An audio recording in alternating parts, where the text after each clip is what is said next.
Okay, hello folks, and welcome to the BUSR 6 Hours of Paul Ricard. It's BUSR and ManHealth 6 Hours of Paul Ricard for Aaron. I'm Cav, I'm Adam. and we are about to get underway with qualifying in just a couple of moments' time. So, Adam, you've done some racing in the BUSR before. Yep. What can we look for? Because you've done some racing in the BUSR at Paul Ricard, haven't you? I've done. Yeah, I did the last time we raced at Paul Ricard, which was an interesting bag of results. I believe it was round one of the Winter Series. I want to say. First time we tried GT4s in the series, and I think that's the last time we tried GT4s in the series. But it was an interesting race. We're adding a bit of a variety in here because obviously we've opened the floor to the public. We've got a whole host of drivers, from professionals to real life racers to some people that just want to have a bit of fun. And obviously, we're doing it all in the name of charity. So today mainly is all about fun. Yeah, and you can look at that by having a look at the entries for it. I believe you have a breakdown for the entries to hand, don't you? I do actually. Just finished it just about 2 minutes ago. So at the moment, we've got, I think it's off the brain. Hang on. It is 35 cars entered, with 9 of the GT3s out of the 27 being solo cars. That includes our own Rocket Sim Sport Angus, Visceral Esports Pran Calavala, also a good friend of ours. Charlotte Perkins also doing solo. Bit nuts to do 6 hours solo, in my opinion. I mean, commentating for 6 hours is one thing. Being sat behind your sim rig for 6 hours is a completely another thing. I'm sure they're going to be sweaty messes by the end of it. We've got a few other people in here, including one GT4 doing a solo in a 570S. Wild Things Racing's Richard Pixley is doing a full solo race, the only solo GT4 out of the 8.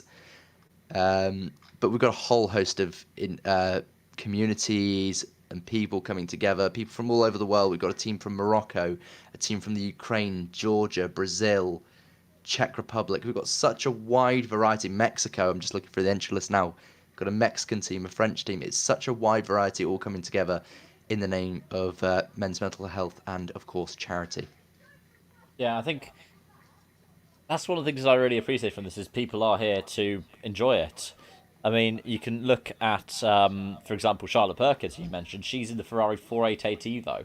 She drives the 296, the updated one in ACC, but she stepped back 488 Evo, which she hasn't run for a good couple of seasons now, Uh, because it's what she wanted to do for fun.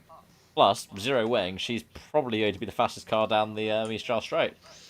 yeah, absolutely. And again, obviously, we're at Paul Ricard. This is the endurance layout and not the Formula One layout. So obviously, there's no chicane down the Mistral, which means that basically cars are going to be driving as fast as they physically can, which will provide obviously quick racing, close racing, but more importantly, as some of them have said, bump drafting. Now, obviously, we don't No, we're condone not. bump Is drafting. Angus involved in this? Is Might Angus be. involved in this because he But it's quite famous for yeah, having bump drafted he me at has bump Misano drafted a a few couple of people years ago. down. Yeah, Angus is famous for bump drafting down the straights, but obviously he'll do it in a safe one. Again, obviously it's all in the name of charity. We've got a whole host of cars here, the classic ones. I believe there's 2 Maseratis. Now, I don't know what the weather forecast is, but if it rains, the one car you don't want to be in is the Maserati. It has zero traction control, zero ABS. It becomes the most dangerous and lethal weapon on any circuit the moment rain touches the circuit. And it's the only car in ACC that doesn't have TC or ABS. There are some It cars that is. don't have TC. The Porsche Cups, um, other one that come to mind for that. I think the Absolutely, 991 and yeah. 992 don't have TC, but they still have ABS. They still have ABS, and now a lot of people will think, oh, ABS isn't that important, you know. But as is obviously modern era, we all heavily rely on ABS, and as soon as the rain comes down, ABS is so important to keep the car on the track as soon as you come to a heavy braking zone. Heck, I think I still have primitive ABS in my micro I drive, and that's from the Absolutely, well you do 90s. more than likely, yeah you do. So Yeah, it's quite a useful tool. But obviously, we're here today racing GT3s and GT4s. 8 GT4s entered. Most of them look to be Alpines and I think there's 2 Maseratis, 2 Alpines, a couple McLarens, Maseratis. We've got an AMG. We've also got Rev Sport in there, aptly named "Cheving My Wife Tonight" in the that's a reference to 911. it's isn't it Jigsaw's bottom gear? That's a reference to. I do No, it's believe so. a Absolutely, yeah. yeah. But I believe we are starting to see some cars go out onto the track. So Awesome. hopefully we should be able to get some images for them just for a moment. But so just the format, it's going to be the GT4s first, correct? I don't know off the top of my head. You're saying that, so I believe you're speaking the truth. So Here why we not go. just send them all out? Just throw them all out. So here we go, out onto the circuit now. Obviously, it looks like you might be right. There's GT4s. You can just see the positive perception colours, the infamous blue and white. And there as well, Wild Things Racing, very synonymous with that sort of dark blue and pink livery with the massive Wild Things plastered on the side. It's very famous in the sense of, I'm sure, a few times they've tangled with our professional esports here at BUSR as well. I've done a few races against Wild Things before as well. And we had a few people compete in our series, such as Max Grime, who was once our the head of our content division, who was a Wild Things competitor for a while as well. I remember he had Wild Things on the side of his Royal Holloway Ferrari, who I did suggest to him he could come back for this one. He has a reputation with Paul Ricard. I think the first time we came here, it was a 2-hour race, and he was in the pit lane, I think, 11 or 12 times. I think it was 3 pit stops, 5 drive-throughs, and the rest stop goes. I mean, it's just sampling the culture. I'm sure there was a few wine tasting sessions going on between those penalties as well. Obviously, we're in the right part of France for a nice wine tasting session. Yeah. Plus, you can fly straight in or straight out with the Le Castellet airport next door. Exactly. So, you know, you maybe just had a quick trip home to make sure you turn the oven off. So those penalties were absolutely necessary to help him complete the race safely. Now, I do see a Nissan on the list, number 23. Now, I was looking through the entry list and I didn't spot the Nissan initially, so I'm going to quickly have a look through the list now. Look for number 23. But as the GT4 start to set their initial lap times, obviously all coming onto their flying laps now, obviously you can see there are some blue dots, there are some light blue dots, and there's some grey dots. For those that never watched this before, maybe tuning in for the first time, the dark blue dots are GT4s on a valid lap. The light blue dots, I believe, are cars that are currently on out laps or invalid laps. They'll have to make way for the cars that are currently qualifying.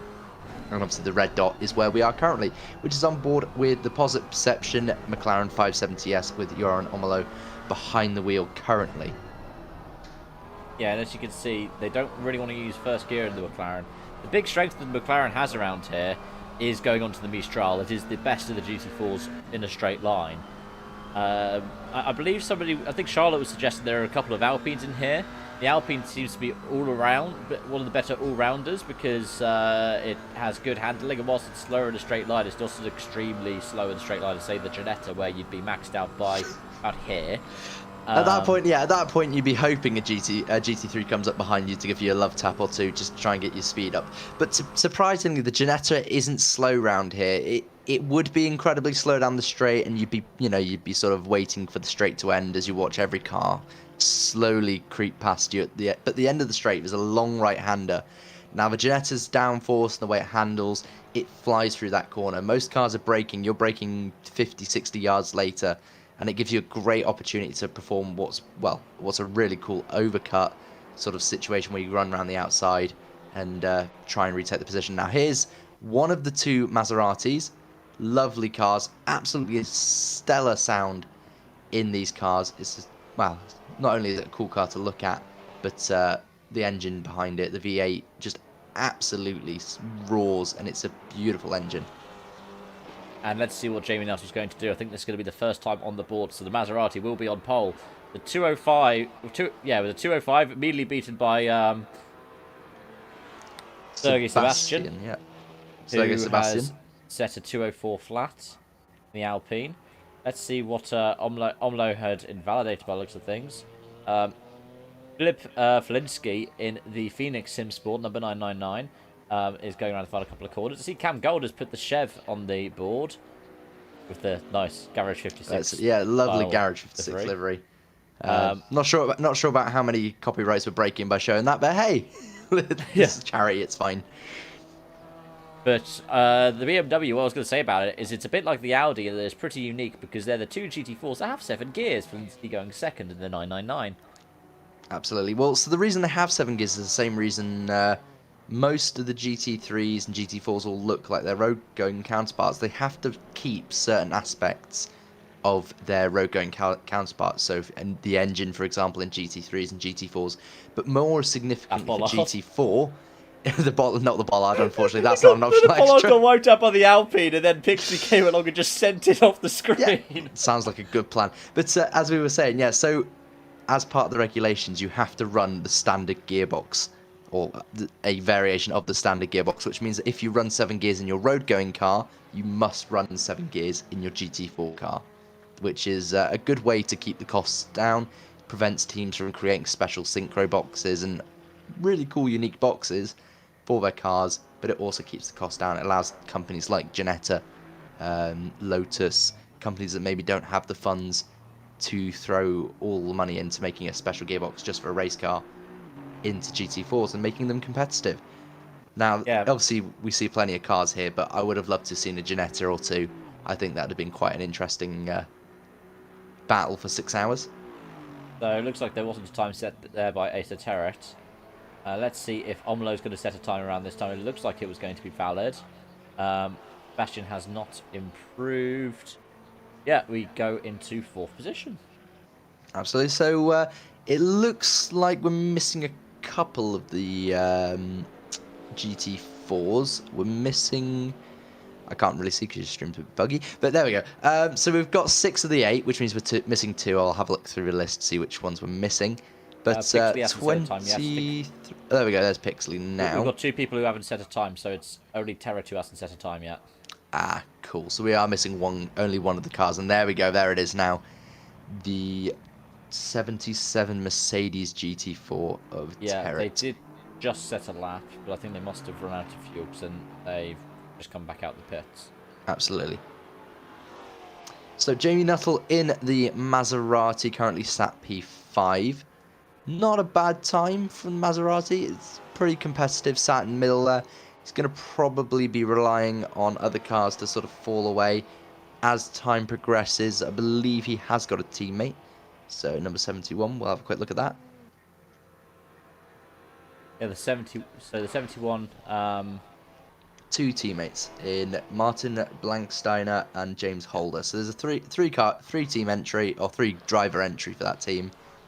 Obviously, every car except for the Wild Things Racing McLaren 570 is at least a 2 driver entry, with only the Cheving My Wife Tonight, the Chevrolet, and the Maserati being 3 driver entries. Yeah, I'm looking forward to seeing how these fare. One of the good things about Paul Ricard is it's quite wide. So It is. there should be a lack of multi-class incidents. Hopefully, we've got some world-class stewards who have stewarded on some of the most famous incidents in the world of sim racing, actually. Especially recently. Yeah, from ACC to Rennsport. Yeah, it's so we've got a world-class crew judging any of these incidents if they happen. Absolutely, absolutely. We've got such a wonderful team of people that have helped organise this event, from obviously ourselves and the broadcast community, Stewards office down, who are a few voice calls down, to obviously Angus, who set this all up and made a really good and really heartfelt sort of appeal to anybody. And again, obviously anybody listening, watching, maybe feeling that maybe they want to help, you can always donate and make a big difference. Yeah. So we're currently watching Aaron Malone come down the Mistral Straight right now. As he comes down towards T8, it looks like looks pretty comfortable currently on the first sector. We'll see how he does coming through the top 2 corners now. It's quite a difficult turn to get right. You run really wide. You always run the risk of running too wide like he does there and invalidating your time.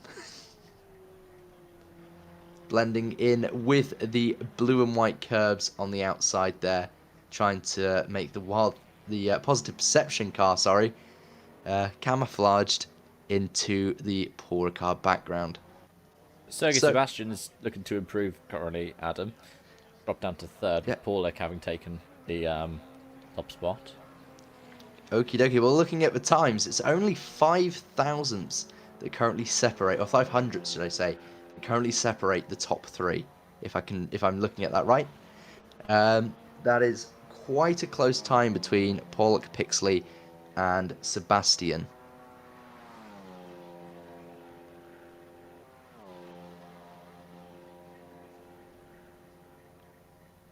We've got only a few minutes left. It's because then so it's half GT3, half GT4. So what will happen is it'll be around the 15-minute mark on the timer that we'll see the GT4 start to head out. Absolutely. So it'll be at a 15-minute mark that the GT4s will finish whatever lap they're on. Obviously, as soon as they invalidate their lap, they come into the pit lane.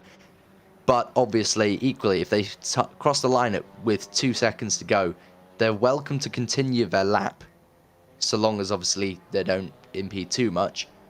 But the GT3s will be released, and that's when all hell breaks loose, as you've got plenty of GT3s trying to warm up their tyres, warm up their brakes, and potentially a small little GT4 car trying to finish his qualifying lap. Could make it a very interesting result, though, because there could be some secret tactics of trying to qualify with get across the line with 2 seconds to go, and use a GT3 as a battering ram down the Mistral, try and get some extra miles.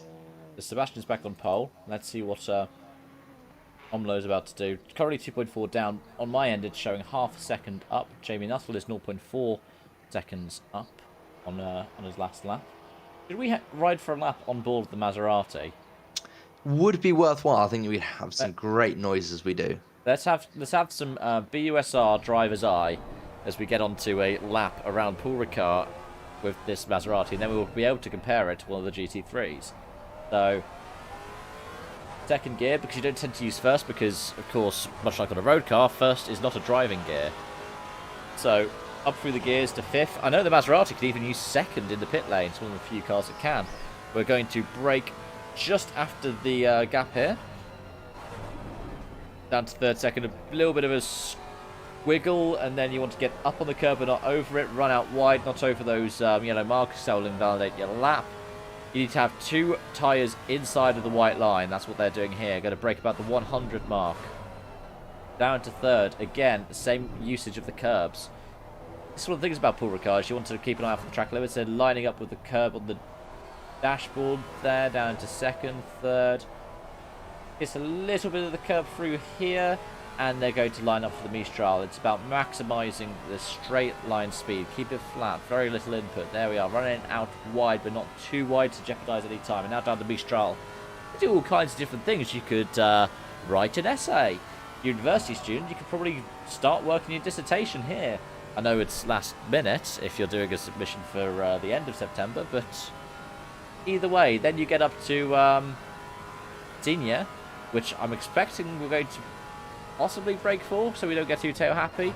Yep, about the 50 mark. Tail steps out a little bit. We managed to run out wide enough. We need to get back in for those bollards. Excellent. Now into S-car go. Yeah, that's right. This is the snail corner. I don't know if that's because it's so slow or if it's because it just is gradual and it just moves around. Out wide. They're going to brake when they line up the curb again. Down to third. Probably pull second here in some cars. Bit loose, but keeps it in track limits. Down to the final couple of corners. You want to brake around when this curb ends. Third. Trying to double apex it, then brake for the final corner. It's full throttle. Is this going to be an improvement? I don't think it is. It's a 205.3, so about 2 tenths down. What do you think of that then, Adam? Unfortunately, I wouldn't call it the cleanest lap. It looked a little bit skatey, pushing maybe a bit too hard to find the time. We are now over the GT4 threshold, so at any point now we're going to start to see some of the GT3s emerge out from the pit lane. You can see obviously most of the GT4s jumping into the pits now. All 8 GT4s have set a time, which is good. We don't want any of the GT4s missing out on their chance to qualify. Ooh. And it's time for the GT3s to start coming out and making a menace of themselves within their remit, of course, but this is where the interesting stuff starts to happen now. A lot of professional drivers in the 27 potential entries for the GT3s. However, I know there isn't one there because I'm currently here in this commentary booth. My teammate took the steering wheel, and I still don't know where he's put it. Oh, is it one of those Fanatec BMW M4 GT3 Yeah, we were wheels? going to enter in the BMW, and unfortunately, Owen has taken the wheel with him. So if you do see a wild geek around with a steering wheel in his hands, please remind him to hand that back. I'd like to drive the car at some point. So, back into the pit lane comes Sebastian. He will be on pole unless Nuttall can do anything about it now as he comes through the final section of corners. This is where the GT3s start to catch up now. So, in his mirrors, he's going to start to see the flood of many, many more horsepower and much more downforce start to fill his rearview mirrors. This is where it starts to get intimidating. Now, the Maserati should end its lap just before the GT3s arrive behind him. However, it could be incredibly close. As he comes around the final corner now, I'm assuming he might be doing all right because he's continuing on the lap. Will he improve any further? He does, up by one position. Now he needs to get himself out of the way before Santana in the Thomas Engate. This is one of the solo entries. So this is the first guy out on his lap, and it is one of our solo entries in the GT3 category. Coming into the left-hander now, braking and turning in nice and smooth. Coming up to the right now, getting as much curve, running out over the curve on the left here and trying to straighten up as much as you can now. Down towards turn 3 and 4 now, waiting for the entry, braking hard, nice and smooth into the corner, using again as much of that curve as you can physically manage without the car breaking away. Turning tight left into the tight right here, trying to set up as best run you can through these corners now for the long run down the Mistral. Now it's a bit less of a run than in the GT4s. You're not writing as many essays down here in the GT3 as you're going much quicker. A few adjustments on the dash there by Santana there as he comes down the Mistral now, working his way up the gears, holding the revs all the way through, hoping that he had somebody here for a tow. Some of the cars behind him in the slipstream are going to massively benefit and obviously potentially end up sort of having a battle coming into the turn 8 Signes up the top here. Braking just there and turning in now. Lovely, beautiful run through here. Runs a bit too wide. That could be invalid. Staying left and turning in right now into the snail corner. Nice and slow. Banking sort of helps you run through this nice and easy. Over to the right now, over the curb again. You can see all the tire marks over those curbs. You want to run as much curb as you can, maximising the exits. Turning in nice and tight now. Late apex through this turn here. Over to the right, running over the curb again. Using as much of the track as he's physically allowed before he comes into another heavy braking zone here, trying to get the car rotated nice and easy here into the left, waiting for the final corner now, a really tight, almost hairpin-esque corner, as slow as you possibly go on the circuit, running over the curb now and feeding in the power all the way to the flag to set our first representative lap time for GT3, and it's a 1:53.9. That is a good time. Let's have a look at the next few cars that are about to come through. I believe the next one that should be about to set a valid lap will be the was McCullough. 15. Has Colin McCullough just set a time? Colin McCullough has set a time. He's not as quick, yes, but he did set a time. So we're coming through now in the Audi. We don't see many of them at the moment, do we? No. Running up to the line now. And it's good enough for P4. Conor McCullough currently down P5 now. 3 McLarens at the top. Let's see if Angus Fender can do anything about the McLaren horde at the top currently. We don't want to see the McLarens dominate as much as they do at the moment on the current stage. So let's see if Angus Fender can do anything about that coming into the final sequence of corners now. Yeah, and of course Angus in a Lamborghini, which is very much the same underneath that Audi we were following earlier. Same engine. I think the same chassis, just different bodywork. It is minor changes, yeah. A bit loose, but he does still collect it together. Coming up to the line now, it's good enough for P1. There we go. Goes up to pole. Wow. Ferrari in P3, so it's currently a British car separated by the Italians. And 0.8 of a second as well. Should be seeing some people come through now with improved times, hopefully. I can see a couple of people who are looking quite fast on their relatives. One is the VGTR car, currently driven by Eric Gessel. The number 14. I think, is it the sole Mercedes that we've got? It does look like the sole Mercedes for GT3s. You are correct in saying that. I don't think there is another Mercedes. I do want to, however, mention, if you want to pop down to wherever it is, there you go, P10, the Nissan. Someone is racing perhaps the boxiest car and not been raced in Europe since probably British GT when Jan Mardenborough was racing it. And I also believe Chris Hoy raced it at one point as well, which is quite an interesting fact about it. And oh wow, look at the colours.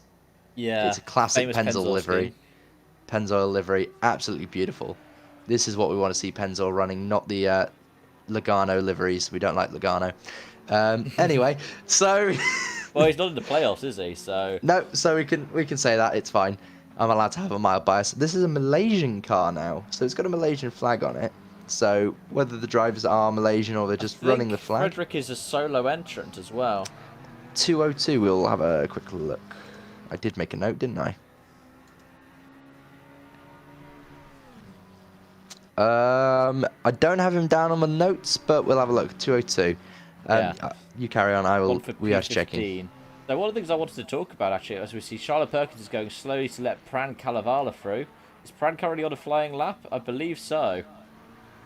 He does look it, and yeah, you are right. It's the solo entry for Frederick C in the 720S Evo. So one of the things I did pull up though, Adam, is the racing record for Thomas Engay, because of course we've got Thomas Engay's team here. Yep. And some people might recognise him for the 3 F1 entries he did for Prost at the end of 2001. Others might recognise him for some of the other different entries he's had over time. Right now I can't seem to find his driver on the list. I've forgotten which one was his driver. Car 28. The number 12, yeah, it's a 28. It is. So, you might notice him for ALMS. He won Petit Le Mans, I think, was this in class or overall twice? Once in a Ferrari and once in an Aston Martin DBR9. That does sound like class. Won the ELMS Championship in 2009. And started Le Mans several times, getting a class win in 03 with Peter Cox and Jamie Davis as his teammates. Second in class in 2006 in the fantastic Aston Martin DBR9 with Darren Turner and Andrea Piccini as his teammates. And then in the young driver AMR car in 2010, got third in class with Christopher Nygaard and Peter Cox, again, his teammates. But he's worked with people like Jan Charouz as well in the LMP1 class, in that famous Lola Aston Martin. Or not so famous if you remember it correctly, but yeah. infamous. Oh, and also wins in the GT1 championships and a win in the famous A1 GP series. Oh wow, that's a throwback. But I also want to mention that we've got a dogfight happening on the circuit today. We have two teams registered as Air Force.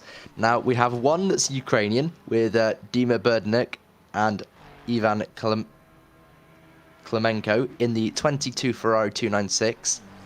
And we also, I believe, have a Georgian Air Force car in the Honda NSX 32, Denis Demetraz and Vladimir Lodani. So we have two Air Force entries. Oh, separated by 5,000 going on straight away. My commentator powers have never left me. Haven't done a commentary in a few years, but they've never left. Yeah, it's going to be interesting to see how these two teams stack up, especially because the Honda in the previous version of ACC was the car to have. It absolutely was. Nearly piloted it to an Apex Online Racing Championship victory. Yes, Richard Pixley is in the chat saying it's solo here too. We've talked about it a couple of times, Richard. Good that you were focusing on your qualifying run earlier and not listening to what we were saying in the broadcast. Good luck for you with your solo run in that McLaren. I hope that the straight line gods are forever in your favour. As we see Iordini go to cross the line. I think this is the start of a flying lap though, because I think my broadcast client's telling me that they have just finished an out lap. That would make sense. The last lap was a 3:34. That would, yeah, possibly, unless, you know, they might be refueling the jet. I think they've parked it in the airport, so obviously making sure that it's still there, keeping the meter running. Now, they didn't do what the Americans did they? No, I'm sure it didn't. We don't talk about that, though. Anyway, so we've got the 99 Ferrari currently coming through to set another lap time, currently sat P11. Angus Fender still on the top with, it looks like, the Mercedes second, followed by 3 McLarens. Is that an Audi? A Ferrari, and Audi, 2 more McLarens, 2 more Ferraris, Honda, Porsche, Nissan. We love the Nissan. So looking through the chat now, it's quite interesting. We've got a few people. Yeah, Jason trying to pronounce names.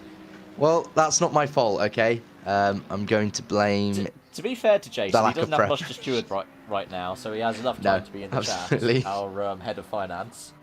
Yep. So yeah, if you wanna send me a check to pronounce the Czech names correctly, then feel free to.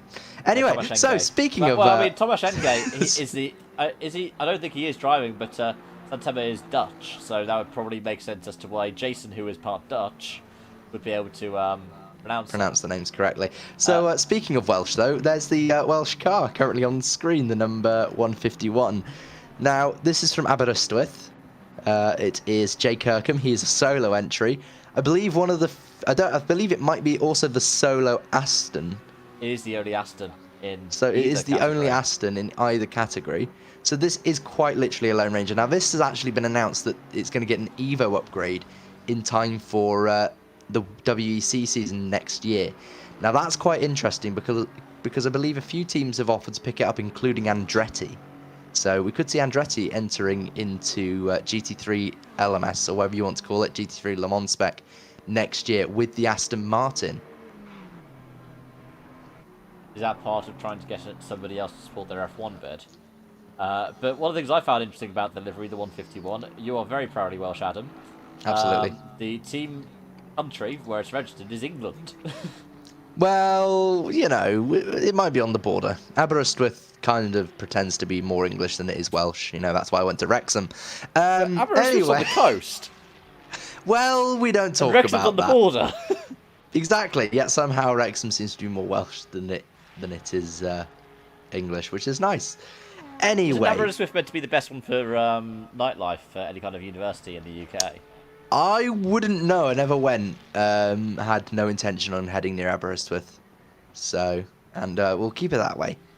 Mid Wales. Oh, Brad's getting loose! Oh, I think he's the only car on track who's not set a valid lap yet, and he's got one more shot to set a valid lap. I mean, we've got to remember that this is a 6-hour race, so initially it doesn't really matter where you qualify. It's all about how I always see it as the first pit stop is a real good indication as to where cars are going to finish up.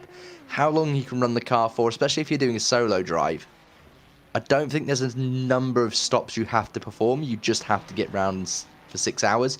So if you can run hour and a half and you can run slightly longer than the other cars, then you're more than likely going to still end up after the cycles close to the other drivers. So it's all about trying to maintain pace for 6 hours. It's all well and good trying to put your best in now. If you don't have another teammate to support you, you've just put all your energy into this qualifying session and forgot to save some for the race. Yeah, we've got some more people, however, just setting their final qualifying laps. I can see that Defadiv is about to go around the final couple of corners in number 12 McLaren. Currently no, not the fastest McLaren, because the Tomasz Engate car has gone back up to the top of the McLarens, and so currently P1 and 2 are solo entry. Currently P1 and 2 are our solo entries. He did improve up to the front of the second row, but yeah, the front row is currently 2 solo entries, which could be quite interesting. Well, I know that if Angus Fender has any issues, he does have somebody in the room next to him who's going to be commentating later on, as we see that Audi's going slowly. Yes, but that would also be cheating, would it not? Car?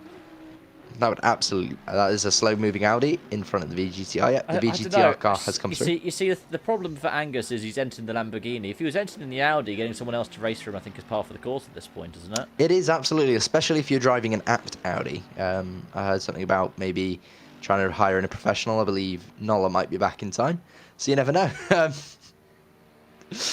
Obviously, Herzig is sitting in the next room trying to get his RTMP to work. Yeah, absolutely.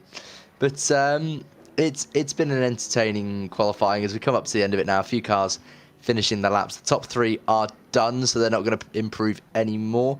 We'll see how it goes as some of the cars come through. I'm sure if there's any cars on an improvement, we'll be jumping straight on them. I believe this car might be improving now with Eric Gessel behind the wheels. Comes through to finish up the last sequence of corners now into another heavy braking zone. Some of the braking zones in Paul Ricard are infamously heavy. Can be quite technical if you don't. Oh no, he's going to pull over. He's not going to improve. So we've it got a couple of looks cars like left. Colin Dunn, who is a couple Colin of temps Dunn. up, and Charlotte So Perkins. positive perception, yeah, positive perception, and Charlotte Perkins for BUSR, I believe red, no yellow.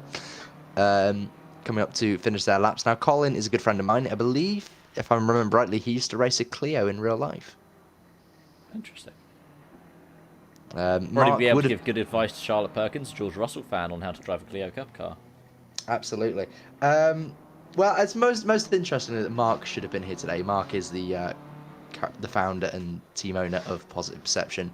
However, I believe I had a chat with him last night or the night before, and he misspoke his dates and has his children. So I'm sure whilst looking after your children is fun, he should have been racing, and I'm disappointed he's not here today. I'd love to pull him in here and have a chat with him.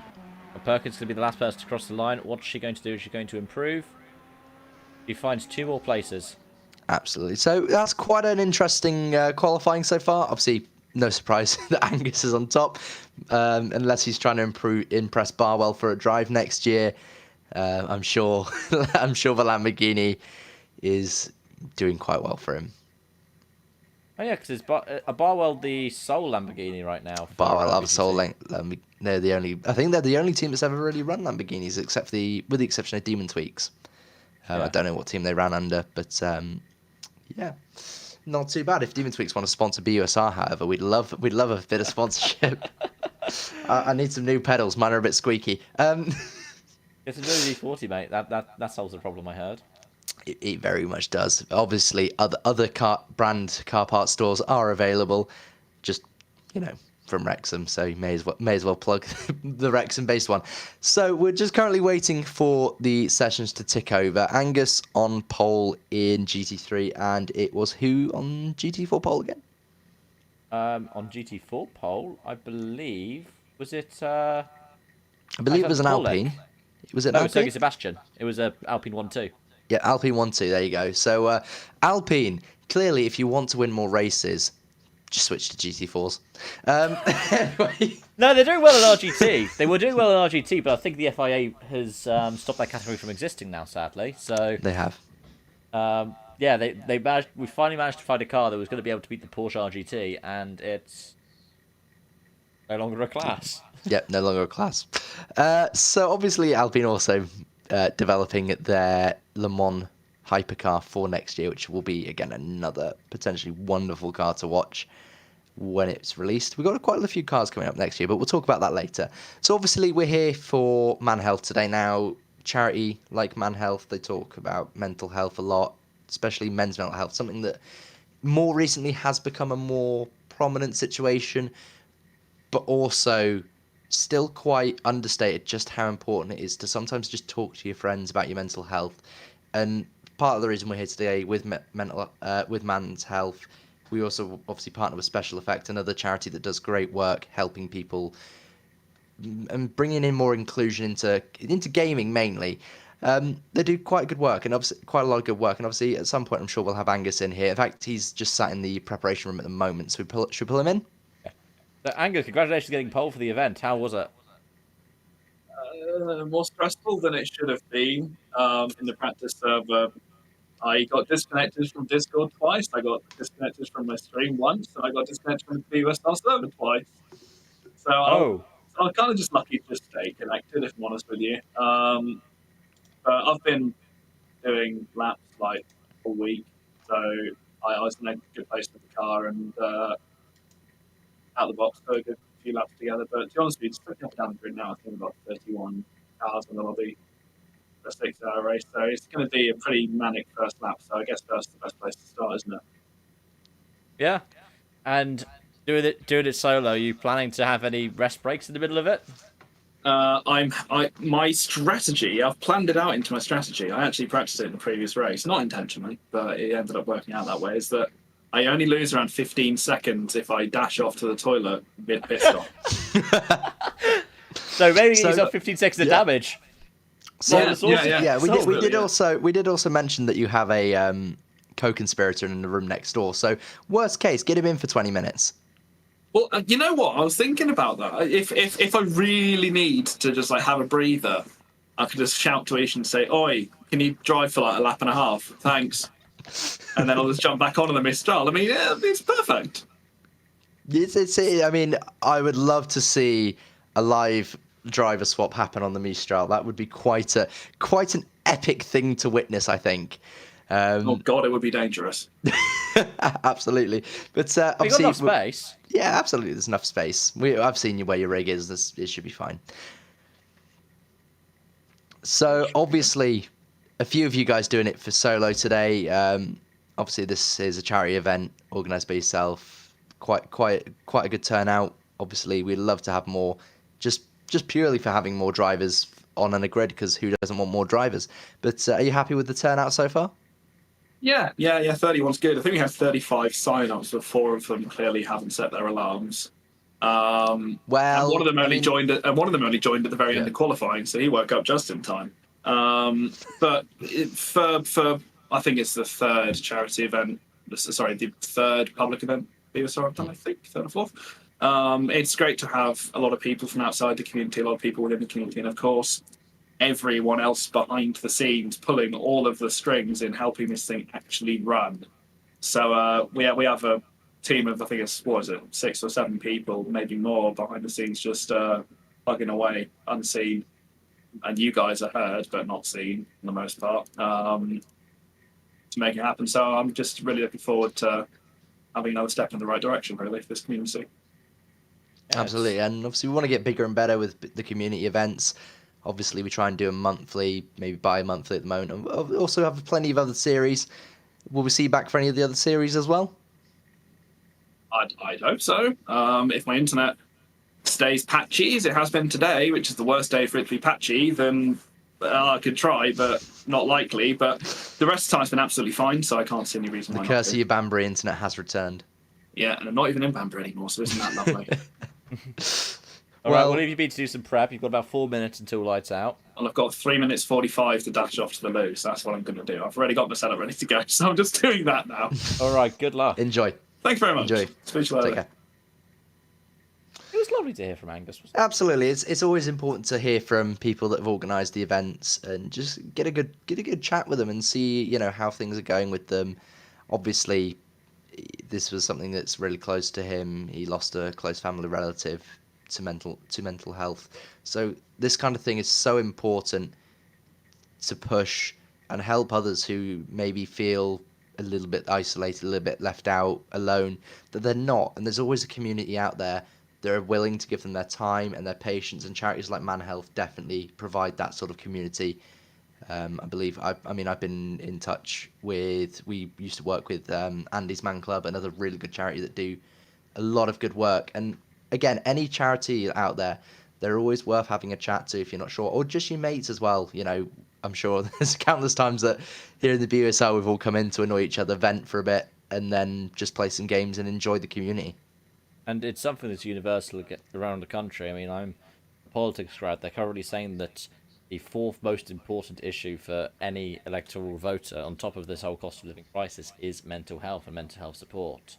And with average waiting lists being months, I know for myself, when I went last year after about 10 years of living with depression, I went to get professional advice. I had to wait, in the end, 4 months for a course of cognitive behavioural therapy. So it's with these charities, they are providing a much needed lifeline, because right now there's not the facilities there to be able to do the work that we need to do to look after those in our community. No, absolutely. And obviously, this world at the moment, it's a bit stressful with everything going on, and just absolutely everything that goes on in this world at the moment. You know, the cost of living crisis, fuel prices currently going up.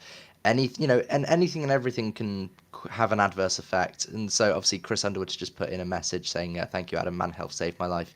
You know, and it's exactly that.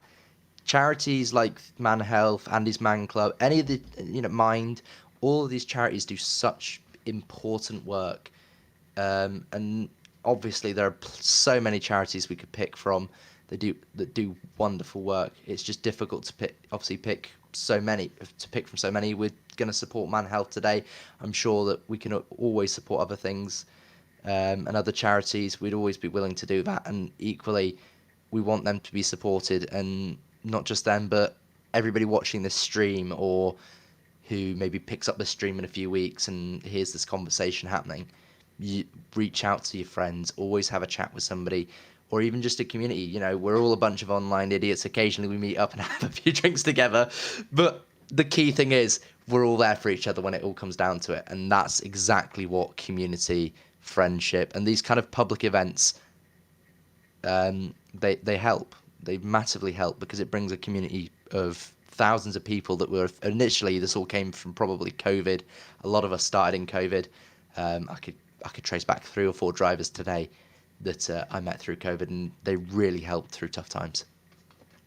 Yeah, it's I've been part of the BUSR since day one, which was June 2020, and believe me, when I've been the highest of highs, I've been able to come here and celebrate it. When I've been at the lowest of lows, I've been able to come in, and community's helped me through it.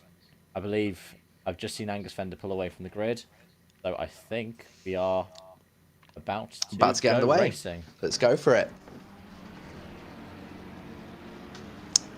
So out on the grid now, it is currently 3:05 p.m. race time, 27 degrees air temp, 34 track.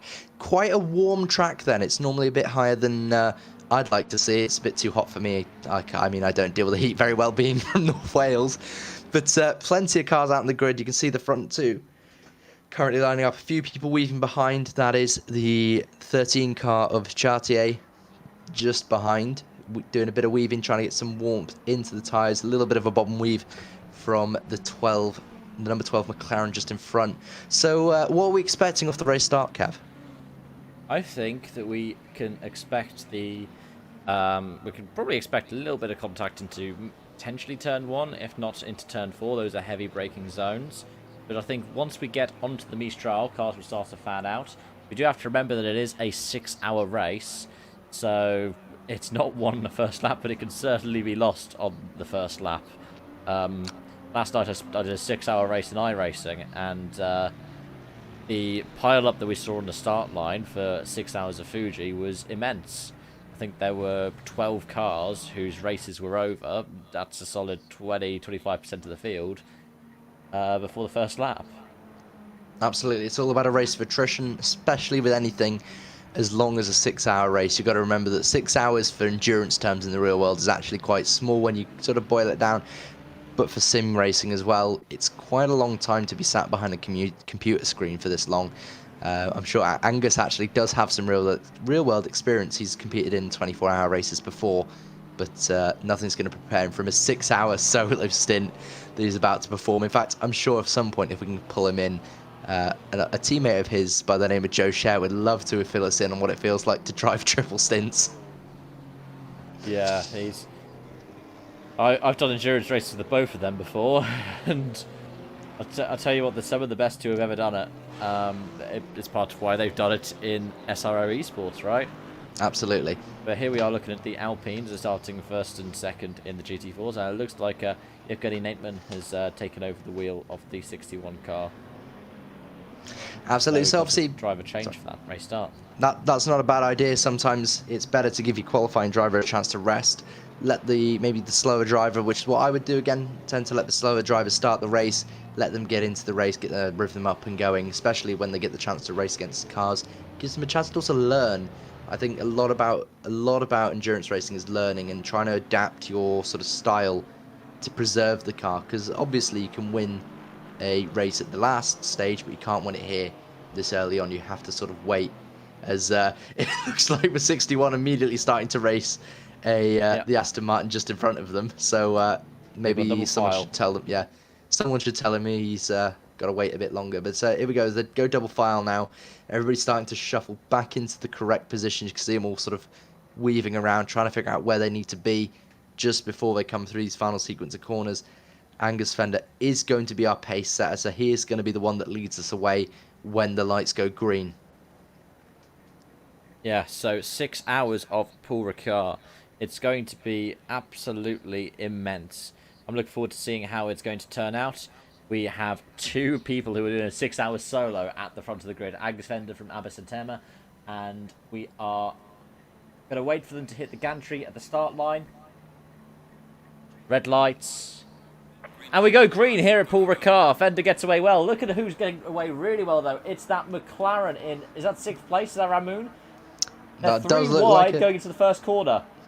James comes off to block. The top 2 just filter in.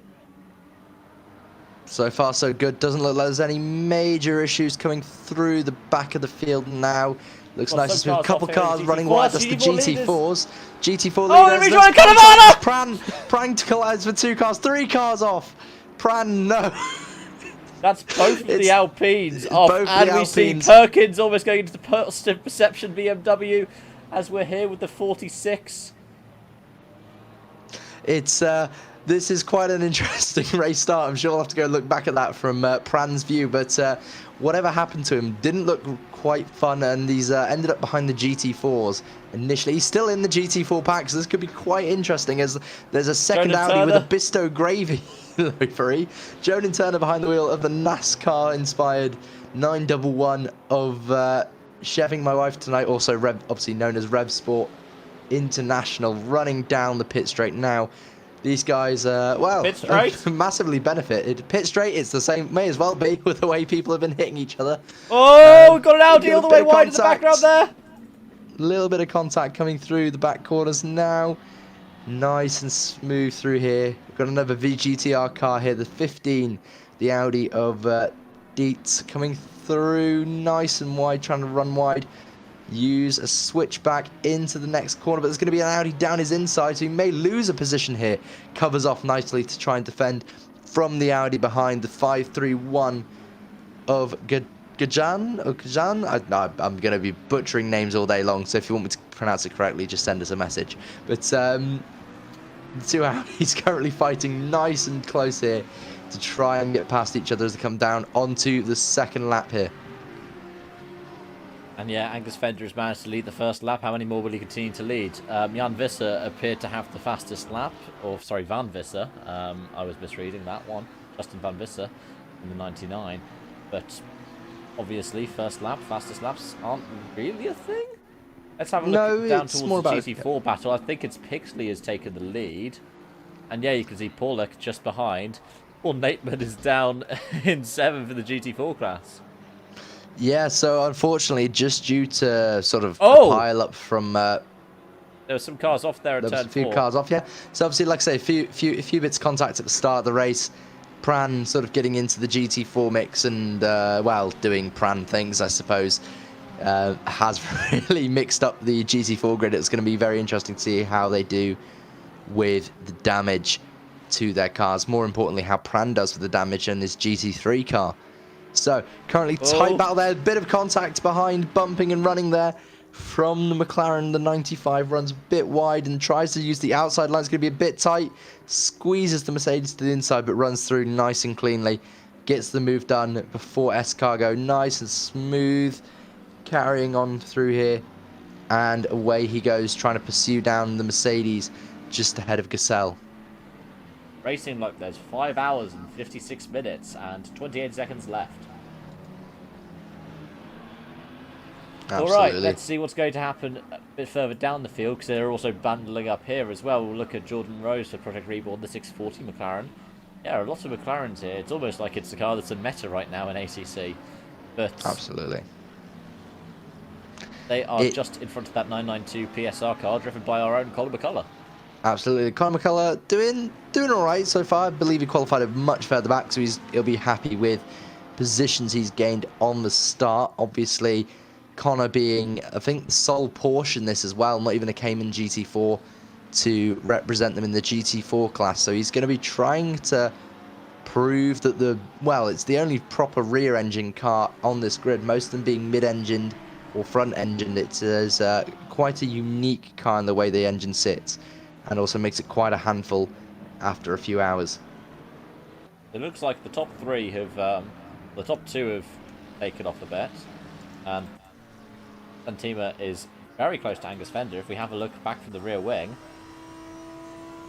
he's starting to be dropped as Angus starts to pull away. I believe Angus's plan will be to pull as big a gap as he can at the start and try and maintain the lead, hopefully through the first pit stop, and then try not to race too hard. It's going to be about how and when he catches the lapped traffic, because if he catches it down the Mistral, it's going to be beautiful.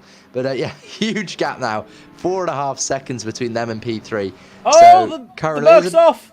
huge run wide for the Merc there. I don't know if there was any contact, but it did look quite spicy as the Ferrari comes underneath him. I think there might be another McLaren contact, and there's contact, and the VGTR car has been pushed off. I think he's tried to close the door whilst the McLaren was alongside. I'm sure the steward's going to be looking at that nice and intently.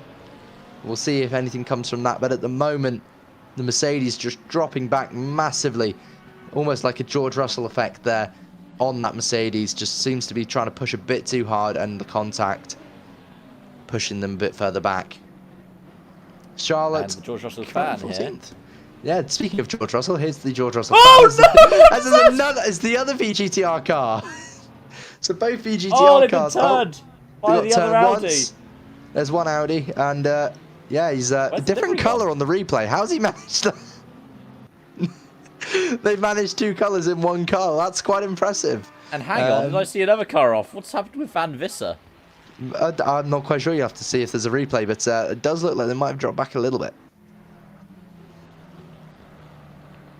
But yeah, that gap in the battle for P3 it's spread out a little bit because It's a bit spread out, but it's one of those things where these guys are now racing so intently this early on. It's very interesting that they're going to continue to fight this hard this early on. They've got to remember that there's still 5 hours and 50 minutes of this race to go. Only, well, 5 hour 53 if we're going to be really technical, but that's still almost all the race. You've not even finished 95 or onto 95% of the race yet. You're still in the first 10 minutes of 6 hours. So someone needs to tell these drivers to back off a little bit. The solo drivers trying to do the best they can to stay out of trouble, but yeah, the multi-driver teams weren't given the message, evidently. So let's have a look at some of the other battles. Right now I can see one car here, the Bisto car, they're called the Gravy Seals, so I wonder That's if they're a going clever to join name. into that Air Force battle we were talking about earlier. They are apparently up 32.7 seconds on their Delta. I think that means they haven't set a valid lap yet. That I would assume as well. Colin Dunn dropped down to 15th. There's a few cars that have dropped a lot of places, none more so than Pran, who's now currently looks like he's going to be just fighting a lot of, fighting the clock now more than the other cars, hoping that the pit stops hopefully bring him back into some sort of competition. But at the moment, yeah, the Gravy Seals chasing down Positive Perception, the 750 of Colin Dunn currently.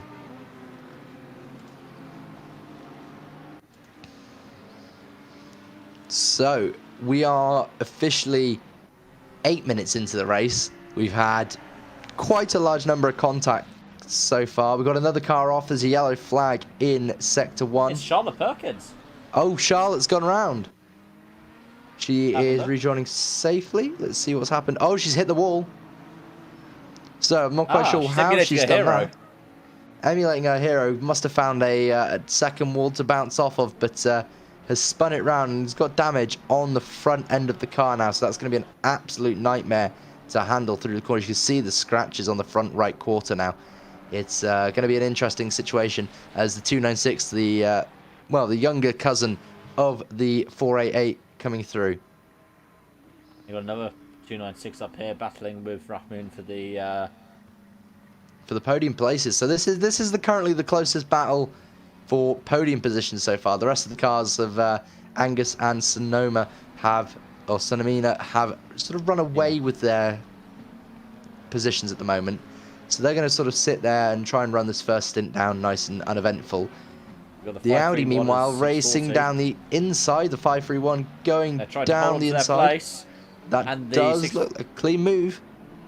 Yeah, it's McLaren, I think, attempts to overtake the Audi here. That was some nice, clean racing. Is it going to stay clean, though? It looks like they're getting close together again and again and again. The Audi taking a deep entry, the McLaren taking a slower entry to maximise the exit. And that's the thing, even within these mid-engine cars, the way their aero balance is, the way that their weight balance is, means that you have to drive them slightly differently. Absolutely. They're both very different cars in the way they sort of handle. You can see that the McLaren long and sleek, the Audi a bit more built like a cardboard box. However, it's quite a quick car, and none more Speaking of boxes. Speaking of boxes, yeah, absolutely. Speaking of boxes, we've got the Godzilla currently fighting in between two McLarens with, I believe, a couple Ferraris behind. That looks like one of them running the Canadian version of Optimum Motorsport down the inside now. Sort of backs off a little bit. Maybe going to go for the move later on in the lap. The Audi behind us, contact. VGTR get into the back of the number 5 as they come through down towards the Mistral now. The McLaren's going to try and use its legs to get past the brick that is the Nissan GTR.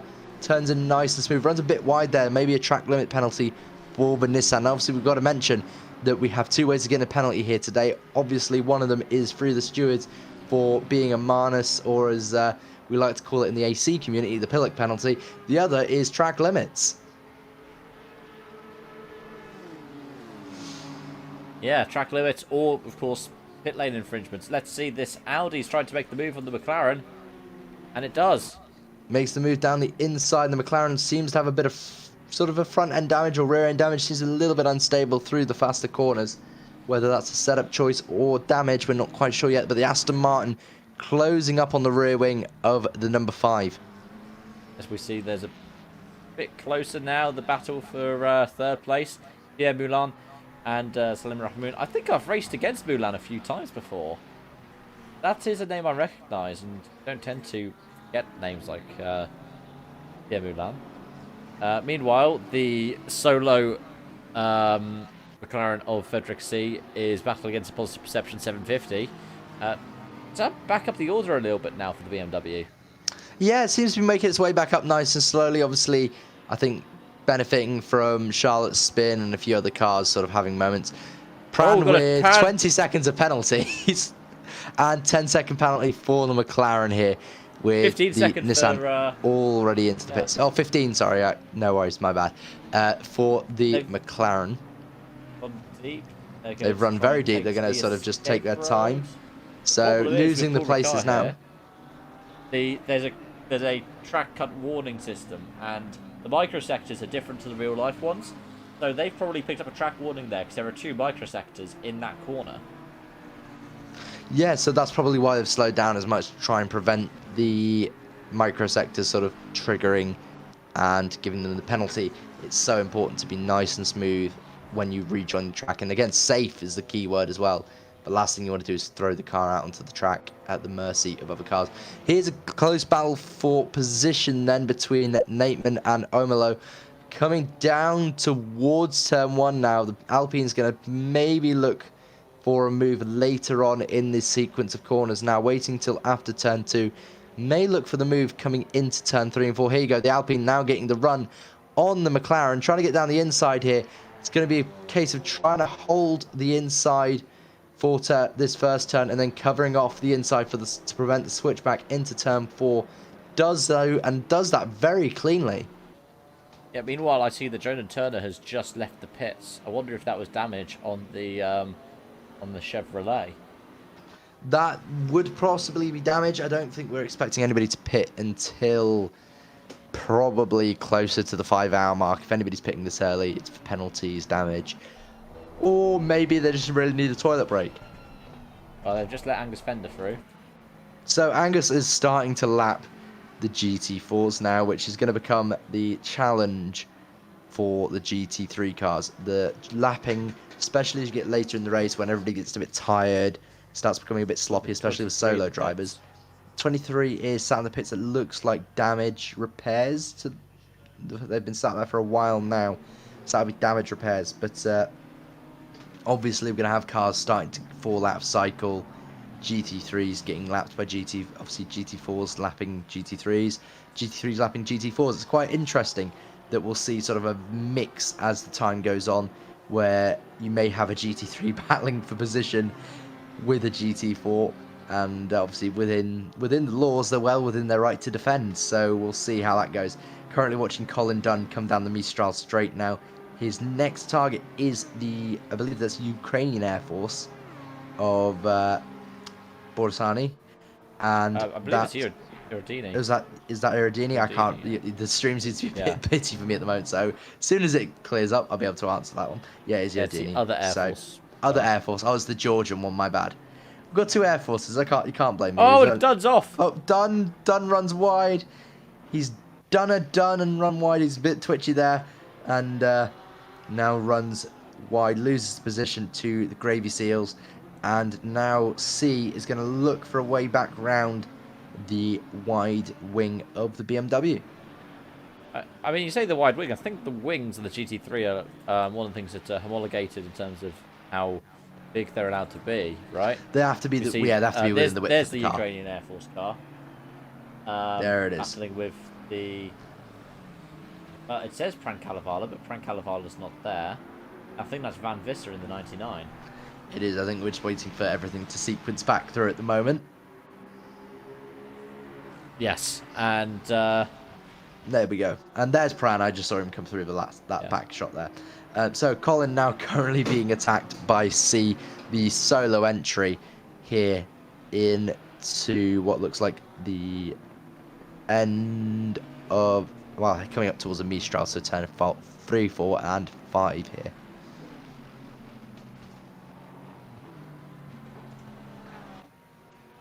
Yeah, so it's going to be... could be a close battle here. I'm expecting that this will go on for a little bit longer, and one of the things that's quite nice is these battles are a little bit spread out. I was about to say that, probably spoke a little bit too soon, as you can see some cars who are side by side. Oh, it's very close racing now getting Hill and Rose underway. Looks to me like Hill and Rose who've been sorry, at not it Hill for a and Rose, couple Rose laps and now. Gaishan. Rose and Gaishan, yeah, that's it. Rose and Gaishan have been at this for a couple laps now, so this is quite interesting to note that these two are racing really close. Yeah, it's nice to see that kind of respect in a endurance race as well. But the Audi's just picked up a 15-second time penalty as well, and so has C, sorry. Yeah, I believe these are all for contact earlier on in the race. I'm sure we'll get an update from the stewards as and when they need to update us. But at the moment, yeah, it seems to be that all the incidents that are being reported are starting to come through now from the race start. Bear in mind, we're only 20 minutes into, or not even 20 minutes into this race yet, and we've seen quite a host of incidents that have sort of put everybody out of sequence, put Pixley in the lead of the GT4s. Angus has been unaffected by all this, meanwhile, just thriving in his element. But it's also put a lot of cars out of sequence to where they should be, which makes it very interesting as the race progresses. We're going to see a lot of overtakes happen. Yeah, this is the gaggle of cars that was once a battle for third. Is it still a battle for third? It is. It does look like it's a battle for fifth. Yeah, it's a battle for fifth at the moment. Yeah, we've still got a battle for third going on, but at the moment, yeah, battle for fifth is the one we're currently sort of paying attention to every now and again. So Angus is starting to lap the GT4s, so he's going to be coming through all of them. Should be through the first lot of GT4s by the end of the next lap, which means that he'll have lapped them once. Into senior. So there we go. Yeah, Ramboon loses the position to Mulan. This is going to probably be back and forth now for the rest of this stint. Now, stints are going to be a key factor, I think, especially for the multi-car or multi-driver teams. They're going to try and run stints. I'm sure there's a plan in their heads as to how they're going to run it, and I'm sure as we sort of progress into the race, we'll see just how diverse the teams are going to be with how they disperse their drivers.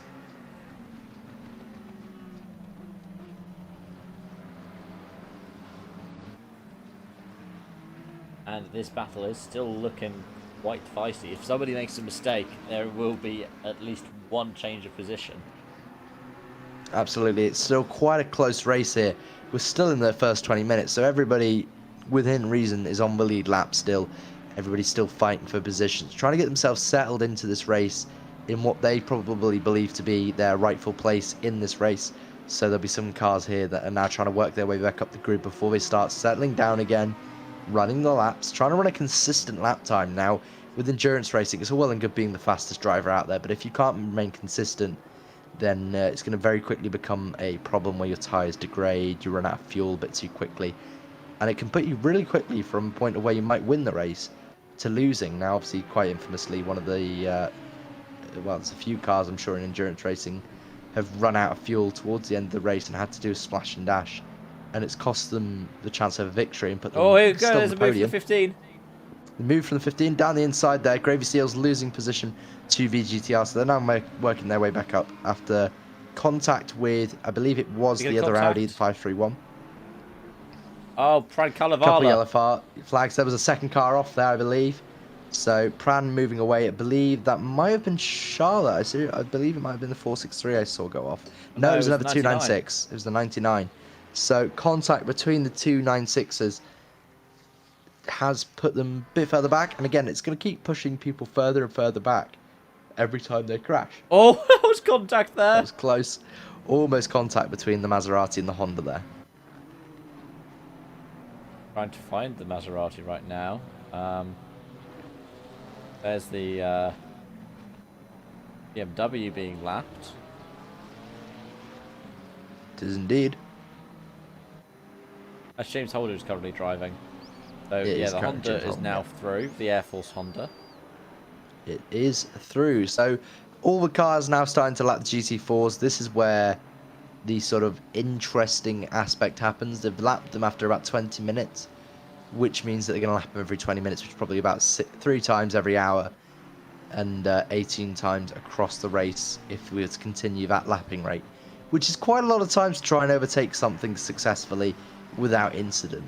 Now, again, it always depends on where you catch a lapped car, but the last thing you want to do is catch it in the wrong place. As we can see, the 555 of David Hill trying to close up behind the number 12 McLaren here. Currently only 7/10 back, closing that gap by the looks of it each lap for the Simply Race team here.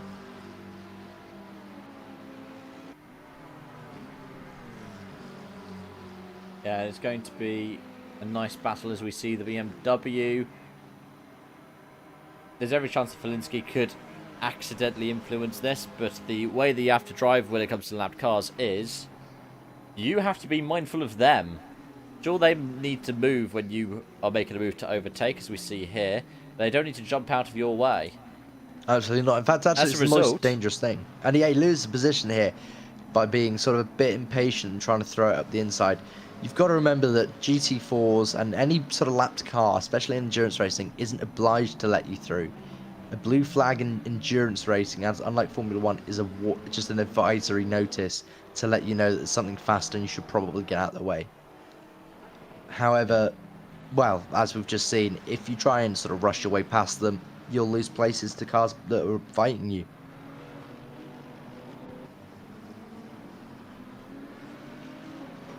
So currently, what flashes there?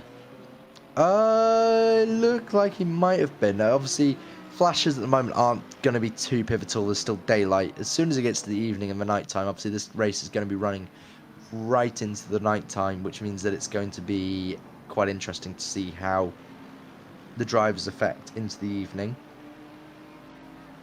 Normally, it sort of brings out faster lap times, a little bit more competitive nature, and obviously as we come into the last hour, it'll be so important to be not only on the lead lap, but also within the correct, your battle pack that you might be fighting with, whether it's for the win or top 10, top 20, whatever you're aiming for in this race.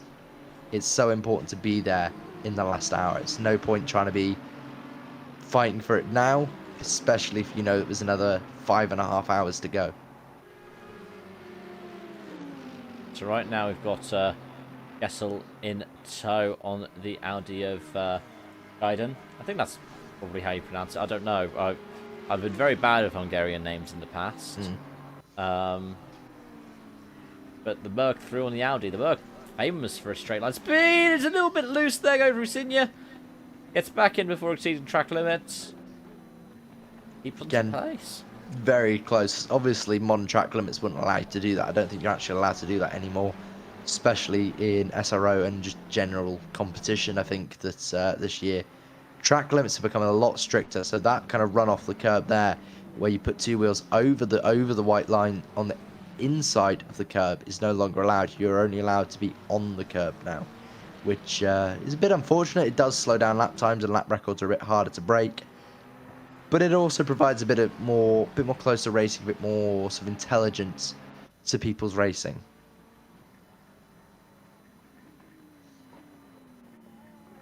Right now we just see a battle for third still going on then. So Pierre Moulin is half a second behind Rahmoud. As we see Perkins and Vincent running together, neither of them are on the same lap. No, neither of them on the same lap due to contact, Charlotte being almost 10 places higher. But obviously if the Nissan's faster, it's probably a clever idea just to get out of the way and let them through. Obviously, you can fight with them if you want to, but it wouldn't be worth your time to try and fight cars that you aren't fighting. And that's actually something we see quite often in some racing, in certain racing as well, where lapped cars will try and fight you if you overtake them. And equally, if they overtake you, they think they're faster, they will defend from you, and it becomes really frustrating very quickly. Yeah, you got to pick your battles. Oh, speaking of, I think we see a car off. Is that the number 14?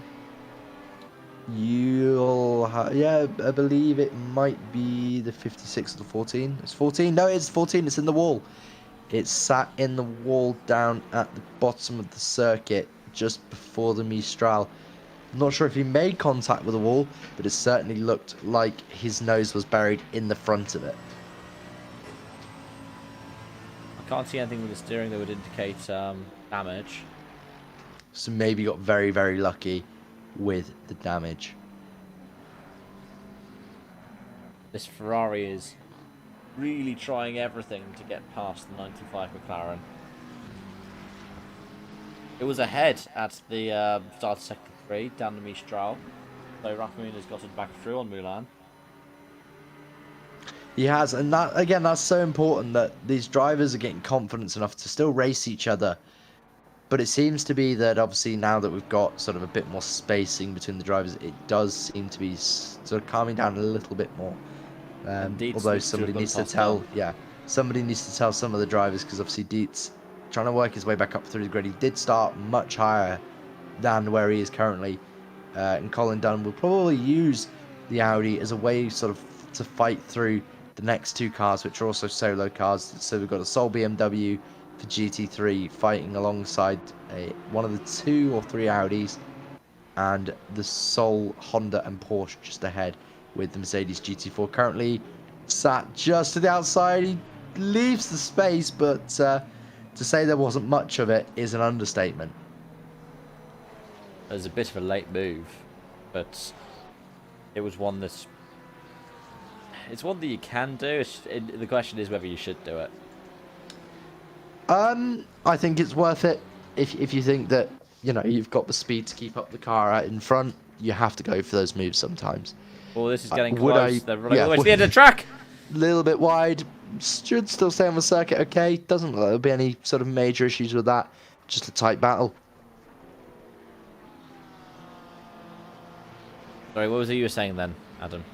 I was saying how it's good, it's important to pick and choose your moments, but equally, if you think you can lose touch with a car that you may end up fighting at the end of the race, then it's so important to just follow them through if you can. And again, Colin proving that if you're patient and you pick the right moments, you don't lose any time. In fact, you probably gain time on the cars that you're also racing whilst you're lapping cars. Now, Angus is interesting lapping. Looks like he's about to come up and lap one of the GT3s very soon. I can see him getting down to the bottom of the circuit. There's a GT3 just ahead of him. Is it a friend? Is it Pran? It is Pranav Kalevala. Okay, so this could be interesting because Pran was, I think, hoping for much better results so far. Currently, I think the last of the GT3s, he's not even... He's currently fighting GT4, so yeah, is the last currently, unless the stream wants to clear up for right. me. Oh, no, there's one other, behind. Crimson, the Nissan and Pran on the same lap, but yeah, obviously currently sat behind the GT4s even. Jonan Turner down 4 laps, which means he was into the pits with damage at some point. So really unfortunate for those guys, as Conor McCullough going on there in the GT4 is being sort of battled around as he comes through the lap traffic. So we've got a battle going on in GT4 currently. There's 1 or 2 cars there. The Alpine is now ahead of Pixley. So after Pixley taking the lead for the first half an hour, it is finally the turn of an Alpine to lead. Wow. However, Pixley is going to come back at the Alpine coming to the end of the Mistral. He's going to look down the inside. Now it's going to be a brave move if he can hold that. The most important thing here is these two don't want to rub and hit each other. In fact, Colin Dunn, the friend of Pixley's, is coming up to lap them both now. Good choice by the Alpine to drop behind. Gravy Seals are also looking to overtake the PM. Pixley runs really wide. That's going to be a track cut for sure, as he sort of defends a little bit to try and hold the Gravy Seals between him and the Alpine, just to hold up that Alpine a little bit more. And now the GT3s do make it through. The next one is 202C, trying to get his way through. Down the inside of the Alpine, it's going to be a brave move to do that there, especially when that Alpine's racing for the GT4 class lead. And, so close to Pixley. They've got off. McLaren's gone off. They've rejoined. They're 3 wide. That was awfully close. I think that was a little bit of an unsafe rejoin from the GT3 McLaren. And he's going to hold up the other McLaren. And he's going to slow him right up. Pixley on the he's flashes. Lost the position, absolutely, I can understandably on the flashes. I think I would be as well, followed by a very strongly worded letter to the team principal. How many expletives would you use? And would they be in French? No, oh, wait. they'd be in Welsh. Then I was about to say, it's only a French car, isn't it? No, Pollock, I think, is Pollock a French driver? I don't know, but Brush either up way. Your Duolingo. Oh, don't need Duolingo. Hand signals work perfectly well. Anyway. You know, with Duolingo, one of my friends started learning Polish, and their first thing that they got as a translation was, "That duck is evil." Meanwhile, somebody you're going to be commentating with later, Alex Smith, is in chat saying, "I probably would have crashed, I can't lie." Yeah, that would have been absolutely correct. The answer is German. Pollock is German. No question as to what Richard Pixley, his nationality is. It's British. But anyway, as we carry on, there's Charlotte Perkins now in the 463 488. So just trying to enjoy her race as much as she can. Currently last of the GT3s before the GT4s come into play, getting lapped by the Simply Raced car there, just ahead. So some interesting team names. We've got Artec Esports. I don't know if they are here, the number 95. I think we actually have seen them. Moroccan, believe it or not. The team is Moroccan. So we have got a team from the African continent. We've got a team from the North American continent as well. Well, not only have we got South American in Gorillas Racing, we've also got North American in Oral Way. Number 11, I believe, if they're here. I believe they have left at some point by looks of it. Oh, they've left by looks of it. But we did have a team registered from Mexico. Obviously, we have the Ukrainian Air Force, Thomas Engay Sim Racing, the Czech team. Who else have we got that's an interesting nationality? Obviously, we've got the Brazilian team. Malaysia. if we've got the 73 car here, it's from Sorry, that was Brazil. 22. It's the 73. Yeah, 22 is Ukrainian. 22 is Ukrainian. We've got the 32 that's Georgian. Yeah. Have we got every continent apart from Antarctica? I believe we've got an Australian driver somewhere. We've got the Canadian, obviously Visceral Esports being Canadian, but Pran is from the UK. But we'll count it. Who else have we got? The French, but we don't talk about those. We don't. The talk Bot about what the circle is Merchants. either. Did the Bot Merchants turn up? Number 21? I don't think they did. So James White, who's Bot been doesn't in do the good. chat with Jimmy, hasn't turned up. Now I'm disappointed in those guys. I was so looking forward to seeing them. I think that would have been a team that could have challenged Angus Fender early in this race, with James White and Jimmy Lynn being quite quick drivers. Oh, look at this now. Ixley has extended the gap over Paulek. So And let's this go is, for GT3s through. yeah, and this not looks to really me off the like lap traffic playing devil's advocate again. Oh, That's not surprising. I think they've had incidents, and is that a light out? It is. that is a light out, so they've had contact. Interesting that we can see that. You usually can't see them as an observer in ACC. We've got a big group of cars running together, being led by the Georgian Air Force car. We're looking up. VGTR look up the inside. Tried to avenge for their comrade who is now in the pits. We saw the Gravy Seals getting a bit loose in the background. And Positive Perception, Colin Dunn, is trying to keep everybody honest as well. He does, and he's good at that. He's exceptionally good at playing the patient game and waiting for you to make a mistake.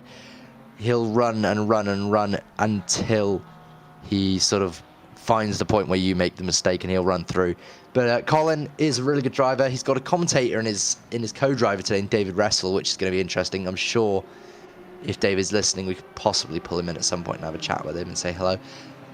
Normally, he's the one commentating over me or everybody else, so it'd be nice for him to get behind the wheel. Dietz currently under attack by his teammate, meanwhile. The Georgian Air Force trying to run away from the Gravy Seals, VGTR, and Positive Perception. It's currently a four-way battle for the top 10. So this is actually sort of for us I would say a pivotal position. Everybody wants to be within the top 10, especially if there's as many cars as this. Top 10 is obviously the aim for all these cars at some point.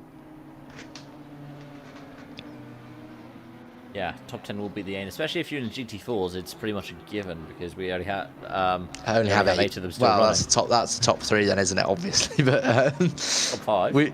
Top 5 maybe. Top 5 isn't a bad aim, but I'd be aiming for a podium if there's only 8 cars. And whilst I'm not the fastest driver, I could probably be there at the end. And that's what, again, doesn't necessarily mean you have to be the fastest driver out here. Just get the car to the finish without incident. At some point, I'm sure a car or two is going to have an incident drop off the road ahead of you. Gessel's still in the pits. Like Gessel. And you'll make a position like Charlotte, who's just basically been picking off positions. Just sort of every now and again getting a position. Jonah Turner was back in the pits. I just saw a pit icon come off of his name. Or was that Gessel coming out of the pits? I'm not sure. But either way, Gessel coming out of the pits. We've got a few cars back now. So Crimson, or Crixon, I can't see the name's a bit blurry still. But the Nissan Crimson, yeah. Crimson. The Nissan of Crimson. Crimson. N. N. Crimson. M. Oh, Crimson. Oh, well, there we go then. I think he's also same known thing. as Fumzilla. I think that's Fumzilla in the Discord server. Okay. So, going to mention a couple of teams here. We've got University of Nottingham Esports in the Lexus who haven't shown up, but they should have been entered in the Lexus in the number 5. So, Nottingham. I do see a number 5. Oh, we do have the number 5, but that's definitely not our driver. Did we just see someone go flying off? Oh no! Oh, did you just? Oh no, there they are. That is actually our Mexican team. They've entered in the wrong car. That's the wrong car number. You're supposed to be number 11, guys. But they reallocated number 5. They might have been reallocated number 5, but Emmanuel Cardenas behind the wheel. He is sharing the car with Alejandro Gomez and Arturo Pereira. They did just get sent to avoid though for the internet. Well, I think it was because we kind of spotted them, and I think they wanted to try and hide. I think University of Nottingham might be trying to kidnap their internet. Absolutely. If we suddenly see a Lexus appear instead of a McLaren, it's just standard internet things. Anyway, Ooh. so sort of 2 cars then we can count for being missing. I believe also, do we have the 73 on the race today, or are they just racing under a different number like the other cars? We have a 71, we have a 75, we have a 77. We don't have the 73, so there's another BMW. So 2 of the 3 potential BMWs. We'll call it technical difficulties. I think Owen's been around stealing wheels again. Yeah. We're gonna blame it down to Owen. So It's for a those in the Fanatec BUSR, RMAs, yeah, mate. Honestly. yeah, absolutely. He started going through them. It's unreal, It's disappointing. It's disappointing. I'm disappointed in you, Owen. You see, the problem is, because he's so loyal to Frostmaster with his trusted T300, what he's going through is he's going through and finding every Fanatec wheel, taking them, and then hiding them. Yeah. Just forgetting to mention to him that the Fanatec wheel was attached to the BMW GT3, not a sim rig. Anyway. The same in the minds of Owen Goldsmith. Exactly. Owen Goldsmith's mentality there for you, ladies and gents. Anyway, now that we've bullied Owen enough... Colin does go for a move already. Yeah, ideally, the Air Force is not flying. Oh, that's a bit of a tight way to feed yourself back in front of the Air Force. He's going to look to stick to the bumper of Colin here, maybe make a move back round at some point. Let's see what happens. Runs a bit wide there, but he's going to try and use that as a slingshot out the corner to regain the position, maybe look down the inside. Here, looks at down the inside, bit too far away though to make anything happen there. Meanwhile, we have further down the 99 and the 151 doing a bit of a battle. And do I see that the 12 and the 640 are very close together? Look at that. So the McLaren's now fighting. This is for P5 on the road currently. We're going to sort of be getting into the pit stop phase within the next 10 minutes. I'd expect to see some cars starting to maybe think about pit stop cycles. Obviously, multiple drives. I'm sure they'll be trying to aim for every hour. But every now and again, you do just pit a little bit early. In fact, there's a car coming in for the drive-through. Number 46 has got a drive-through. That would, I'm assuming, be for track limits. We don't think we give out drive-throughs. I think we just give out time penalties. I think you can, but it'd be particularly egregious, and we haven't seen a multi-car pile-up, so... No, the Gravy Seals are currently serving a drive-through for track limits. Obviously, being Gravy Seals, I'm sure they can't see beyond the water. And well, sorry, the water with granules in it, my bad. Anyway, looking elsewhere... It says too dumb to function on the back of their car there, Adam. Well, that doesn't help the situation. Especially a Greg's logo on the side as well. You might well do, however, we do have to mention that there are other brands of gravy and pastry shops available. Because we're impartial here. Yes. Yes. In fact, did I see an OXO livery on the rear quarter? Anyway, looking at elsewhere, we've got the number 12 still battling with the 640. Meanwhile, there's another McLaren behind them of the Positive Perception car. I believe that is still going to be the car that was started by Aaron Malone-Smyth. He has Freddie Coleman Evans as his second driver. So they have a couple teams planned with Positive Perception. We have a few duplicate teams or multi-car entries. There was supposed to be a multi-car entry for BUSR. Obviously, I was supposed to be in the second car. Unfortunately, didn't get a chance to race. We obviously have Rocket Simsport, who are also racing with alongside BUSR for this round. Obviously, Positive Perception with a GT3 and GT4.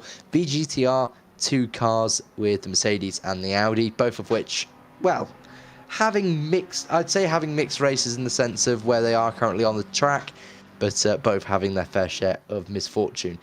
PSR is also here. PSR is in here. He's got a second driver in Bastian Zenfels, so Conor McCullough not driving the full 6 hours. He's got a nice little gap, so... He's currently sitting in his own air. He's probably talking about the football, you know, Birmingham, yeah. Oh, he is a Birmingham City fan, definitely. He's a Birmingham City fan. Same as Charlotte Perkins. Are Birmingham playing today? I wonder if we can... I'm not sure. I'm sure at some point, if we get Charlotte in here, she can tell us Well, I know the all North about London it. derby was a 2-2 draw. Elsewhere, Brighton beat Bournemouth 3-1. Chelsea lost 1-0. Well, better not tell Villa. Stig. And no, Liverpool 3-1 Birmingham at West playing Ham. today. Yeah, Birmingham playing today. Anyway, so we should probably stick to the racing because that's what we're here for today. Yes.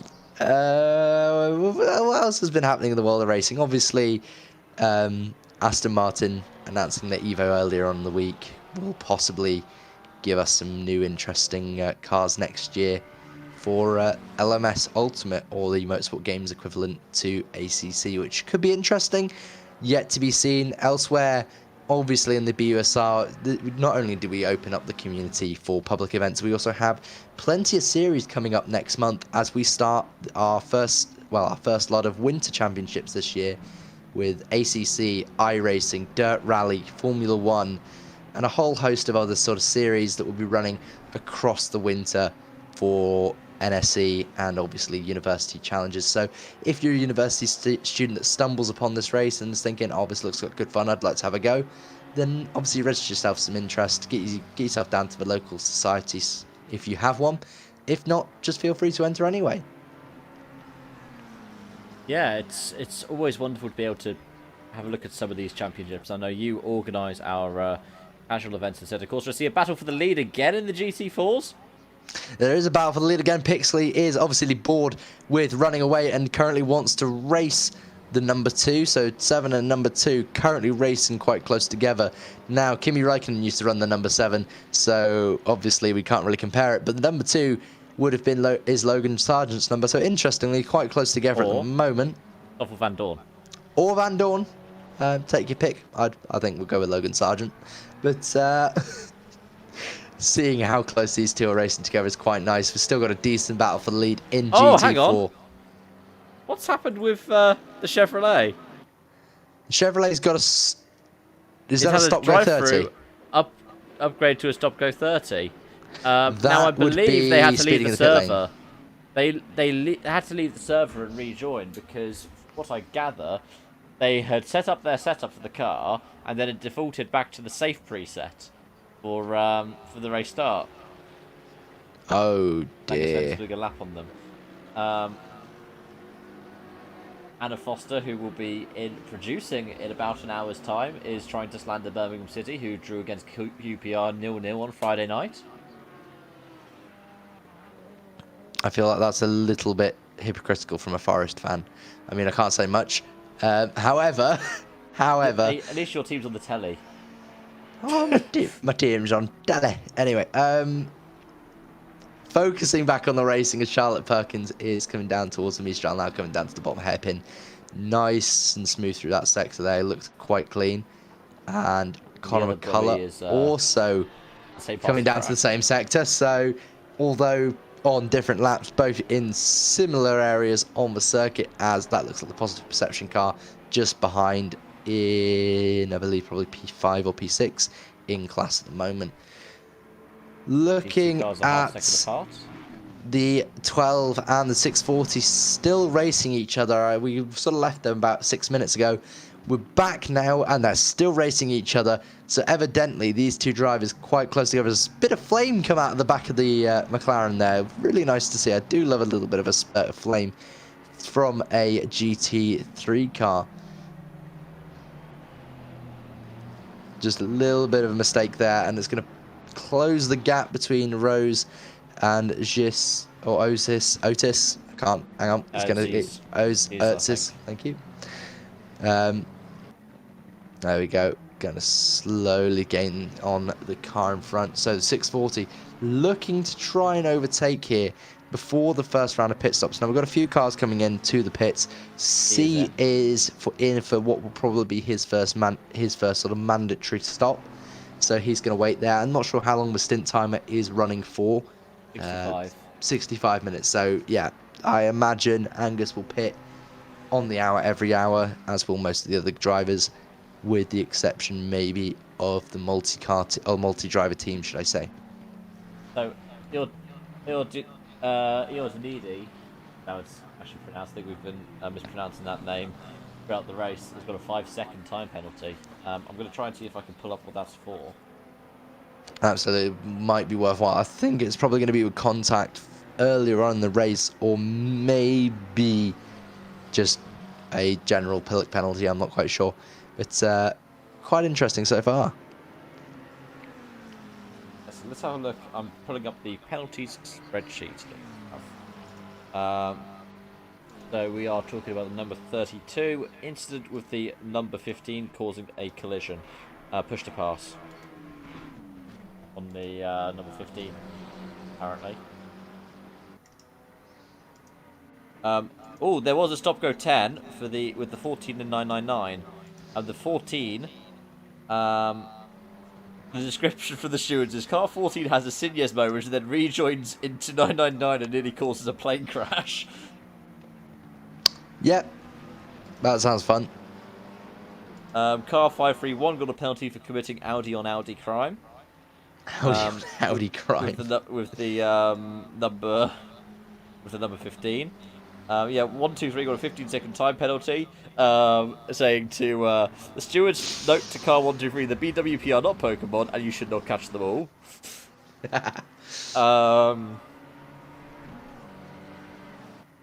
In terms of the other 20 seconds, so Pran got a 15 and a 5. 5 seconds for the collision was 61. With 151 and is it number 71? Who are still running the Maserati. 15-second penalty. The first one says, car 123 plows into car 61 and causes a bit of chaos. The second one says, car 123 continues turning right and collides with car 51, causing both to spear off into the Maserati. So, sorry, can we just... We're just going to sort of focus on the Maserati for a second, because someone mentioned to me that we should definitely pay attention to it. And I was like, okay, you know what? We'll have a look at it. But now looking at the side of the car, absolutely. Look at the absolute Chad on the side. Oh no! I believe that's P2 trying to get around. That is the P2 car. That's the P2 car. The Maserati clearly too much of a match for the car in P2 as he runs off to avoid potential contact. The 202. There's a joke about the 202 having a thing saying that they need a P brake on the front of their car because they're also driving solo. There's car 202 spears car 99 and earns himself a longer pre-brake at the next stop. Very nice. There's some interesting penalties coming through at the moment, and as ever, our 3 stewards for the day, it looks to be Thomas, Alexa and Jason all having a great time down there. So kudos to them, and obviously we appreciate the work they do. And we will definitely not commit a Yas Heat and slander them live on YouTube. Anyway, focusing on the race. I thought that was flaming off on Twitter or X or whatever it is now. Multiple platforms are available, and you can slander them on any of them. Just use the link #BUSR stewards when you do, just so we can view them all and laugh together. Anyway, now focusing back on the race, we can see Colin Dunn in P11. Now being chased down by the Georgian Air Force car. The VGTR number 15 just ahead, 7 seconds ahead now. So we're coming into what I like to call the initial pit stop phase. This is the crucial point where everybody needs to be trying to focus on when and where they're going to stop. Because the most important thing when you pit stop is to get out and clean air. The last thing you want to be doing, especially as a GT4, where you have cold tyres as you come out of the pit lane, is be in traffic, because that's where carnage just ensues. Yeah. Another thing that I've been looking at is I think we've lost another car from the race now. The number 5 is no longer showing on our screens. That's a shame. I'm sure we'll see them back. Could be that their internet has gone missing. Yes, I think Angus has been starting to dispose of his Banbury internet by giving it to other cars. Angus, that's just cheating. The Atlantic to Mexican drivers instead. Absolutely. So Conor McCullough now into the top 10 after starting a bit further down than he'd like. car behind him currently isn't for position because that's a GT4 car, so he doesn't have to worry about that at all. However, he does have to worry about the 531 ahead, which he wants to catch. That is the Audi of Gajan. And obviously, Dietz behind in the VGTR Audi.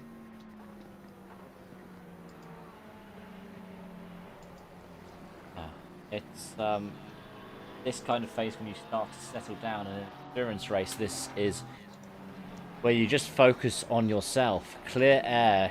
It's one of those things that is an absolute gift when you're in these races, because although it means that you are too far from the car in front to be properly chasing them down, it also means that you're in clear air.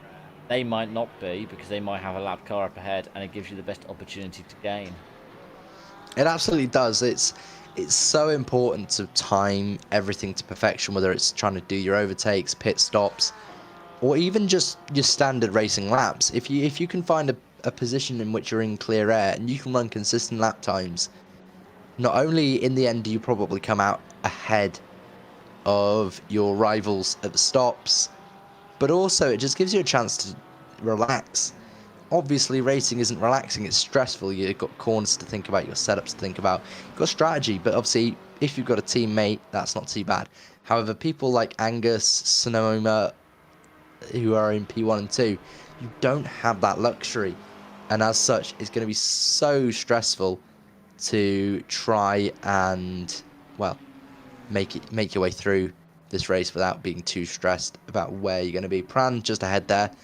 Currently, finally, back in with the GT3s, so it looks to be that the GT4s have finally gotten rid of most of the GT3 traffic. It looks like they're going to be P21 to 28, which means that maybe one car still sat in the GT4 traffic. Pran getting overtaken now by a P5 and P6.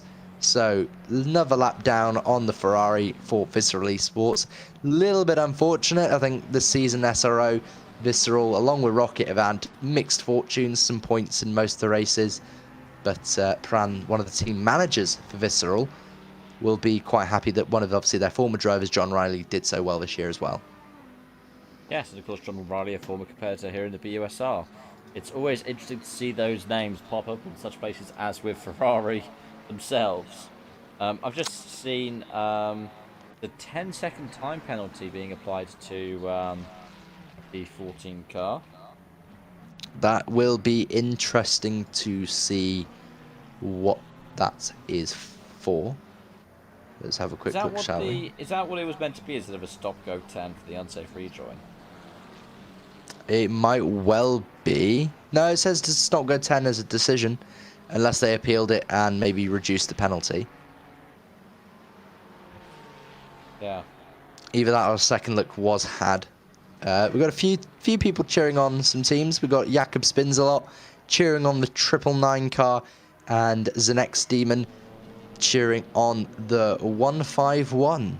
So we've got a couple of fans in here. Obviously Kirkham, the solo driver in the Aston, currently P14, doing really well. And the BMW currently sat 5th in class with the Mercedes trying to make its way through here. That was for position there. That was for position. There was a lot of front-end damage on that M4. And the M4 looks like he's coming into the pit, so might well have been some contact. As a little bit closer to the wall than they liked, I'm sure. So we're currently coming up. Yeah, absolutely. So we're currently coming up to half an hour before we do the handover. Our handover will be to, I believe it's Mike and Ishan. We're going to then take a small break while they do some chatting, give us a chance to go get some food. Obviously, I believe we've got an interview coming up at 6 o'clock as well with somebody from ManHealth, which will be lovely. And more importantly, we'll have plenty of racing action to continue the whole way through the night till about 10:30.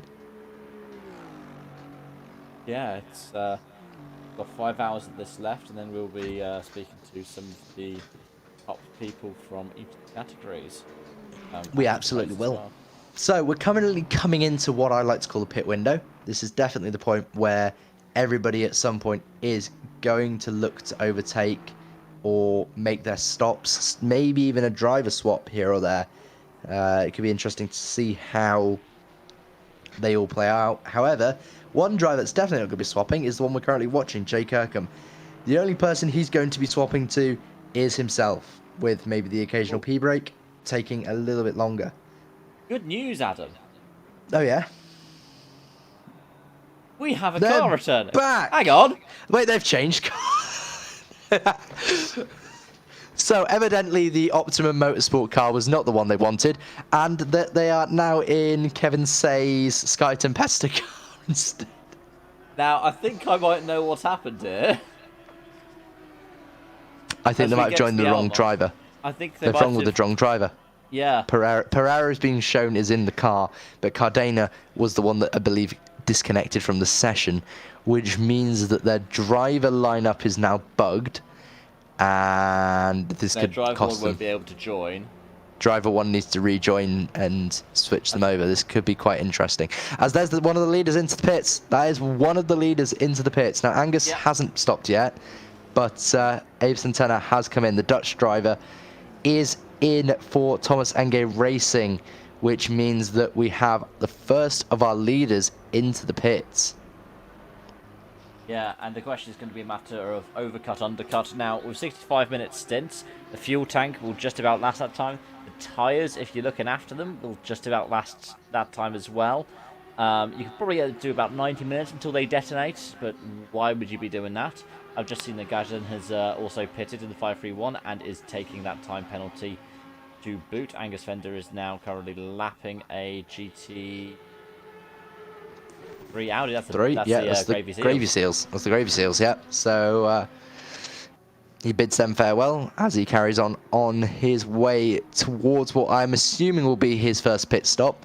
So I'm sure that there'll be a quick sprint from his rig to the toilet or to the kitchen to quickly get a quick drink, maybe a cup of coffee or something as the car does the pit stop.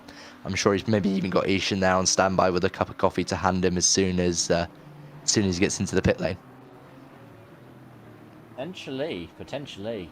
But what we're looking at is an idea of strategy, because you can go up to 65 minutes. Angus looks like he's going to do all of that. He's going to do one more lap. Yeah, you'll have time for maybe one or two more laps. I don't think he would have time for two more maybe laps. 2 minute. It's about a minute. Oh, bit of an interesting rejoin. Angus sort of is hoping that the car that was coming out the pits there didn't catch which car it was, but coming out the pits, it's the Mexican team. They are back in the Sky Tempesta car. So Pereira this time behind the wheel. So maybe they have got it fixed and they were doing a quick pit stop swap. However, I'm not sure what the rules are on swapping cars in the middle of the race. I think their lap count has been reset. Yes, it has. It will have been reset, so they're going to be massively down, but kudos to them for coming back and trying to complete some of this race. Yeah, it's good to see people coming back in and going on that never give up message. Absolutely. Now, those of you might realise that you can't divide 65 by 6 evenly, which means that you are forced into doing 6 pit stops in this race.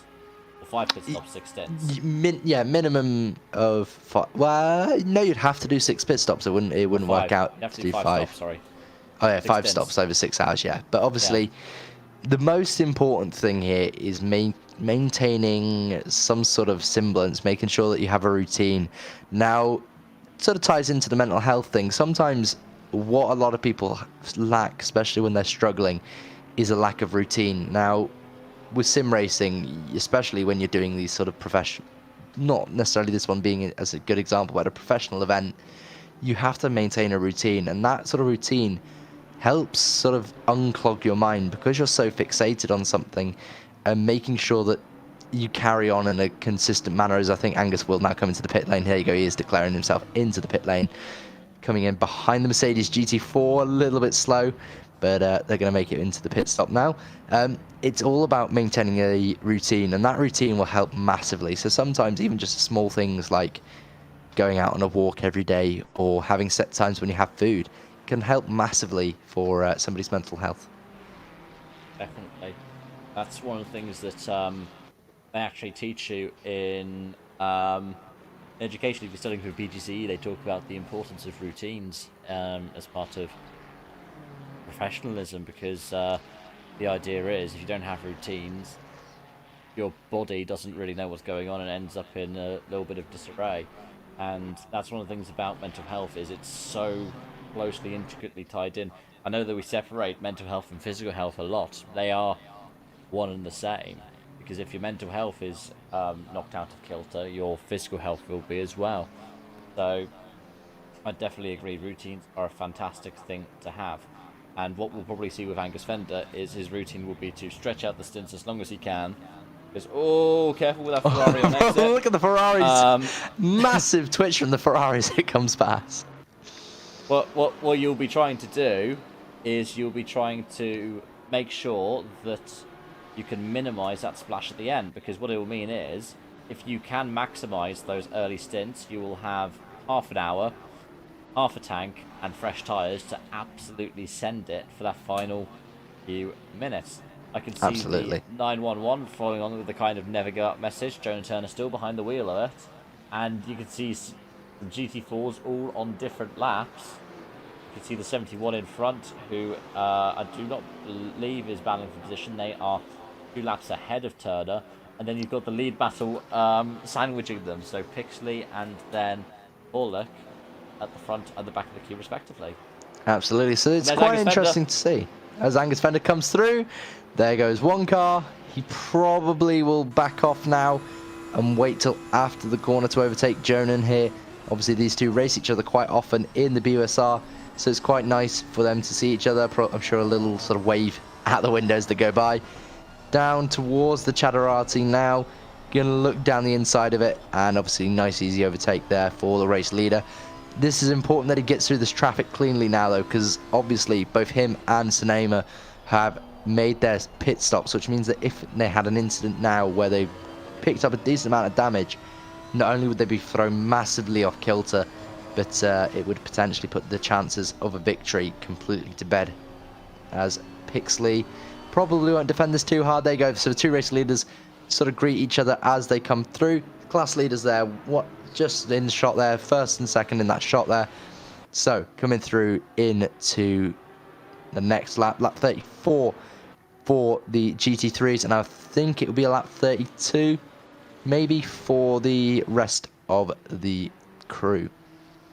I just think it's 3 laps difference between the lead 3 and the lead GT4, which after an hour is quite nice. It is quite different in terms of class. It tells you how high in ability we have the top parts of our classes. Charlotte Perkins and Frank Calavala, in fact, all of the GT3s, barring the number 93, who has changed car, are still back ahead of the GT4s. What I was going to say, though, is Uvalik, who's jumped into the VGTR car, the Serbian driver, has got a drive-through. Immediately on a drive-through, so that will be probably speeding, small amount of speeding in the pit lane, or maybe disengaging the button slightly too early. Or track limits. Or track limits. I think I'm more inclined to go with the speeding in the pit lane, but obviously yet to be seen. I'm sure that either way, it's going to affect them in a negative way. It's not going to be helpful, but they'll keep going because, again, the most important thing about this race today is to keep yourself going, keep your heads up, and you never know what can happen if you keep going. I mean, speaking of that, Pierre Moulin is quite comfortably into 3rd place now. Rahmoun is going into, as Moulin is going out of Escargot. Charlotte Perkins ahead, and that is the ladies. That's the Mercedes GT4. So we've got 1 Merc in each class.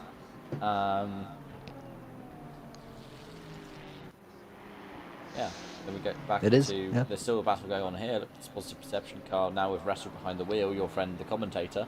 Mr. Commentator. Both battle against Klemenko in the number 22 Ukrainian Air Force R296. Absolutely. It is very interesting to see. In fact, it's sandwiched by positive perception. So could we see a little bit of teamwork here from the two cars? There's the flashing of the Ukrainian air force as they go through. But positive perception now, yes, slingshotting off the back of their GT4 car. Now, I'm sure at some point I'd like to quickly get maybe one of the two of the drivers in from that first stint. It would be quite interesting to have a chat with them. So I might see if we can maybe pinch Colin, because it's always good to have a chat with him. He's a very professional individual. And even in this lead group, the pit stop phase has shuffled them out a bit. The Simply Race one with Raphael taking over the car has got a gap of about 3 seconds to the 640. Jordan Rose still behind the wheel of the 640. Is that one of the solo cars, the 640, Adam?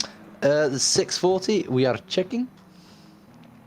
And it is not. Project Reborn have 3 drivers: Jordan Rose, Fabien Dehat, and Guillaume Exabat. They must be deciding that they're going to run 2 hours each in one hit, which can be a good way of thinking about it, because one of the things that you do also have to do is prepare yourself, and that doesn't necessarily mean practicing. That means looking after yourself and thinking what works best for you. There are some drivers who will be like, okay, I can only do one stint at a time. Some who like to do all of their stints in one go.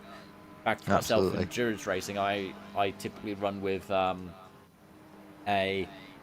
competitor, a teammate of mine lives with OI as condition, which means that they must do all of their stints in one go, because if they step out for a moment, they could easily overexert themselves, and that would mean they were only able to go back into the car. Absolutely. So it's important to, when you're thinking about that kind of planning and preparation and routines, know what works best for you. I think usually 2 weeks, right? 2 weeks is when you can find a routine's working or not. Yeah, it's again, you gotta sort of try things for a bit longer. Again, obviously not everything's gonna work for you first time. Keep trying, maybe different ways of doing it. Everybody's unique, and you can see obviously Angus doing the solo race is a good example compared to maybe some of the other team races.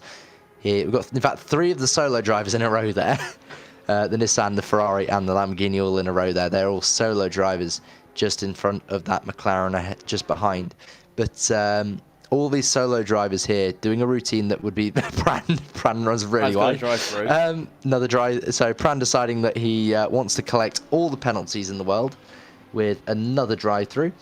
I'm not sure how many he'll get before Alexa finally gives up and puts him in the box. But for now, he'll keep running with his drive-throughs.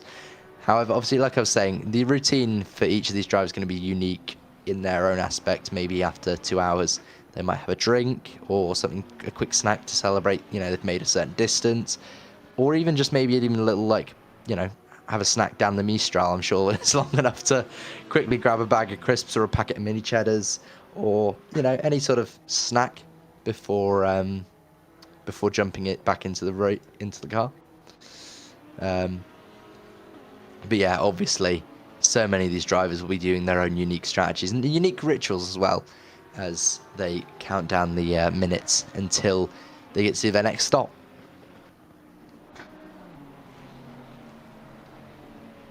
Yeah, it's going to be just having a look forward to what comes next. And I really admire people who are doing this solo, because I know people who have been able to, people who can, people who choose not to. I've just noticed as well, quite sadly for the 14, they've picked up a stop go 30. Oh that dear! Light is so still not on. That's maybe is that maybe a design choice at this point, or maybe they've got damage that they've not repaired. Not sure, but yeah, obviously I've had my fair share of commentary gigs that have lasted a long time. I've done 6 hours solo for another community it was a few years ago now, but a while ago. And the one thing I can tell you about commentary is, yes, your voice is exhausted after 6 hours, but it isn't as mentally draining as it is sat behind a wheel for 6 hours. Now, again, legally in motorsport, you're not allowed to drive more than 3 hours in a row before stewards and officials will pull you out of the car. So to do 6 hours solo is absolute insanity. And I mean, absolutely fair play to all 6. Sorry, it is 9 drivers, isn't it, in total? 9 drivers, 10 even, sorry, 10 solo drivers who are all out here today racing on their own. So we've got Pran, Angus, Daniel Crinson, Charlotte, Jay Kirkham, Frederick C., Thomas Cruikshanks, Samuel Dietz, Abe Santama, and Richard Pixley. All these drivers doing solo runs, trying to do the full 6 hours on their own. Well, without many incidents. It's easier said than done sometimes, but all these drivers working as hard as they can in the name of charity and also in the name of fun.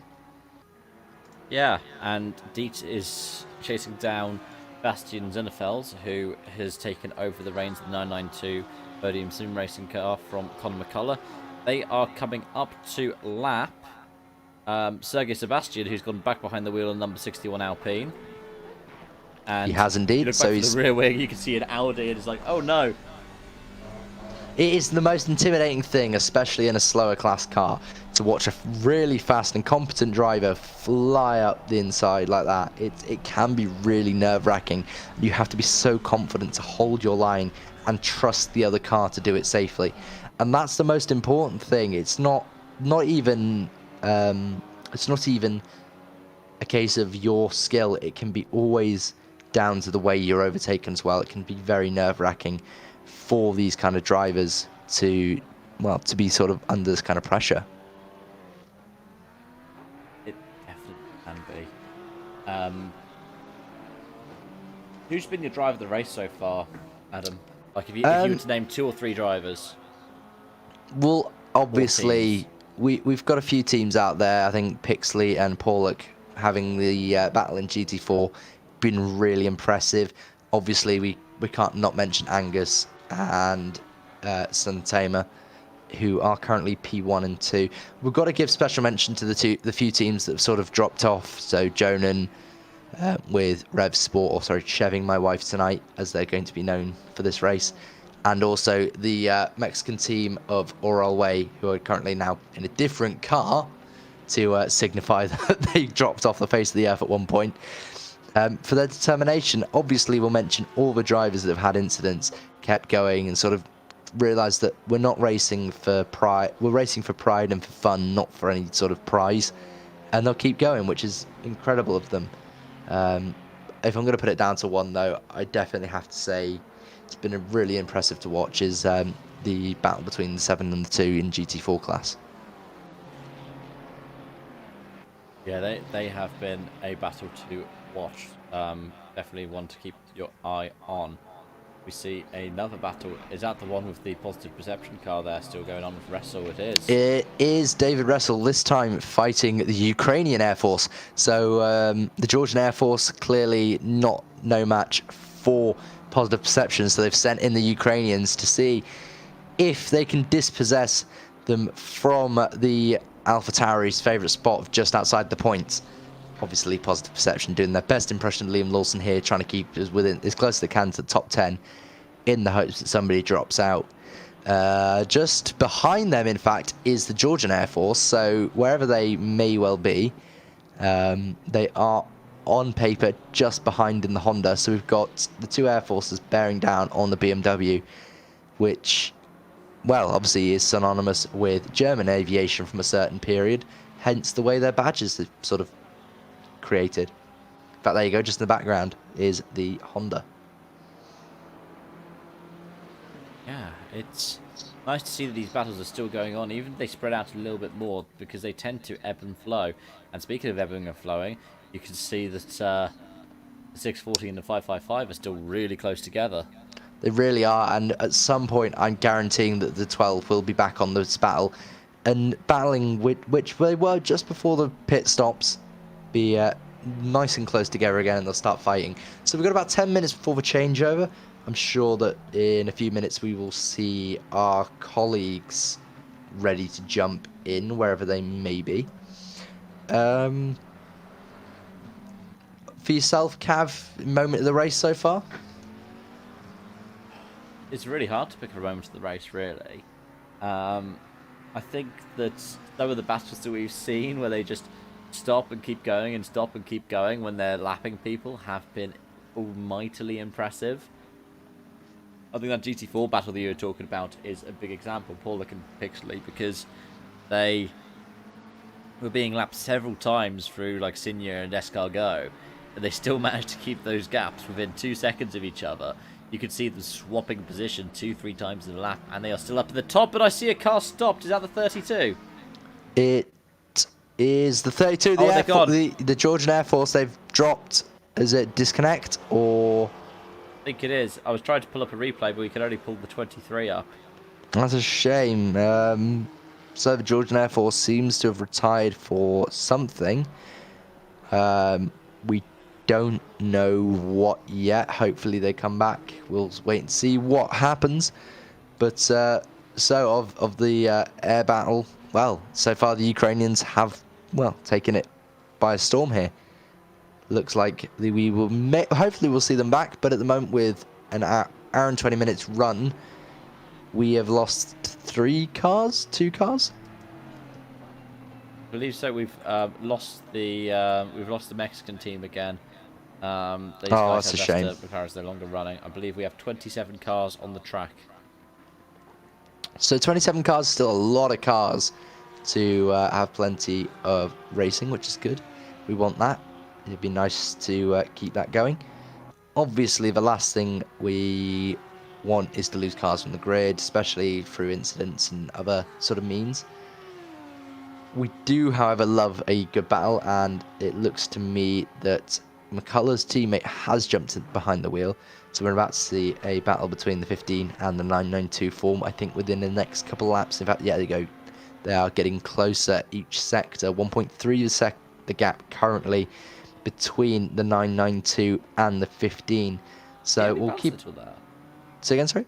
It looked like that Audi bounced until there at the first part of Escargot.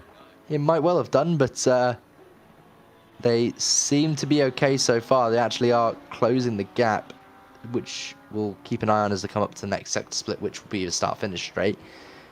Looks to me like they may well have caught, even if by a couple tenths. It does look a little bit closer than it was when we started watching, so they're going to come up to the line now. It is, yep, they've caught by 2 tenths, which is may not look like much, but 2 tenths, especially when you're racing now for the next hour, is very close. I think it's ebbing and flowing over the course of the lap. Porsche obviously will struggle in Sector 2, because Sector 2 is basically the Mistral. Porsche is renowned for not having been particularly well adjusted to going in a straight line. But the last lap times they had, it was actually Bastian who was fastest by 8 thousandths. However, the lap before that, it went 4 tenths in favour of Dietz, who was that a bit wide there. That did look a bit wide. So it looks like, in fact, there you go, there is more time being gained by Dietz on Bastian. So the 992 now losing time. There's a car stopped at the bottom of the hairpin. That was 463. That was Charlotte. Charlotte has jumped back to the pits. So there must have been an incident there in which she's found the wall. That is not where you want to be facing, Charlotte. You should be facing the right way on the track. So we can see that some of our colleagues are starting to appear now. So we've only got a few more minutes before we do the handover, which will be nice. Give me a chance to rest my voice and for you to get rid of the droning, get rid of my droning tones for a bit.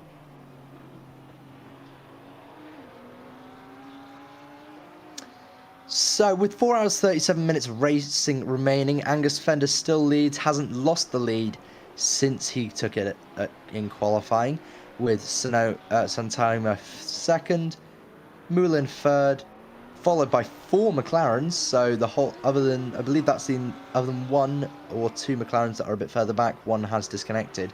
The whole contingent of McLarens aiming to finish in the top 5, which will be quite impressive if they manage.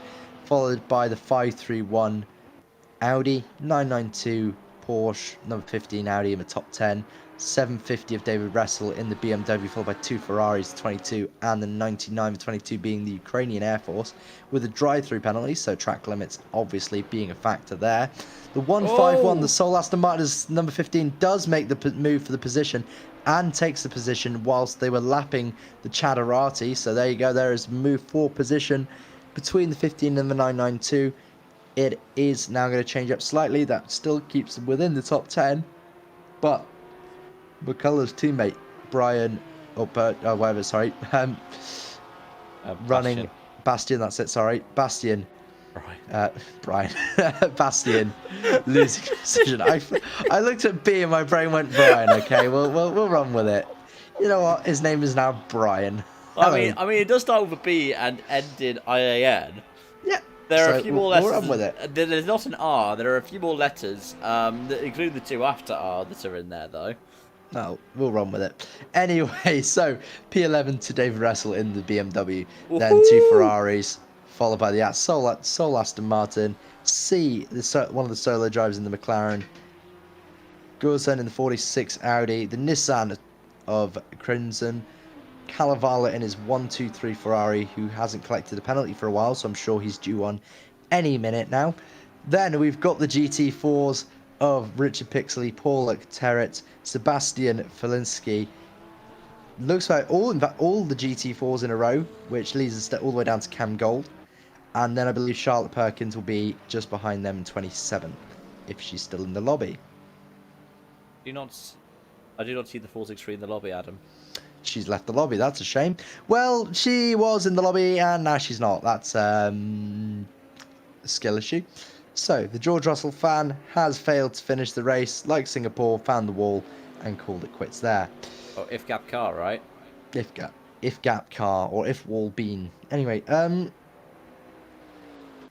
sorry. Anyway, now back to professionalism. Running back to the top 5 here with Rafael Narlo in the 555 Simply Race car. Lovely looking shades of purple, blue, and black there. Simply Race logo emblazoned on the side. So, yeah, I can see our colleagues are waiting for a handover that will happen in a couple of minutes' time. But yeah, the first hour and a half of this race, are the top 3 still? I think the top 4 are still made up of the same cars, aren't they? Top 4, I believe the top 4 are still made up of the same cars as the start. Slightly shuffled order on the second row. But the front row has remained unchanged. Yeah, it is still 2 drivers that are running the whole 6 hours. Angus Fender from Abe Santima. That is our top 2. Oh, what's happening with David? David has decided that he doesn't want to race Angus and thrown the car off the track. That BMW is looking very loose, which is quite strange because the BMW is usually a good starter car because it doesn't tend to get loose. I think there may be some damage on that car that they may not have repaired. It does look a little bit twitchy. I'm sure that I will hear all about it when I have a chat with them later and I can bring back some info. But for now, David Russell wrestling the car as he comes through to start his next laps. Now off the lead lap, I believe he is the most recent car to be off the lead lap. The next one will be Sevilla, Bastian. That's the one, not Brian. Bastian. Yep, Bastian, who, by the way, will be informed of that name change that he's received because Conor McCullough has been in the chat saying, "I'ma tell him that, ha ha." That's fine by me. His name is now Brian Zenfels. I'm a horrible person, I'm sure. Anyway, so only a couple more minutes till we change over to Mike and Ishan. I believe Cav will be staying with you for the whole thing, just not talking through it. Yeah, I'm handing over the duties in charge of it to Anna Foster. So we will see somebody else's fancy camera work. Absolutely. It won't be somebody who's going to be commentating, which will be a little bit easier. Fortunate for Anna. Yeah, you don't have to worry about all of that. Yeah, so this will be the last time we talk together, because afterwards I'm going to be joined by I believe this will be his proper debut, Alex Smith, who doesn't often commentate, should we say, is more renowned for his antics, shall we say, during ACC seasons. But I'm sure that he'll be an interesting partner to commentate with. So obviously, as we're closing up our part of the stream, I'd like to thank everybody that's been watching so far. Those that have donated, again, thank you so much. And obviously, thank you to Angus Fender and ManHealth for obviously helping us put this together. This is the point where we're going to hand over now. So I'm hoping that these Ishan and Mike are going to drop in any second now. Waiting for them to drop in. I will drop them in as we sign off. So yeah, thanks for Cool. watching so far. We'll hand you over to our very capable friends, and we'll see you back later on. Thank you very much, guys, and I shall see you in a few hours.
Oh, so welcome back. We'll be taking the reins for the next 2.5 hours. I'm Ishan. I'm joined by... Hello there. I'm back for a little bit of more of ACC. It's Michael back, and yeah, we're going to be doing our second leg of streaming on the 6-hour race. So, a bit of fun with you, Ishan. It's going to be a lot of fun. Hello. Oh my goodness, I am washed out. It's fine. What am I doing down there? Oh, There we always go. happens. Look. There you go. Hello, everyone. It's been a moment, hasn't it? It's definitely been a moment for me, but I think it's been a moment for probably both of us then. Well, I don't know. What have you been up to? Well, outside of doing a little bit of data accumulation on what's been happening in the race, I've been having a walk, and at the moment, just making sure that everything is nice and prepped so that we have a lovely 2.5 hours of just talking about cars going around the track. So hopefully it'll be enjoyable, and I hope everyone at home, viewers and drivers, are having a bit of fun. As this race has already been somewhat eventful, but overall not too bad. Somewhat. We'll catch people up as we go into the views later on. So, right. In the meantime, got anything else to really say, Ishan? Not much. I've got my snacks prepared. My supermarket brand Millionaire Bites. Yeah, other Um, brands are available. my uh, uh, sugar water. I've got Yep. some more over here. I built a headboard this morning actually with Angus's help. Oh my goodness. Yeah, hang on. Let me find it. This was quite good actually. I hope we're not like. Okay, that's not the best image. There we go. Look at that. That's nice, isn't it? Right. But we're back. We're back on track with the action. Here's some. Yeah, let's have a little catch up, shall we, on what's been happening throughout the field. So, right now we're looking at Alexander Polek, which currently is the number 19th position, second in class at the moment, trying to chase down Richard Peasley, who is only about 6 seconds up in front. So quite competitive on the front of the field. In the GT4 field. Angus has been having a little bit of fun. Currently, just under 30 seconds in the top of the GT3, with Abe just behind. Again, at 29 seconds out, but there's 3 seconds between second and third. So currently, Angus doing what he loves doing best and running away a little bit, but there is definitely going to be some competition throughout the field, especially in that P2 position with Abe and Pierre Moulin, each running different cars as well. 3 different cars at the top of the ladder. Again, something that I do really love about GT3 racing. Oh no, absolutely. I mean, I think we have quite a good split of skills, and definitely the GT3 makes that a lot more easy to have. I think the field is quite tight generally in GT3s, so it means there's good opportunities for racing, and especially when you spread it over 6 hours like this, there's good opportunities all round. And also as well, I mean, Paul Ricard is one of those tracks compared to what you see a lot in the endurance series. We chose a track that was a little bit different than what you see with other series that we use Suzuka or Kailami. This track does have the size, especially in the width for racing, as well as has that very long straight, which can really affect how different cars set up for this particular track. And as we go throughout the show, we'll probably talk a little bit more about what these cars mean for this specific track, and also the dynamics that are involved with it. So I think we definitely will have a filled 2.5 hours, and we will be having a little interview with someone during our stint. Which will be Yeah, quite I think nice. that'll be happening very shortly. We're just trying to get the back end ready for that, because yeah, I'll be honest, I'm not super ready. Just gonna. I'm making excuses. What's really happening is I can't figure out where I've put my Discord window. I would like to reiterate, it's been a moment. Yeah. But yeah, I don't know. Yeah, should we have him in? I think we What are are we going to be thinking? having. I think we Right, have around about scheduled. And in the right. meantime, just while I'll we've do been this having one. a Sean Warbley in the 531, Audi had a drive-through penalty, dropping him down to 9th to 10th position in the meantime. So, unfortunate things. Track limits will be a big factor in Paul Ricard. So it's going to be one of those things to make sure that drivers keep it on the track and keep their stints nice and clean. Hang on, I'll be back in a second. You keep Right. talking for a moment. I'll be back in a second. Right. In the meantime, yes, we're just clicking on Sean. We'll be having a bit of a time having that drive-through penalty. Only 5.3 seconds behind Samuel Diaz in the number 15 Audi. One of those cars right now, lap time wise, these cars are relatively similar on pace, but because of that, they're also relatively on the same strategy. With Diaz only having a lap fresher tires, which It's very nice for him. But again, drive-through penalties you do not want to be getting, and it's very easy to accumulate them because you want to be getting as much as you can to the limits to get the fastest lap time. But at the same time, that risk does have its unfortunate ends if you do get on the wrong side of it. And it's going to be a really hard thing throughout this 6 hour race is to not try and accumulate those little tiny things, those drive through penalties, those additional pieces of damage that you might accumulate from either the track or hitting other drivers. And we have two fields, the GT3 and the GT4 lineups, which means that GT3 cars will be having to overtake over the course of this 6 hour race. It is already been happened, and it's already had some hairy moments. And we're just going to be having a look at Freddie Coleman in the number 75. Um, just having a little bit look here. So the McLaren 570S is running one of it's a lovely car. I mean, I always love the McLaren cars as they are, and they're also some of the fastest in the straight line. So it's Back, by the really way. lovely. And Hi. it's one of his lovely cars. Hello, Ishan. Hi. And So what we're going to do is we're going to drag a Mr. Colin Dunn, who I believe is racing. Hello, Colin. Hello there. How are you doing? Very well indeed. How are we doing? Yeah, not too bad, not too bad. How's it all going at your end? Oh, pretty good at the moment. Solid first stint, stayed out of trouble, and we're into the top 10. Awesome, awesome, good work. How's the rest of it going to be looking? Any plans? Any big strategy calls or anything like that, or is it just see what happens? See what happens mainly. Try and eke out our stints. Go for a short final stint. Just keep trying to stay out of trouble, really. Pick our battles. It looks like we're kind of matching the pace of the Porsche ahead. Yep. I mean, any competition from behind, or is anyone looking particularly worrying? Let's say for your guys' race. Yeah, there's a couple really. Both of those directly behind us, the Warby Audi and Klemenko Ferrari. They both had drive-throughs and penalties which have put them behind us. So they are on pace quicker. So we'll see if they come back. And I know at the moment we're worried about getting a drive-through because I got 3 track cuts in the first stint.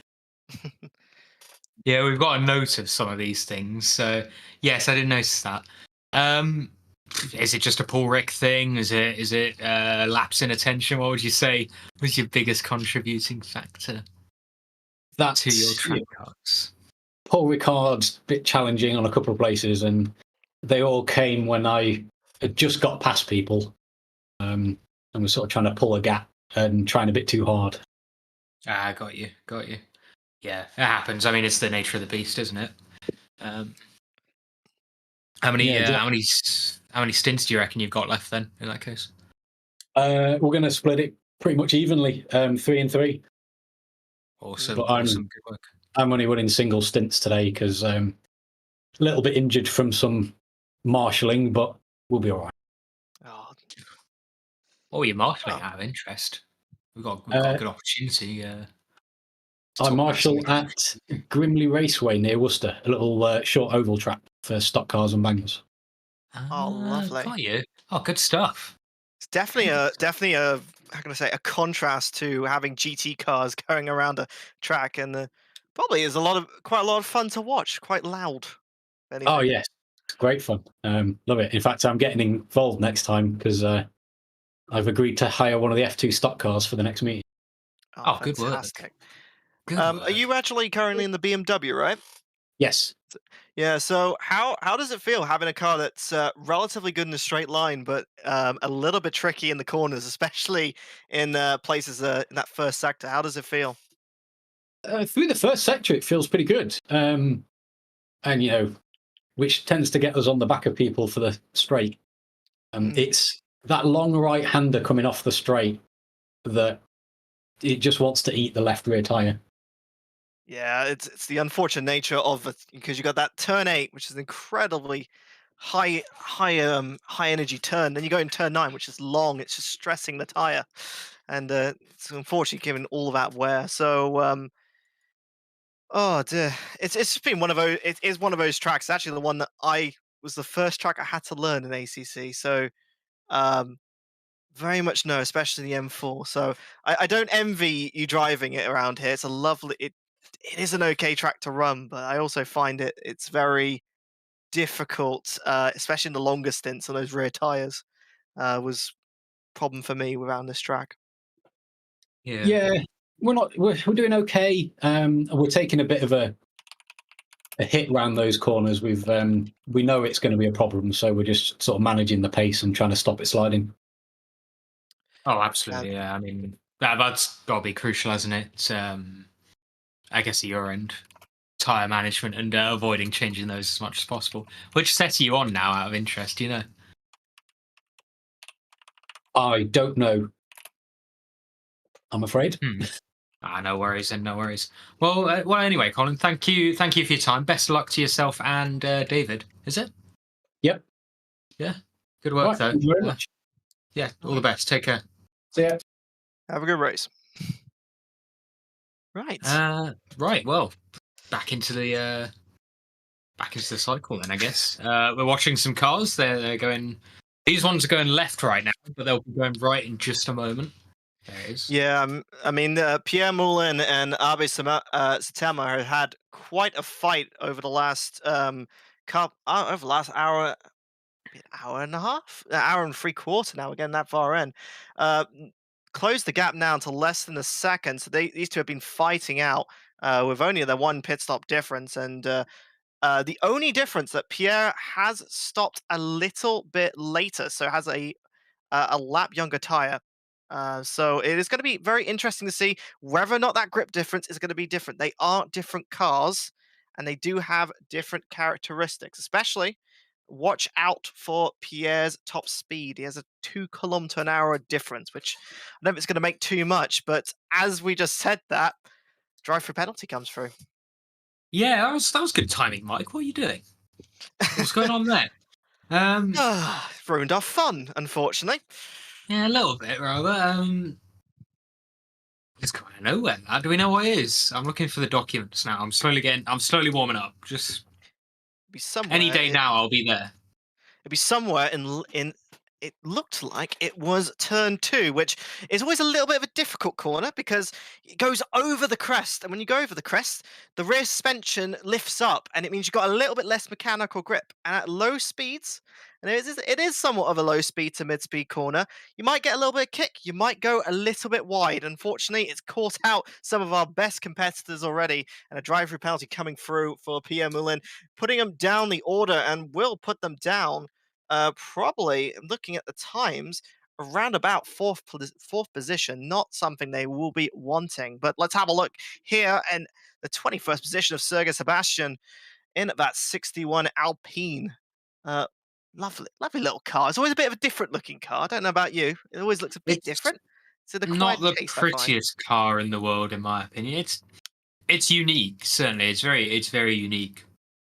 These styling decisions on the car. Apparently it's a car which doesn't have a lot of power, but it's apparently very fun to drive. So I don't know if it's something that it may be one of those that might be a little bit more fun to drive in itself, but may not be the fastest. And it is a GT4. It's not as got as elusive or crazy aero compared to a GT3 car. Well, no, I mean, I imagine it's very similar to the Ginettas in that respect. It's just very, very, very maneuverable, not very fast. So you can sort of hold a pretty much constant speed around every corner on the track, which it's. I was going to say there's pros and cons, but not really. No. But it's very good to wind other people up with, as I understand it. Yeah, just looking back here at Rafael Marlowe having a car coming out the pits, everyone having to dive around them because cars that are coming out the pits do have preference to that part of the track, so you have to respect it a little bit.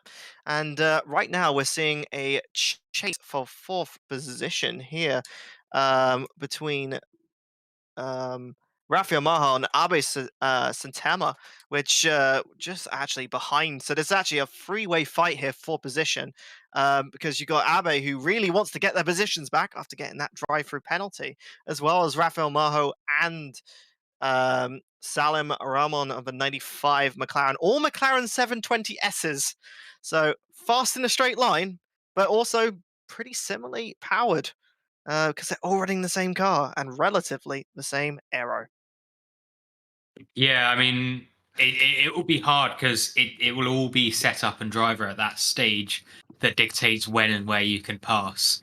Um, it makes it quite difficult. I mean, compared to, for example, take that Porsche down in 8th place with an Audi right behind it, and then a BMW. Those three, they could have quite a bit of back and forth if they're relatively similar on pace, because uh, because the cars inherently perform better and worse in different bits of the track. So gain and Yeah. lose for a net zero over a lap. I mean, the Porsche was always known for being a very good car in those low to mid speed corners because the engine's in the rear, so the car is naturally going to want to pitch itself into the corner a lot more. And so it can be a very nice car to drive in those low to mid corners. But because of that rotation that naturally that car has, when you go into those really high speed corners like turn 8, turn 9, they can be very scary. Turn 8, especially, seen quite a few cars when I was racing in spring at. Going wide or having a spin out because turn 8 is that it's very difficult with because you got to have that platform very nice and stable and may not be as easy to set up as we're going to be seeing Raphael going into the turn 3, 4, and 5, and 6, 7. It's a lot of corners going to section. I don't know any of the corner names, so I mean, yeah, I'll just agree with you. Um, Oh dear.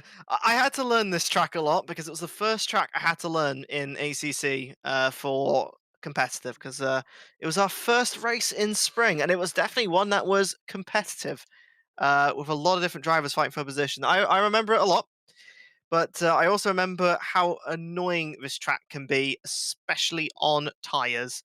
As we are going to be seeing them go side by side, going turn 8. Who's going to be braver onto the brakes? As it's going to be a slight lift off as we're just flicking over to Sergey Sebastian and Asatera fighting each other in the GT4 category. just little comments from our ops operator here, but yeah, there's some action going on. I'm sure we'll pick up at some point. There'll be plenty. I mean, what have we got? Like a couple of minutes of the race left? Yeah. Yeah, and also there's a bit of a sandwich going on between some of the McLarens and as we're just having a look here, Jamie in the Maserati, which I do like a bit of a Maserati, a bit different, bit of a different car, and GT4s they are a bit different. We don't see them all the time, and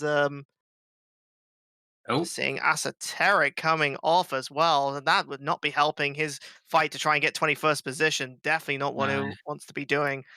As absolutely far as can't park there. Absolutely cannot.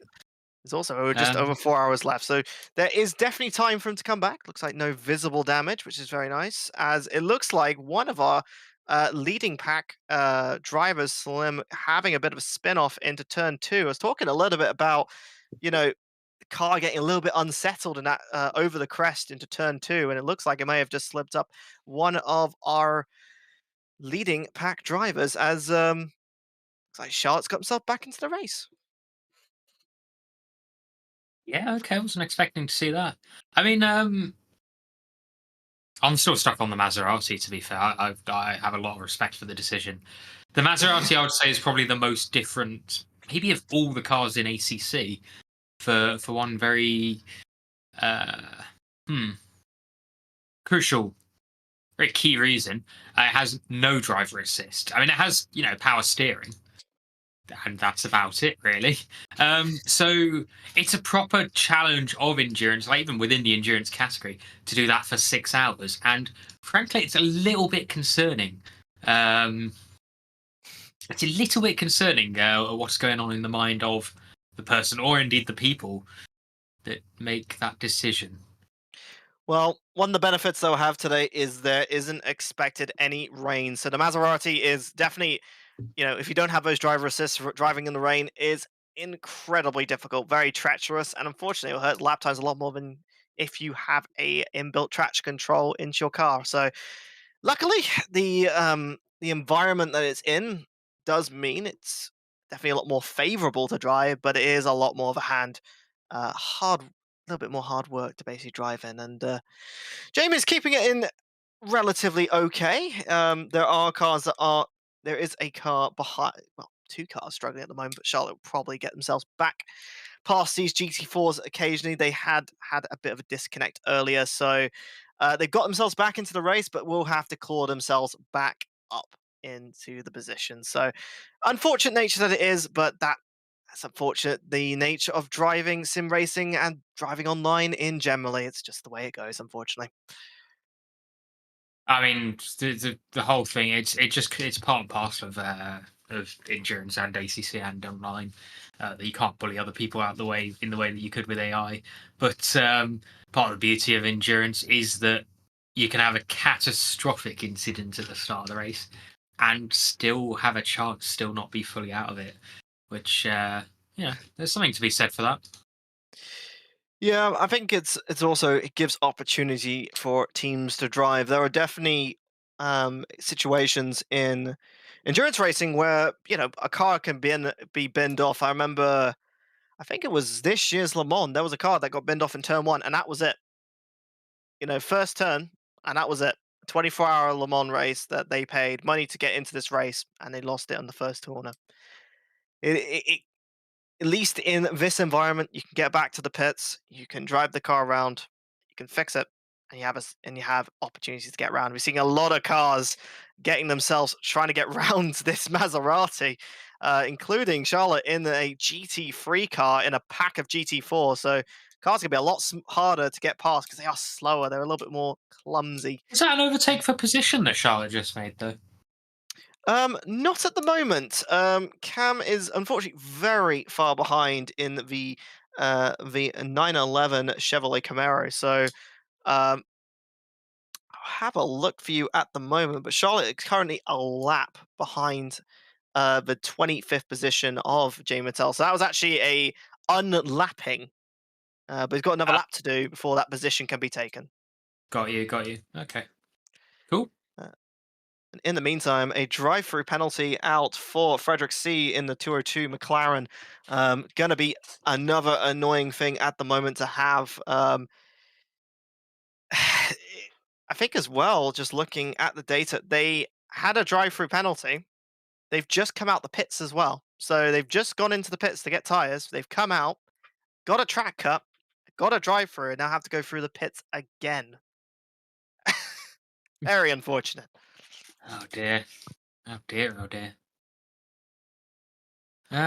mean that's fairly damaging, actually. Especially, well, if it comes later in the race, obviously that's going to be more of a problem. But I flicked out my my aux cable out my headset. yeah, I could hear it. I was trying very much to gloss over it, but yeah, since it's now fair game, what happened? Did you just leaned back too far? So I'm kind of sitting cross feet in my chair right now, and my foot just brushed over the cable and pushed it down, just janked it out. Good work. So it's fine, it's okay, nothing's damaged. The only thing at the moment really is kind of damaged is just, well, actually, there'll be a couple of cars around. We haven't had a lot of contact, actually. I've kind of been very clean in this race. I haven't noticed anything crazy going on right now, as Frederick C has now gone into the pits. So to serve that drive-through penalty, you be too naughty with the track limits, you do have to pay the price. And unfortunately, they've had to make another pit stop. So there's 2 pits in a row, which is probably not going to be helping for getting those tyre temps up to optimal temperature. No, not at all. But then just, I mean, if I wanted to get the tyre temps up down the main straight, just take the optional chicanes, I would say. Got your braking, you got your oh. McLaren getting a little bit loose there, number 75. Yeah, I mean, you could just, brake a bit more, do a bit more turning, scrub the tyres a little bit. That'll get your tyres up to temperature in no time. At the slight cost of some lap time, let's be honest, but we move. Yeah, these things happen. Mike, I can hear you typing. I know, I've got a mechanical keyboard. It's Yeah, but can't you put your noise suppression on? I mean, I can do this as well. Hang on. Oh, lovely.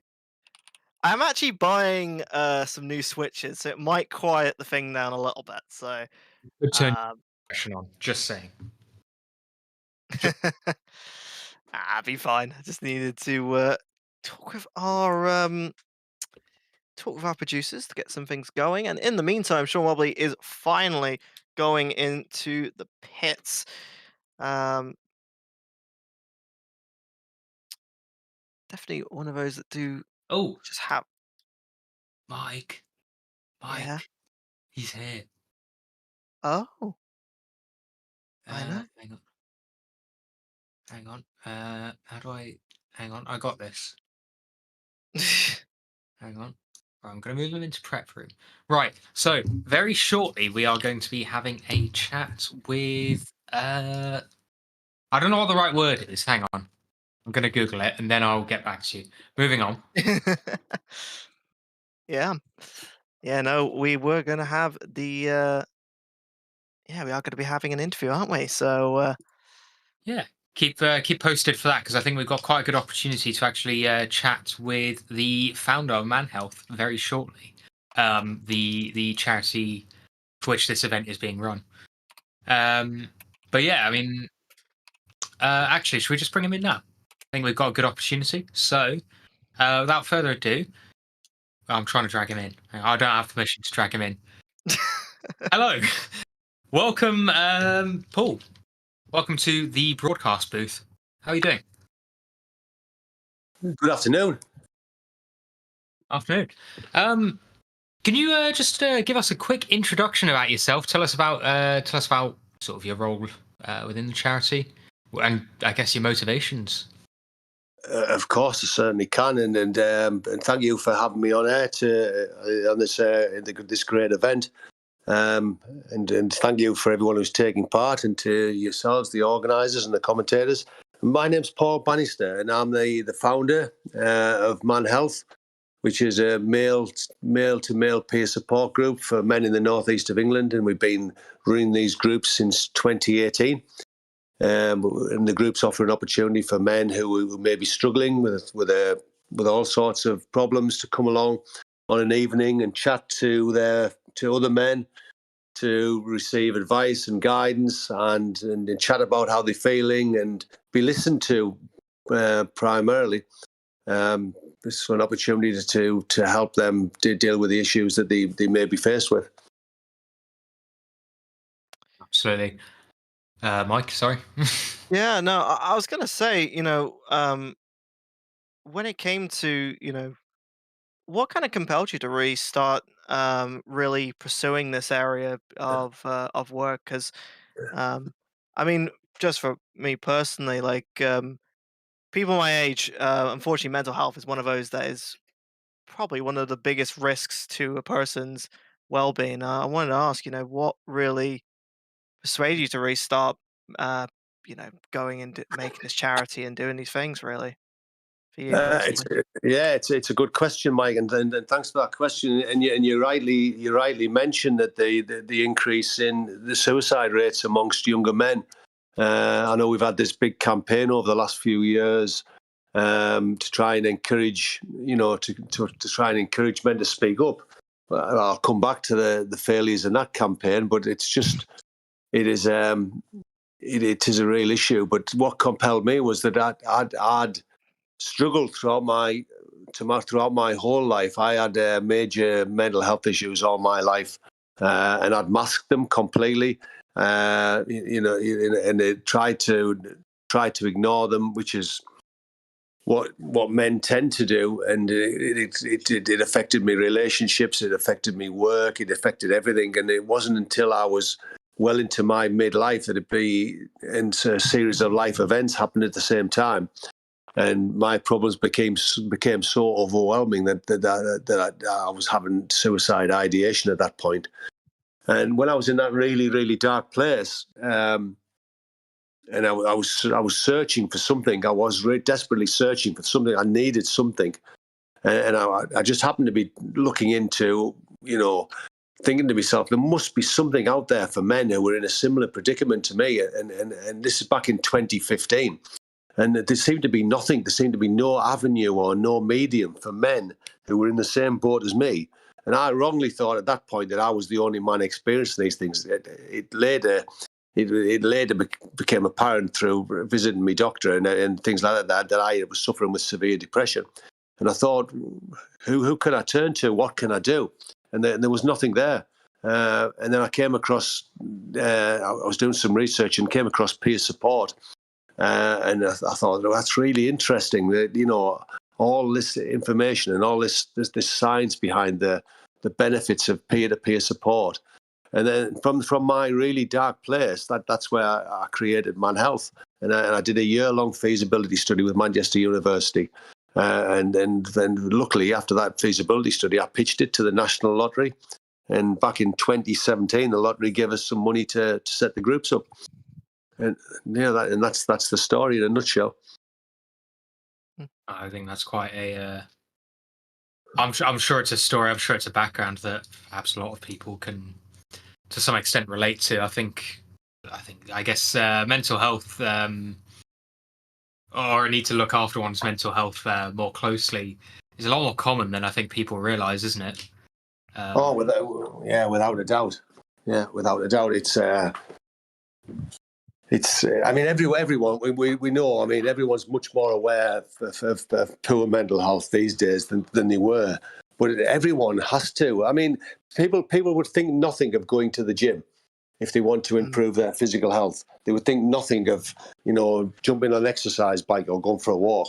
But why don't we treat our mental health exactly the same way? Is the question. We should constantly, and I often say to the guys who come to the ManHealth groups, and they tend to come week after week, and I say to them, look, is this any different to coming to the gym? What you're doing is you're talking about your problems, you're airing them, you're not bottling them up, and what you're doing is, you know, you're getting advice, you're getting guidance, you're learning new things about your mental health all the time. And that's what we tend to do. The whole ethos of ManHealth is about educating men about their mental health. Because men don't know a great deal about poor mental health. They don't know the importance of self-care. And what we tend to do as men is we prioritize work, we prioritize family, we prioritize everything else over ourselves. And if you prioritize everything else over yourself, eventually something has to give. And usually it's your mental health. And we condition to prioritize everything else above ourselves. Because we have this, we condition to think that it's selfish to take responsibility for yourself, and it isn't. At the end of the day, if you don't look after your body and your mind, you know, something's going to give eventually. I think as well, you know, I mean, I was in a situation where I had to keep moving schools. I had problems with school a lot of the time, and because of, you know, in the end, I was lucky to get the help that I did. Unfortunately, a lot of the services that were around at that time, unfortunately, not around. And you know, the things that I took away from those sessions, from the people that I learned with. So, for example, I used to work with kids with ADHD, ASD, for example. That was my area. Yeah. Biggest thing that I gave with people who had, for example, depression was, you know, looking after themselves, exercise. It's one of the biggest differences that it made to people around, and it's those small, tiny things that a group, you know, like yourself, is something that can make a difference for people. And if it can save a person, if it can help a person, I think that's a very good thing. And I think Paul, It you is, know, what you're doing is doing relative, you know, it's a good thing. Yeah, I mean, it's great. It's great to practice the self-care, but I mean, many of the men we work with, in fact, many men throughout the United Kingdom have suffered some form of trauma. It sounds like that you experienced quite a bit of trauma in your school life, and you needed professional help to get you over that trauma. And it's just men acknowledging that. Whether you know, trauma comes in many guises. You could be lost. You could lose a loved one. You could be in an accident. You could lose a limb. Your child could be unwell. And we're so conditioned as men to be the protector, the provider, to be the strong man, that these points, when we should probably be seeking professional help, or certainly going to a group where you can get some talking therapy, and that's what we often neglect. And we get into this guise where we have to, we'll be the strong man, we'll be stoic, we'll deal with all the problems, and that's where ultimately that's where the problem comes. So my advice would be, if you have experienced some form of trauma, and it is affecting you, and trauma tends to affect you, it's triggered by certain things. And if you've got trauma, then seek professional help. But you're exactly right. To keep on top of my depression, I have a routine. And every single morning I like to get some fresh air. I like to get out in the garden, and then on an evening, as much as I can, I get out cycling and I do some walking. And this is the sort of thing we're telling the guys to do all the time. And it's prioritizing self-care. So you're exactly right. It's really, really important. And try and reduce the stresses in your life. A lot of guys experiencing workplace stress all the time, which is not good. So it's all about self-care and not bottling your problems up.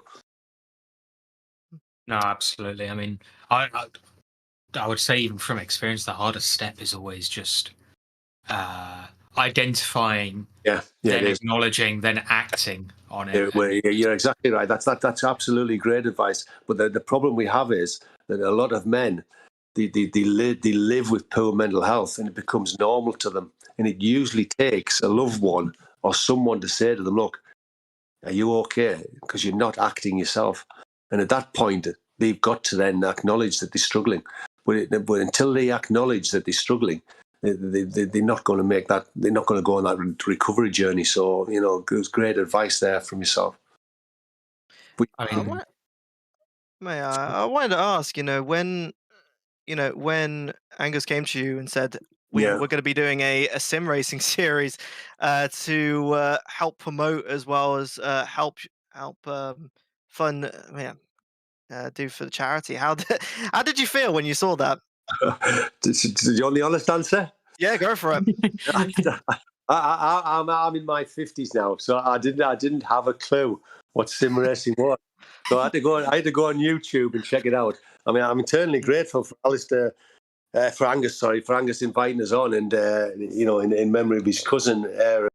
But I had no idea what it was, and we were sat in the office a few weeks ago, and I was saying to the lady who works for me in the office, and the guy, I was saying, I have no idea what this sim racing is. It's a totally different. I've never played PlayStation games. I'm a different generation. So but it's fascinating what you're all doing today. It's absolutely fascinating, and I tell you what one thing I did pick up, which was really, really powerful, is there's a sense of community amongst what you do. And I'm just been looking at the chat while I've been waiting to go on this call, and the chat's really supportive, and it seems like a really supportive community, and that's a powerful thing. Being part of the community is one of the most powerful things to help with your mental health. Oh, 100%. I mean, I'm sure there's plenty of people in the community who would echo it as well, but I'm super grateful to have had such a community who can. I mean, like you say, the biggest thing is having. It feels like having someone else be able to identify, hey, you don't see yourself. Yeah. So, certainly for myself, and I'm sure there's others. I mean, I say this time and time again. Connection is everything. We are social animals. And what we tend to do as men, as we get older, we neglect our friendships, and that's something we should endeavour to maintain.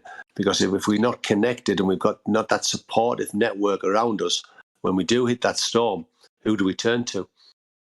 So being part of something, being connected to something, is essential for everybody. Absolutely. And what are your future plans with the charity? What are you hoping to achieve? Events? Anything? Well, we do a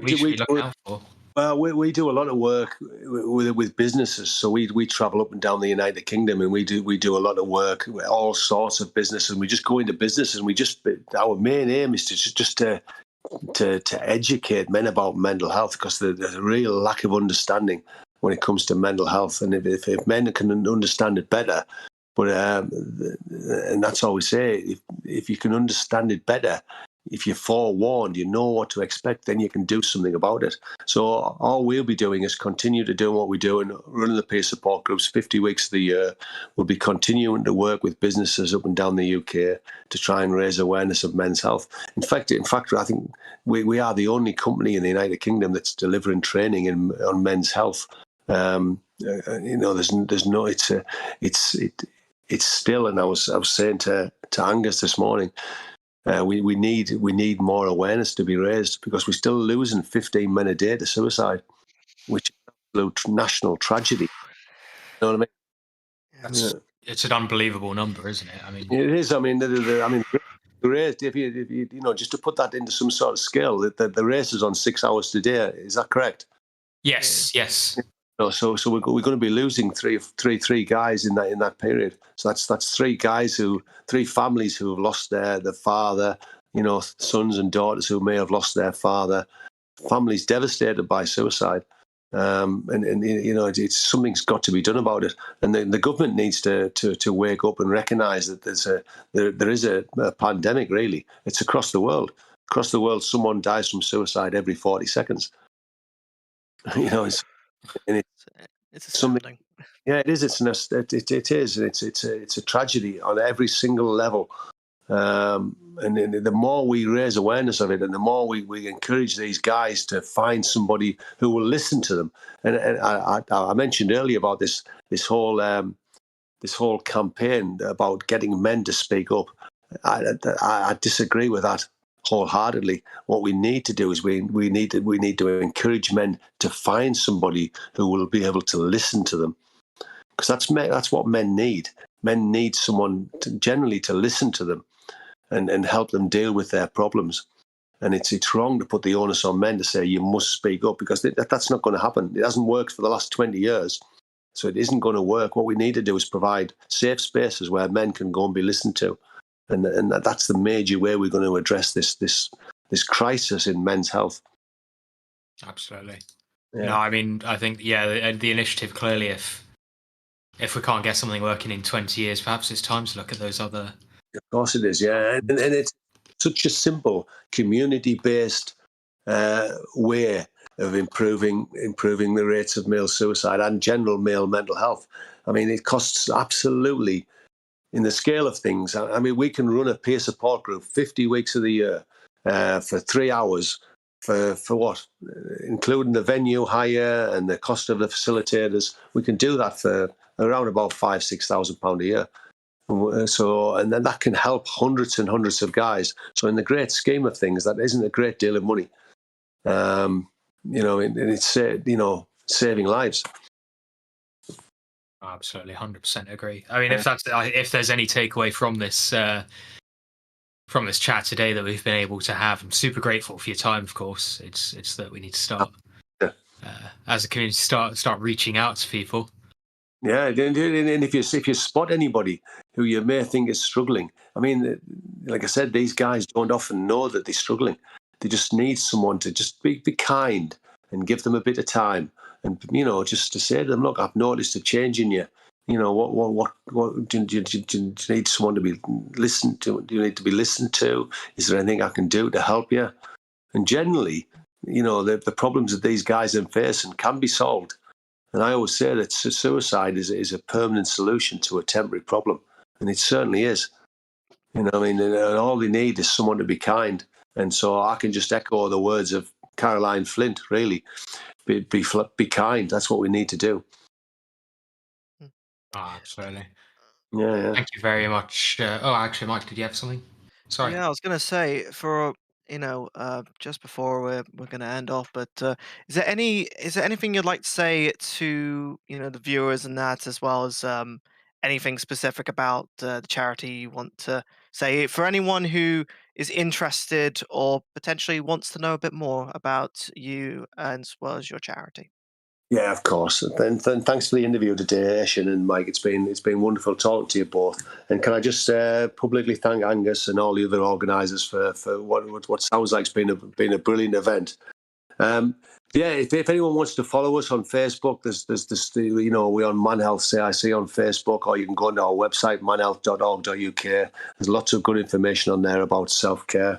Can I thank you can I just again thank all the racers and the organisers for what sounds like a brilliant event. You know, hope all the racers have had a brilliant day, and thank you to you two for giving me your time today to help me raise awareness about men's mental health. No, it's been a genuine pleasure and privilege, I think, for us to have been able to organise and be involved in this collaborative event. I think it's for an absolutely a crucial cause. But yeah, thank you so much for your time. Thank you for your work that you do. Thank you. Yeah.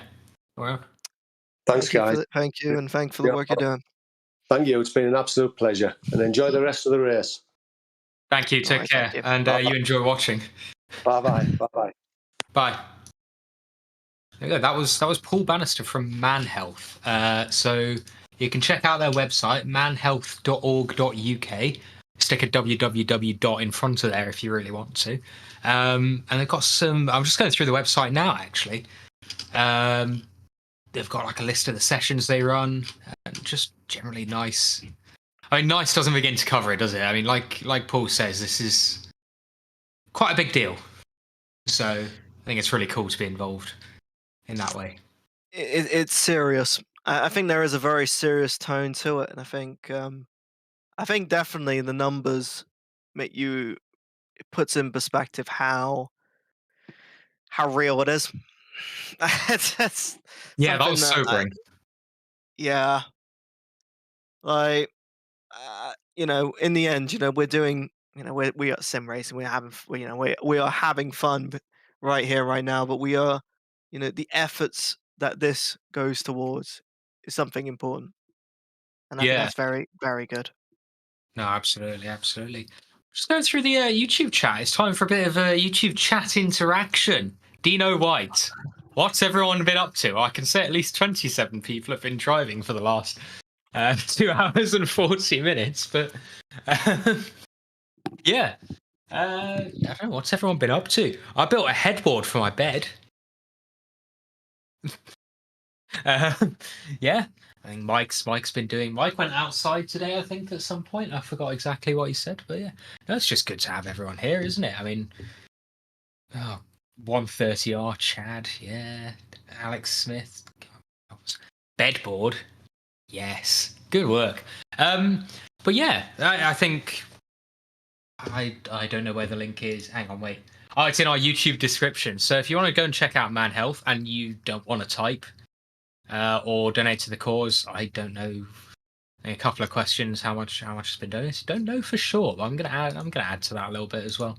In not too long, possibly when I remember my PayPal password, or make a new account. Who knows? I'll get there. I will get there eventually. That sounds really bad, actually. Now that I think about it. And Mike has left me alone very briefly. Yeah. I'm making a mess of this. This is my first time back in, like, I think, 6 months, 9 months. And it's going, I mean, you'd never be able to tell that I've been away from the mic for that long. Angus says you didn't do it all yourself. Yeah, well, Angus isn't on the broadcast to yes, okay, no, I did get help from Angus. This is true. He didn't help me make my bed, though, or put the duvet cover on the sheets. So if we were going to rank that. Although, I mean, actually, can you ask him if he wants some millionaire bites? Because I have a little box here. They're really quite nice. I can feed him if he wants.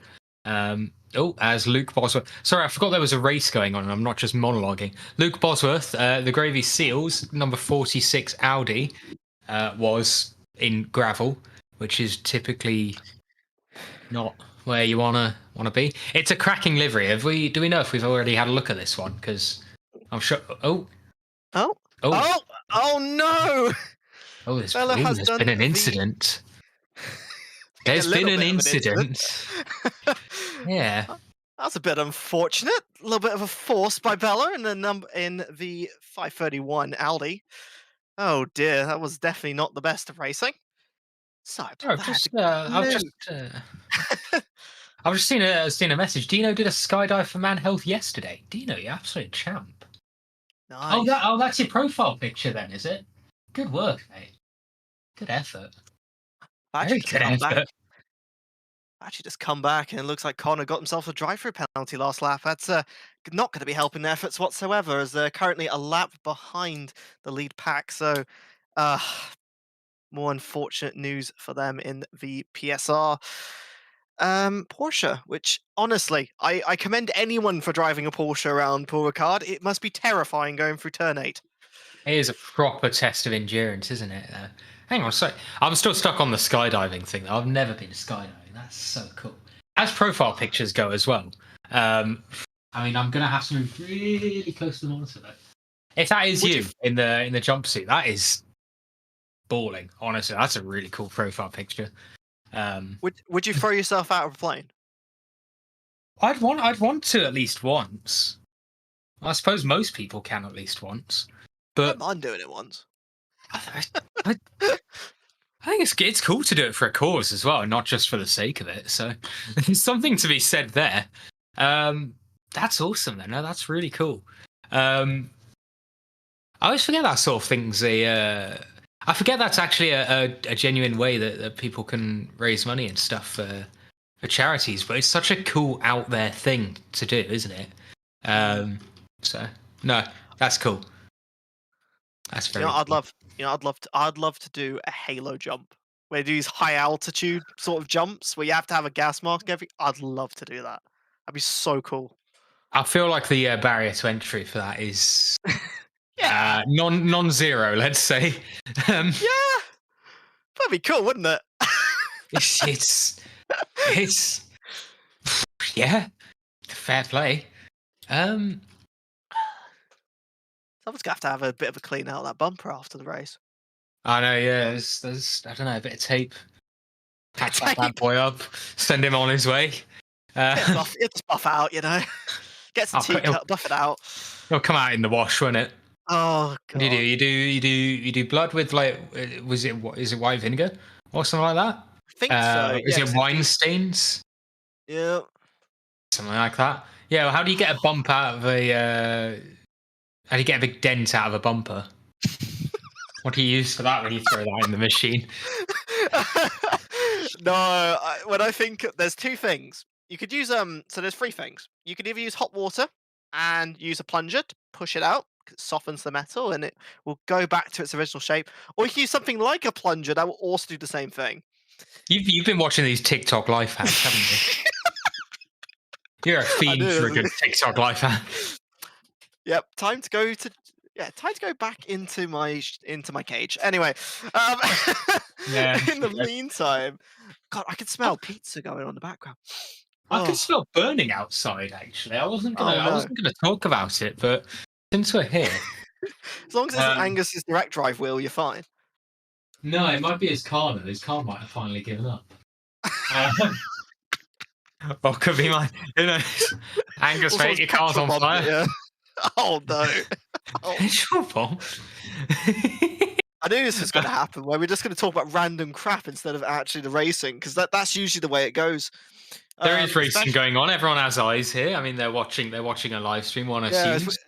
Yes, his But- cars are going pretty much close to him. As oh my goodness, that GT4 is trying to send it on the inside of a GT3. I do commend the bravery, but unfortunately did not come to anything.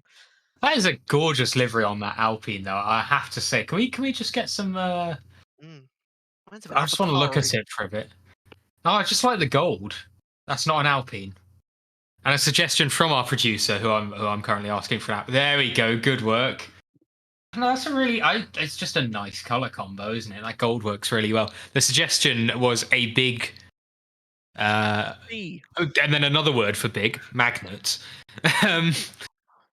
Yeah, a magnet would get dents out of a steel bumper maybe, but consider that these are race cars and there's not a whole lot of steel, I would guess. Definitely GT3s. GT3s are carbon fiber, so it will just shatter if you try to do anything crazy with it. Lorian GT3 when this is top tier. This GT4 I think might be aluminium. Yeah, but aluminium's not magnetic.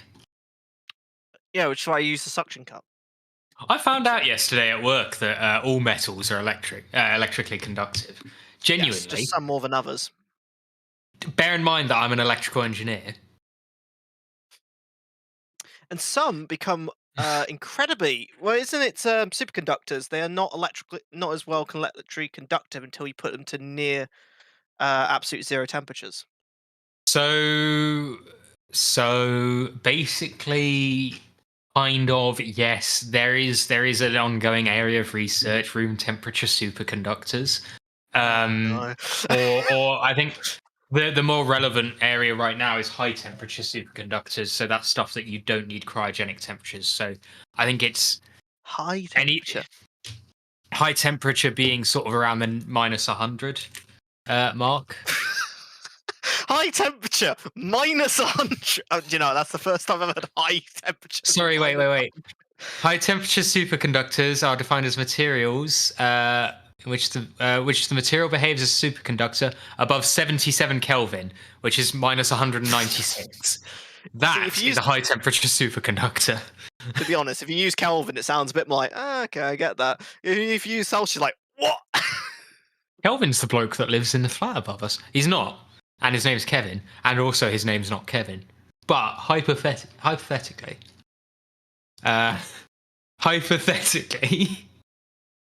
Moving on.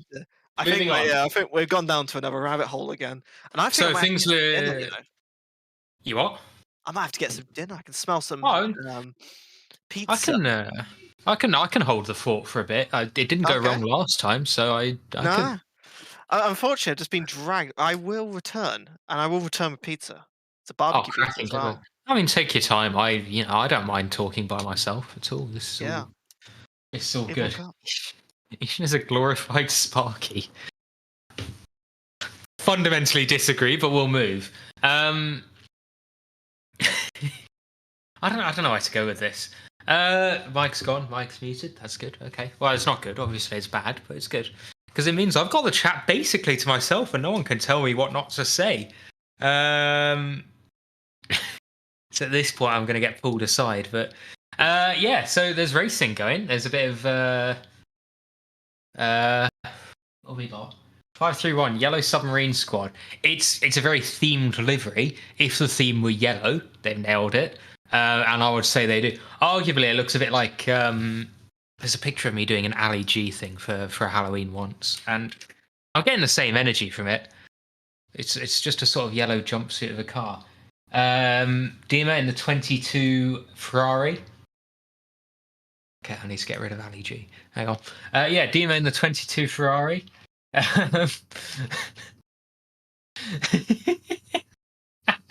Oh, the chats are going well. This is good. Hello, Remco. Cav is threatening to. Cav is currently like dad for the stream. He's producer, so he is the one that will tell me to shut up. But again, he's frying sausages, so this is mine now. More dent stuff. Yeah, I saw. I'm getting tips from a Halfords employee on removing dents. It's like, guys,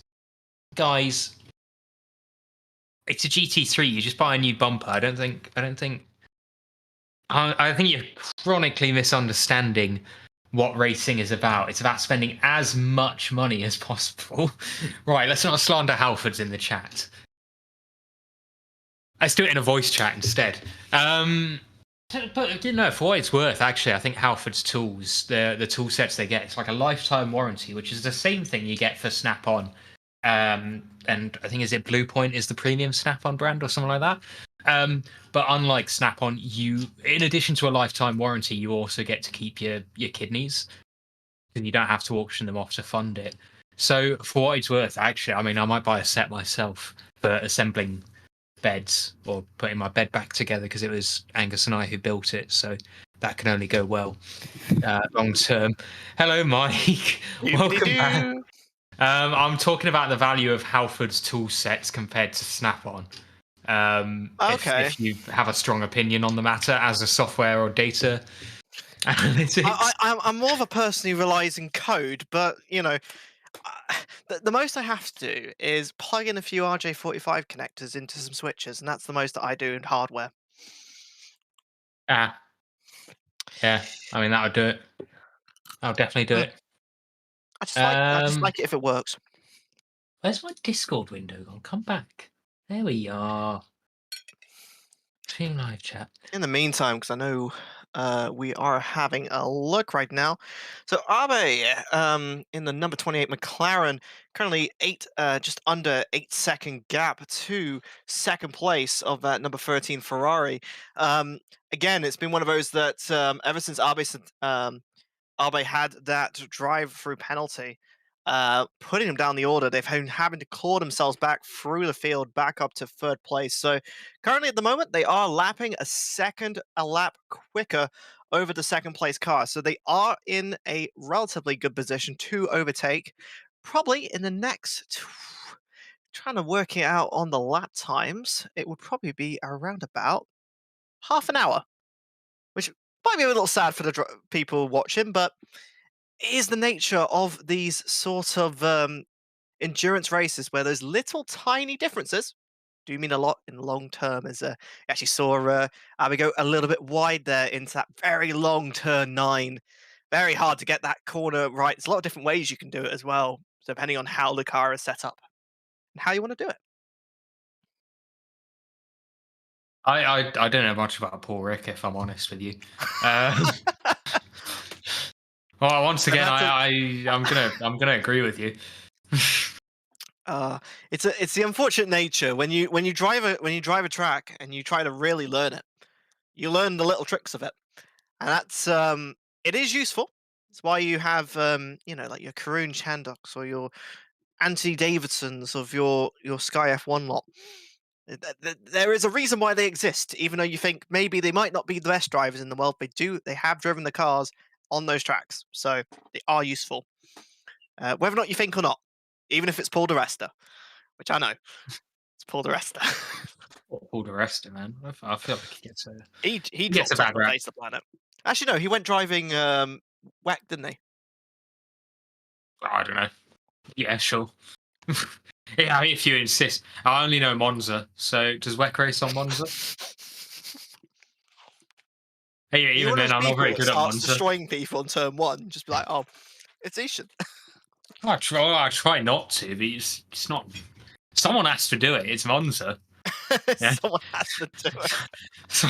Someone has to represent. Bonsoir from Wales. Hello. Oh. Positive perception. Hang on, wait. Are you meant to be driving? Positive perception. You're on the entry list, aren't you? Get back in the car.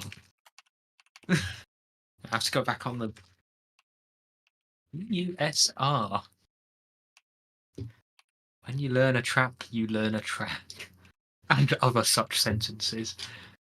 Yeah, positive perception. Hang on, wait. I can spell positive. Positive. Hang on, wait. Yeah, get back in the car. Is that you, Colin? Get back in the car. Or is it? Who is it? Which positive perception is it? Ah, hi. Oh, fair enough. Welcome to the chat. We'll bully you later. Oh, never mind. Yeah, what else have we got? We got some action on track. Yeah. At the moment, we're looking at Colin Dunn, who we recently had a interview with, as we instantly go back to Asaterra. And it looks like there's some side action. There is racing. I thought positive perception seems familiar. So yeah, we interviewed one of their drivers not that long ago. In my defense, I'm still in weekend mode. I need it, but yeah. Yeah, currently Colin Dunn in the 750 BMW is currently about 4.8 seconds behind Dima Dernbrook in the Ferrari 296. Relatively chasing them down at the moment. Looking at their last lap, Dimo is doing relatively well, getting a second fast on the last lap. So Dunn's going to have to try and put some effort into it, as while the BMW does have... Unfortunately, the BMW does have a lap older tyres, which is not going to be helping them too much, especially, and I know this from experience driving it, it does like to chew its rear tires, and it's not fun, especially in that sector 3 area. I really don't like it, especially in these later runs. So I do feel for BMW drivers later on in a stint, but I'm going to be a little bit biased. I do like the car generally. It's a very good, reliable, safe car to drive. I mean, most of the front engines for sure. I think, it's a bit more inherently stable. So what you lose in maybe pure maneuverability, you gain in the possibility of not being in a wall, It is or certainly definitely being in a wall fewer times. yeah, it's a lot easier to drive. It's definitely predictable. I always say it's great for predictability. It's really predictable to drive. It just doesn't always rotate the way you want it because the engine's on the front, and it can be a bit annoying for that. And looks like Charlotte's got a drive-through penalty, unfortunately, again. Oh no. How's this happened? This will be. It's all track limits, I guess, isn't it? Yeah, Charlotte's been not having the best of times, having that disconnect, trying to get themselves back up the field, but having another drive through is not going to be helpful whatsoever. Currently 9 laps from the lead pack, and 3 laps away from the next GT3. So unfortunate, but again, track limits is the name of the game here at Paul Ricard. Don't get them, you do not want them, as we're going to be seeing a little bit of contact coming there from the GT3 overtaking, because the GT4s are just not as fast in the corners. Sorry, GT4s are not as fast in the corners, so they will have to give up the positions because they just don't really have that lap time. But don't be accumulating that damage. And have a look at Alexei in that number 12 McLaren. So, I mean, yeah. Since we're on the topic now in the chat, there are some absolutely brilliant liveries on track right now. I'm sure Positive Perception will be nominated by some anonymous people as best livery. And yeah, it's an awesome color scheme. It's a beautiful livery. We've got some other ones knocking about too. Hopefully we get a camera that's a little bit closer. Wink, wink. Yeah, not to ask too much. I mean, I really like. There's 2 that I really like. I like Angus's car, definitely. That was actually one of Ish's creations, so well done on that livery. It's very nice. And also, I really like the Camaro. The Chevy Camaro is. Oh god, Charlotte has had another unfortunate doings. I pray this isn't internet again. She's not floating. So I'm assuming it's not internet. I'm hoping it's not internet. We like the Le Mans inspired Camaro. It's hard. I have a soft spot for American muscle cars in a sort of slightly vulgar way. It must be said, but yeah, there is something really quite good there. It's very hard to find fault with that because it's very faithful and it's just a cool car, isn't it? I would have loved to gone to Le Mans this year to see it, but it would have kept me up all night because apparently you would know every 4 minutes because you hear this massive roaring. Was it like it's something like a 5-liter V8 engine just roar past you? Oh, no. Yeah, what do the regs lock it to? Is it about 5 liters, I think, or is it 7? It's something silly. NASCAR guys in the chat, please find out for us, please. I'd love to know because it was a beautiful car and it just sounded incredible. Now, one of our now, I'm 90% sure it's already come up as well. But Frederick C in the bread and cheese, where are you? 202 McLaren down in 16th. Angus pointed this one out to me. Angus pointed this one out to me before the race started. I think on the left it says, "I'm doing this solo. Please be patient." On the front, it's, "If I'm stopped, I'm probably having a toilet break." And I think just under the spoiler, it's something along the lines of, "What are you doing here?" So there's some very interesting creative liveries on that front as well. I mean, we have a lot of talented designers. Oh, that's convenient. It's back next to the NASCAR. That's nice. That's good timing, actually. There you go. There was a little bit of glimpse of that. If you can, if anyone cares enough, there it is. Good work. Good work from Hi, Arms. what brings you here? Oh, hello. Looks like we've been left a little message on the back of the car. Yes. Some genuinely brilliant liveries. You get the really gorgeous. I mean, it's always one or the other. You get these gorgeous, really high end, like high effort liveries. You know, so many hours have gone into lining up the panels and everything, and they have this sometimes indescribable level of beauty. But on the other hand, there are liveries that will just make you laugh and just bring a smile to your face every time it whizzes past. All I like will the- say the to that high is vis graphic yellow. design is my passion. That's all I'm going to say. That You know, I livery mean, is legendary. yeah, there's something to be said for Rainbow Comic Sans, old reliable. It's a good thing. I do not dabble in livery design, but yeah. The only messages I like to put on the car, I always like to put one where the license plate would be. The last one I had the had Ka-chow on the back of it. So if you would like, I always say it's a great opportunity to put some words on the car, whether or not it's your opponent or the people watching at home. Like I said, I always like Ka-chow because it's always I like a bit of It's fun. a good reliable phrase. Cars got us into cars. So cars got us into cars. Tell you, if you haven't watched Cars in the last few years, go and watch it because honestly, watching it again, being older, I love it even more. It's so We're good. getting a shameless plug for the Clueless Otters team, which we did just see Yeah, on don't worry. stream, but I'm not plugging Disney that's Plus fine. or anything. They can go do their No, own no. advertisement. No, yeah, no, of course. I mean, who should we plug? The BUSR, everyone. If you ever want to, if you're a student looking to get into sim racing or just want to have some fun in the community, you can go and have a look at BUSR. .gg, as well as have our links to our Discord, as well as some links you might see below our channel for our social media. Great, cool, yeah, fine. No, it's cool. It's fine. It's really okay. Oh dear. I know when I'm not needed. Fine. I don't know. I was thinking maybe I should start a company just to just so I can say I sponsor like VUSL or actually sponsor a team. I've been thinking about it. I'm not really sure I'd do. It works.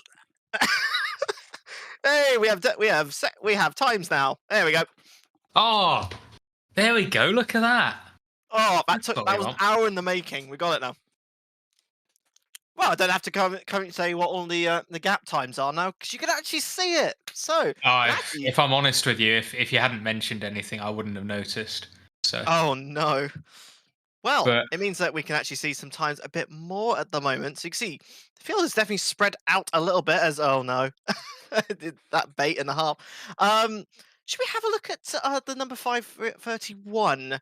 Currently got a 10-second time penalty at the moment, which not going to be helpful whatsoever. But there is going to be a race for a position of 8th place. So if you can have a look at, there we go. So 2 Aldis, so pretty even in terms of car capability. So it's going to be up to the drivers to make the difference.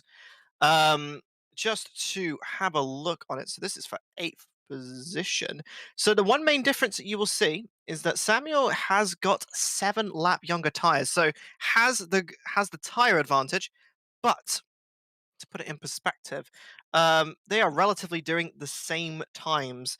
A 155.932 for Bella in that 531 Audi versus a 155.935. So 3 thousandths of a second difference between these two cars. Really even on pace, even with that tire difference.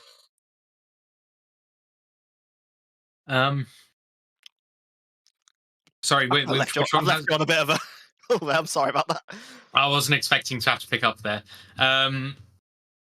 Which one's on the younger tyres? The one behind? One in front, actually, number 15. And this is getting. Oh no. Well, they're going for a move. A move is happening. Yep, A move has happened. Oh, a move continues to happen. Yeah, it looks like the inside has been nice and good, but you're going to be coming on the outside here. Number 15 is going to try and put some pressure, but it's going to be squeezed right to the edge. This tournament really likes to come in on itself, and that means the position has got through, and Bella has got that 8th position. So now is the time to use that pace difference that he wants to be unleashed and get the way out, because he's going to have to serve that 10-second time penalty eventually. And you can already see being stuck behind that lapped McLaren, you can always see the difference in speed now that he's got past both that Audi and that lapped McLaren. I will be. It'll be a little bit of a race of slipstreaming, won't it? Because well, of course, there is a little bit of an aero train going on behind these cars. So as they start to approach the main straight, that gap could close up, and on the fresher tires, perhaps the cars behind could start to have a look. Yeah, I mean, the main difference you're going to see between the Audi and the McLaren is a very fast car in a straight line, but it's not as good in the corners. The Audi is surprisingly very, very good. Probably a little bit overpowered actually in this specific section. So you're already going to be seeing here a gap starting to make 1.5 seconds between both of these Audis already, and you're going to be seeing this gap go bigger and bigger and bigger. And while yes, the McLaren will be punching a hole for Diaz to follow behind, it's not going to be easy to overtake, and looks like the it's going to mean that 531 is going to help themselves in that race. Let's have a look at the GT4 field, shall we? What is going on in the GT4 field? Oh, there's some racing. Oh no, never mind. That's those are different class cars. That's not racing. That's probably lapping. Yeah, I mean, there's a little bit of a chase going on here. I assume that's Territ just behind. Hang on, we'll get there.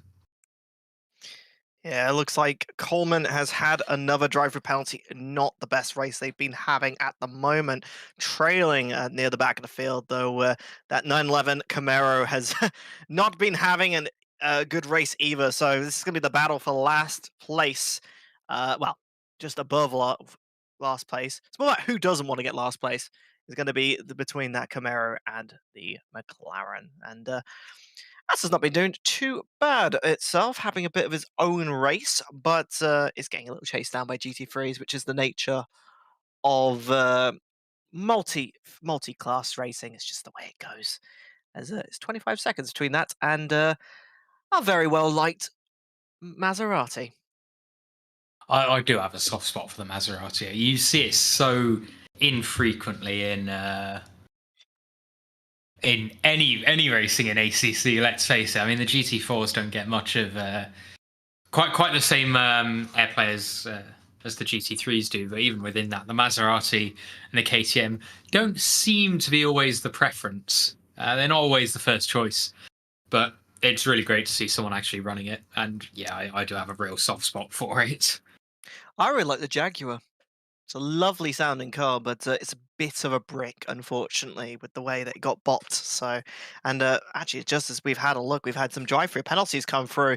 Again, Arbisa, Santema having another drive-through penalty. Again, those track limits really punishing them, and is costing them that P2, as well as Jesus in the number 12 McLaren also getting a drive-through penalty as well. So those track cuts are starting to cost up for some of our people further up the field.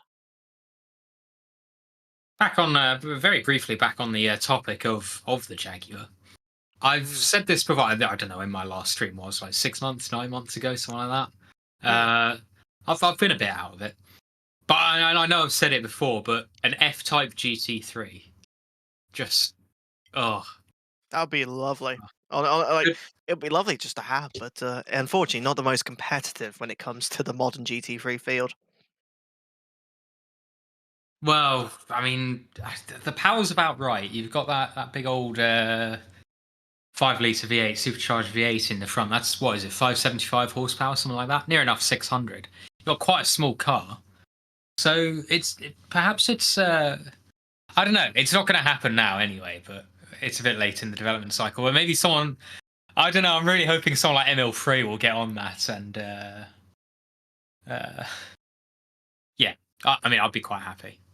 I'd be very happy. It makes a noise, so yeah. I really like as well. Used to be quite popular back a couple of years ago, but it's kind of fell out of favor. Which is the Lexus, that real Yeah. sharp sort of front. I love. I like the cars in general. Actually, I think they're actually really nice, well built cars. But Toyota. I think Toyota are actually making a new GT3 car. So I was going to say hopefully, it's in testing now, isn't it? Maybe we'll yeah, see it in ACC. Maybe we won't. Maybe we'll see it in some other title or some other form. But AC2, maybe Rennsport even. Oh god, even yeah, and then Rennsport. we'll never get to drive it. But moving Yeah. on. It's a good time actually. You know, you've got the Ford Mustang and a GT3 that's getting currently tested at the Oh, moment in oh! America. Don't you tease like that. I cannot wait for that to hit the track properly. Sounds Like, good. It sounds so it's good just as well. it So looks good. good as well. It's proper aggressive. It's just yeah. It's oh, now I'm getting excited. I'm gonna go watch videos of that now. See ya. But And yeah, there's an interesting. It's nice that there's a good old variety of cars, because I think in any other place you wouldn't really compare something like a BMW M4 to a Ferrari 296 or a Lamborghini Huracan. Like they're not, or or a 720S. They're not quite on the same tier, and yet there's a proper wide range of cars in the top 10. I mean, I say wide range. 5 of them are McLarens, but the point still stands. I mean, you look at the field. I mean, even just engine capacity. You know, you got the V8s, the V8s of the BMW to the V10s of the Aldi and the Lamborghini, and then you got a V6 in the 296. You got a wide variety of different. Oh, Oh no! Just as we're talking about that, unfortunately, that gets taken out there going into turn 3. That's very unfortunate. Oh dear. there has Heard it been was an incident. Although it looked like it was sort of righted afterwards, a little nudge back around. So hopefully the competitive impact of that is mitigated Stuart's somewhat. maybe looking at that one, I think. That's what we're going to be saying. I could take a drive into Milton Keynes to Simply Race and see how the guys feel about that. As Jay Kirkham in the 151 ACOG. Does that stand for? I imagine that ACOG. stands for something. ACOG. Does it stand for something? Um, I'll I have a know, look. I know a certain, rifle Oh, site that it's called an ACOG site, but Aberystwyth Community of Gamers. ah, Jay is representing Aberystwyth. Good effort, Jay. yeah, it's one of those places I can never say properly, and I feel bad. I'm really bad for that. Aberystwyth. I, Aber- I told him, I'm not doing Good this. effort. I'm not doing this. I'm not doing Yeah. this. Doing what? Saying what are you trying to say? Sorry. Yeah. But I mean, perhaps the biggest it's clue Welsh, as right? to. Well, yeah. Yeah, there you go. Perhaps the biggest clue should have been I've hopped onto that stone and got away with it. the biggest clue definitely should have been the Welsh flag livery, which somehow we missed. But I feel I need to go to Wales at some point because my family originates in Bristol, does and anyone need to go to Wales? I wouldn't mind. Okay, I wouldn't mind going to at least Cardiff and then moving around that coastline because apparently the coastline is really nice in Wales. So I would like to at least at Sorry, what's some going point on in in my the life go. background here? Sorry to interrupt you. What is going on in the background? It's a We Like God, Fortnite moment. And you see you've all got of these cars chasing behind, especially it's Conor McCullough, who's had a bit of an issue with track limits down in 11th, chasing himself back up with the number 22 Ferrari. Again, this is going to be a fight for 10th place, trying to get that ninth position back after that drive-through penalty. So Connor is going to be chasing down. Now, 296 should have a little bit advantage, and I am just going to double check before I say it. Yes, has a 4 km/h advantage over over the Porsche, so it will have the top speed difference. You can see also behind, we can see some other cars fighting as well. So everything's going down the Michel. Is it Michel Street? I never always say it. It is a Mistral. French word. Minstrel, right? No. We're anglicising it. Well, first of all, I've had a threat from a Welshman, and secondly, the French people I work with have asked me to, on multiple occasions, to stop trying to speak French. So that's interesting, as we've had another pronunciation offered up. Mike, do you reckon you can cover this one for us from our ops in broadcast general? Oh, I've been no. tagged in Oh, it, but no. I think you could give it a go. What? Oh my god. You got this. What? No. Like it. I like what our producer's saying. Yeah. Minestrone Strait. A very soup-themed track, curiously, which I don't know. Maybe it's a French stereotype, as we see some blue flags waved for some sort of overtake. I guess that's Angus going past someone. Have you ever noticed that adorable little Alpine? Have you ever noticed that the rumble strips in this track aren't red? They're pink. Do you remember when I said I don't know this track? Yeah. It's these really tiny things, but in real life they're actually red. I think it might just be the camera, but they look really pink. They do look a little bit yeah. I really don't know why. Oh my goodness! Just as I'm having a look, stop go 30 for Kirkham in the 151 Aston Martin. It's the V12 yeah. Vantage as well. Lovely sounding one. That would have been probably for a stop go 30 is usually for speeding in the pit lane, which Sorry to interrupt you. There's an overtake happening. oh my god. And this is An overtake fourth position. Is that an overtake for position? Yeah, Oh that's for fourth place at the moment. You can see the car's going a little bit squirrely going into turn 9. Very important to keep this corner nice and tidy, and it looks like they've got away with it there. So number 4 going for Dan Hill in the 555 McLaren, but has a drive-through penalty for it. So even though the position was taken on track, they're going to have to serve a drive-through penalty in the next 3 laps, putting them back down. So while the move was really impressive, going through a very brave turn 8. Unfortunately, it did not go the way that they wanted. Yeah. It's David, sorry, not Dan. And Bella's just pitted. Now are we going to see a driver swap? Oh, lots of pitting. We're at about roughly the halfway point, so it makes sense. So maybe we should expect to be seeing a driver swap around here. What would you say? Would you say the window for that's about right? This is going to be really interesting for both drivers. If they have damage, they might elect not to repair it. It depends who's going to take tires, who's going to take fuel. It is still halfway through the race, so we are going to be seeing, probably those long stint style being used. And yeah, looks like David Hill uses that as a opportunity to clear a drive-through, I guess. Yeah, and also has a 15-second time penalty on top, so was not aware of that on top. But wow, I can only assume the strategy here is to try and make up time in relatively free air, which I think is what's become available for the number 555, which is a nice number. We like a good 555. I think it's quite possible that they're just looking to maximize or rather minimize their lap times, get a couple of laps in to try and begin to offset the time penalty that they've got. If I had to guess. Yeah, I mean, I've just had a look on the timing. So yeah, Abe Santama is actually one of the drivers who are going the full 6 hours. So that was a legitimate stop for fuel and tires. It's a 34-second pit stop, 34.3, which usually on my stuff that means it's a normal pit stop.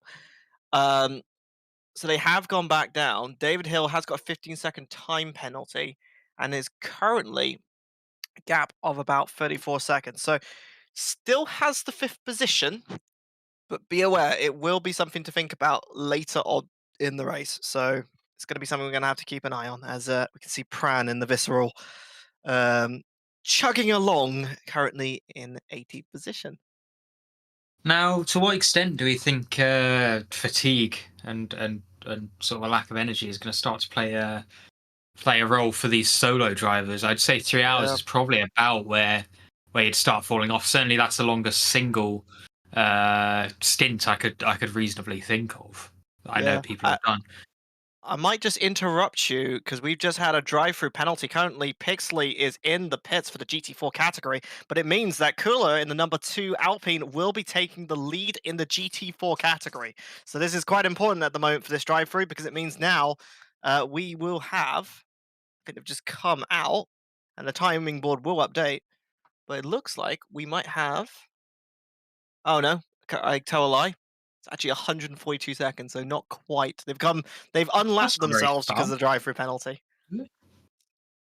Oh no, I mean that there's works. 6 I guess, doesn't seconds. it?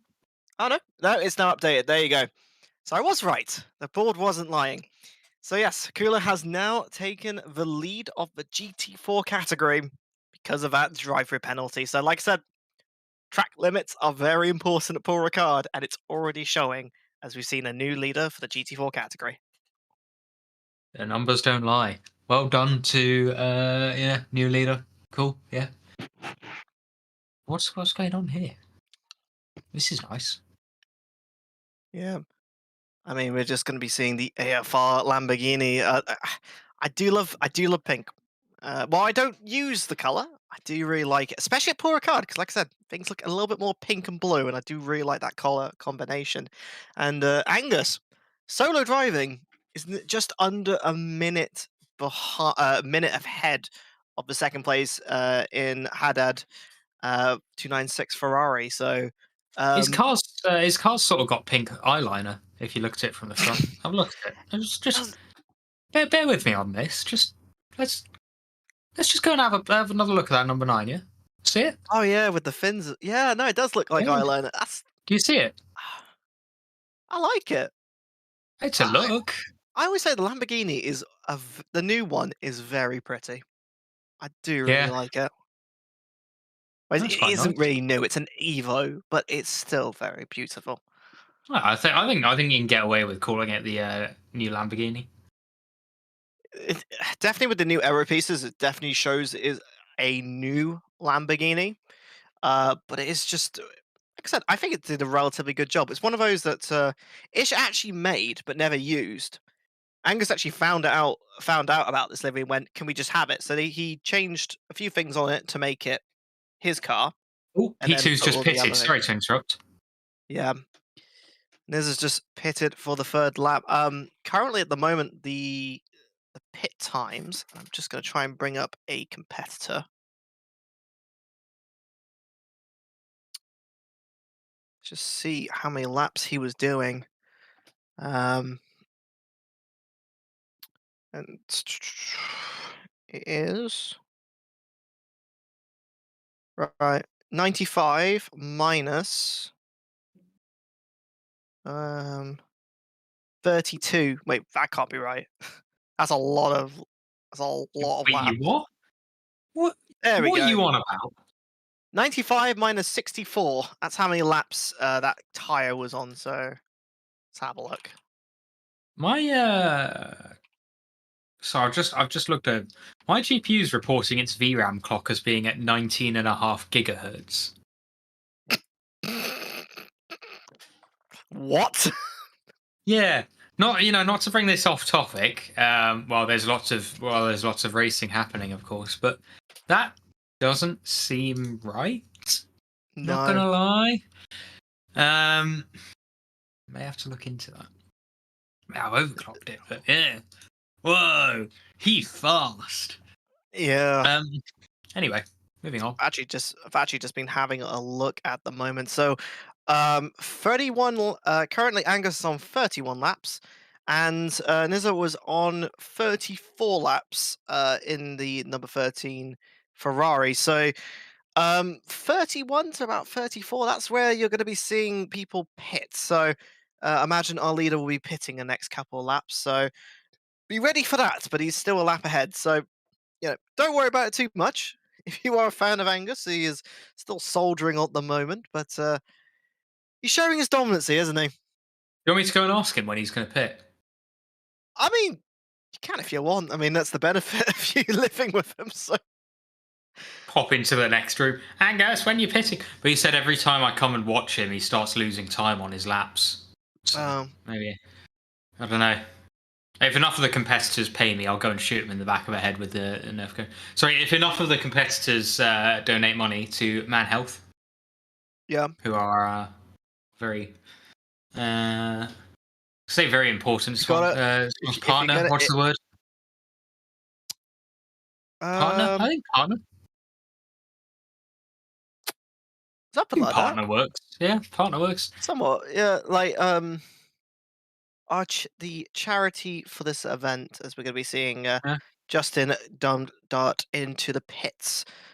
He has been running on the tires for probably quite a long period of time, but as to anything in this sort of category of racing, so it's 95 and it's 63. So 32 laps makes about sense, as Angus is brushing right through one of the 296s. It is one of those things going through these sort of racing, especially as Angus is quite fast on pace. Is he? Yeah, well, do you know what? Let's do some analysis, shall we? I might as well do God. what I do in the real world. You don't have to, but yeah, go on. Oh dear. No, actually, go on. No, go on. I'm just Right, so currently, let's just have a look.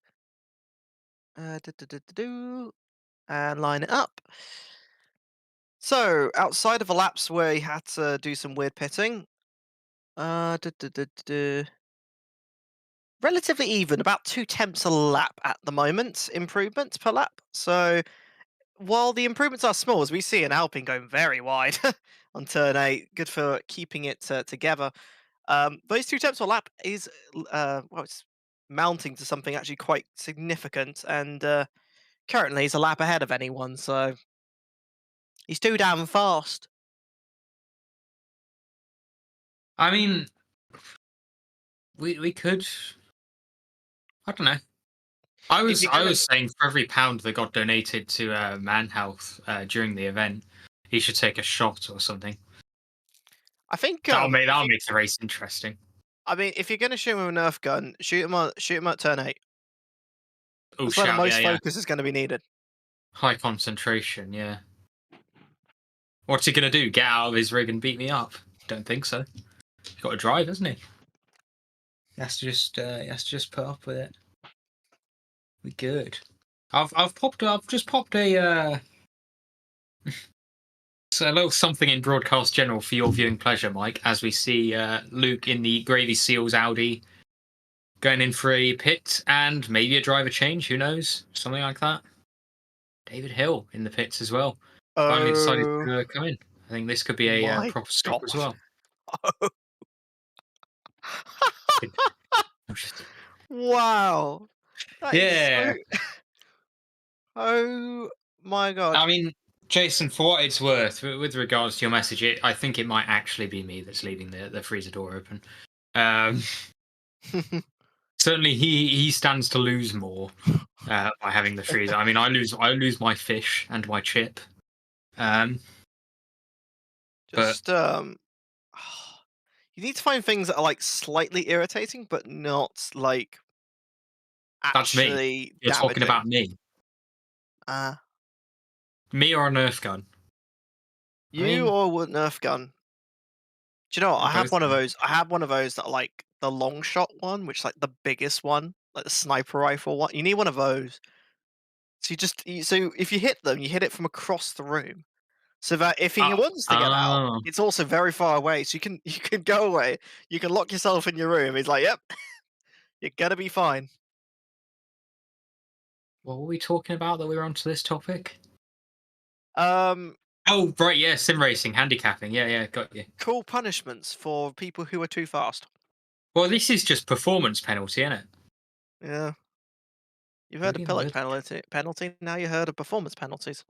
Well, this is just success ballast, effectively, as having a flatmate with a Nerf gun. That's the ballast.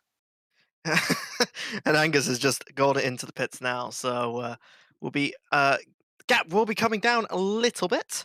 Probably back down to around about 50 to 60 seconds. We'll see if he's got any damage he has to repair, because he's had to brush quite a lot of people through, as though Ackerman is in the 999 BMW M4 GT4, because the M4 is used not just for GT3s, but GT4s as well. Difference being that one is carbon fiber and the other one is more aluminium. A bit more like the normal road car. And I have no clue how it drives, honestly. I've never actually driven a GT4 because I don't actually own the DLC. I thought you meant in real life, and I was like, well, I think you've got a fair bit in common with most people then, that you haven't driven a GT4. And obviously someone's going to chip in and be like, oh, I've driven a GT4. Most people... I've driven a GT4. I'm like, no, you... Most people have not driven a GT4. We'll throw that out there now. So... What's happened? As I understand it, stuff like the BMW still runs that ZF. I think it's at the 8-speed they run in that gearbox, like just a normal automatic. Not a normal. It's a good automatic gearbox, but fundamentally, down to that level, no, it's a good gearbox. Gearbox opinions time. ZF makes some good ones. ZF. Do you know what? I know nothing about gearboxes outside of like the understanding of why do we have gearboxes and some of the styles of gearboxes. Used to work on we used to have a Mini which had was it transversal? It's like yeah. Those are. Yeah, but on the Mini, the gearbox I think shares oil with the engine because it's all in the sump. I think. That must not be good.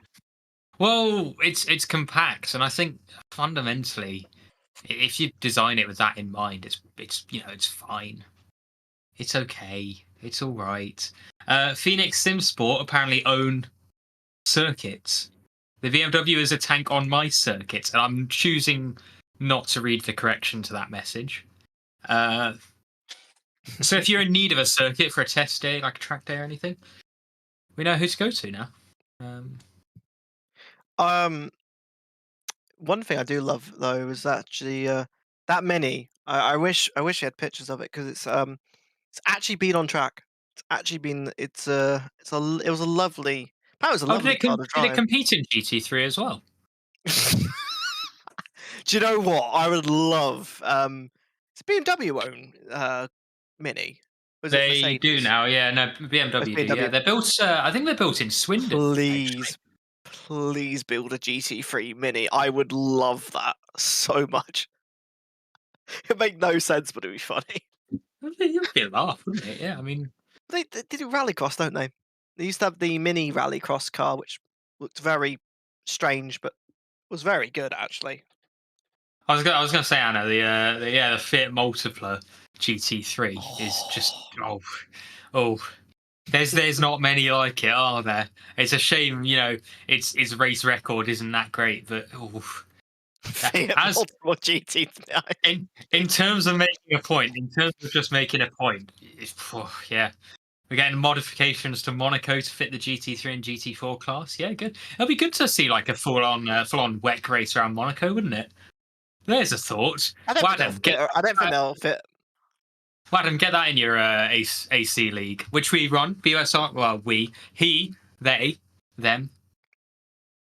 I don't know how many people run. I think it's just Wadham, isn't it? And just Wadham literally runs it.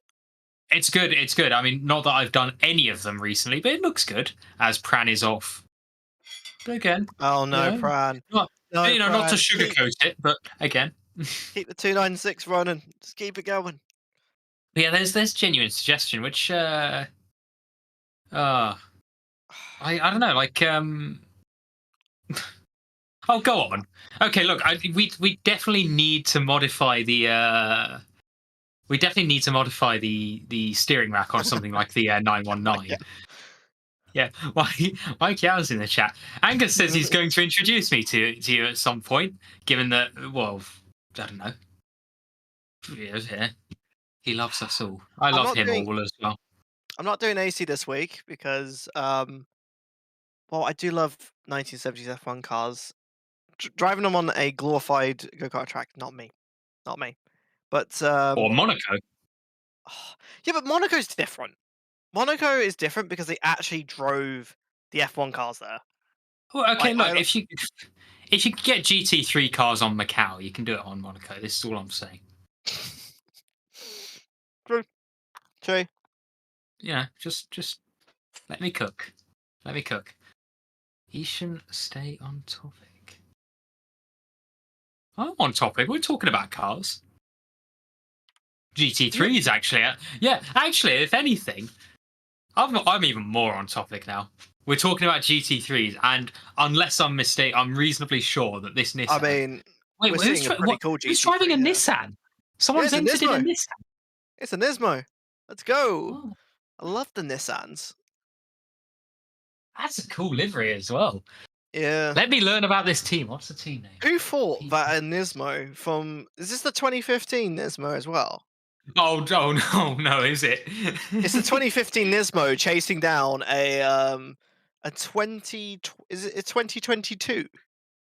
Okay, Like, it's like a wait, 2020 no, car it's versus the 2018 car. Nissan. I got really excited Oh. there. It's the 2018 Nissan. Okay. Daniel Crimson. Some level of sanity towards this. Still not much. I mean, turbo brick, let's face it. I love a turbo brick though. I used to work with a guy who was the mechanic for, I want to say, the Nissan GT3 Works team back in either 2015 or 18, or, one of somewhere around there. And he said they used to be able to change the gearbox. I think it was under like 15 minutes. Oh my god. Like a full gearbox change during the race. Where is the game sound? Oh no. That's a good point, actually. Where is the game sound? Thanks for pointing that out. We'll get on that, I think. Yeah, but true. They do run classics there, but I don't enjoy it. Yeah. But he said, I think he said it was something like 15 minutes or 10 minutes or below to do a full, like mid-race, like NERB 24 sort of thing. How do you change gearbox? Is it very modular? You think it's like modular then?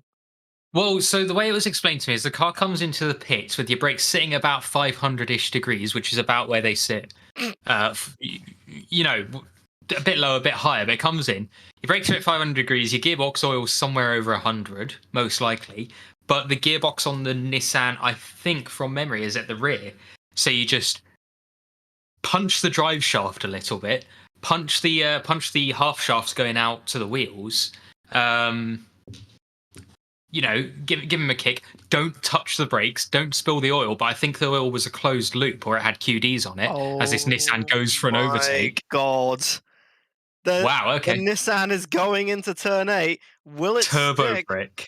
The Audi's got a really nice run on the inside, actually, going into turn 9, but it looks like the Nissan has kept the inside of this, taking a defensive line. And look at that, it's just parking it right there, but it looks like a bit of a wiggle. You can see the relative maneuverability of those as we're, I believe we're just hitting 100 laps soon enough.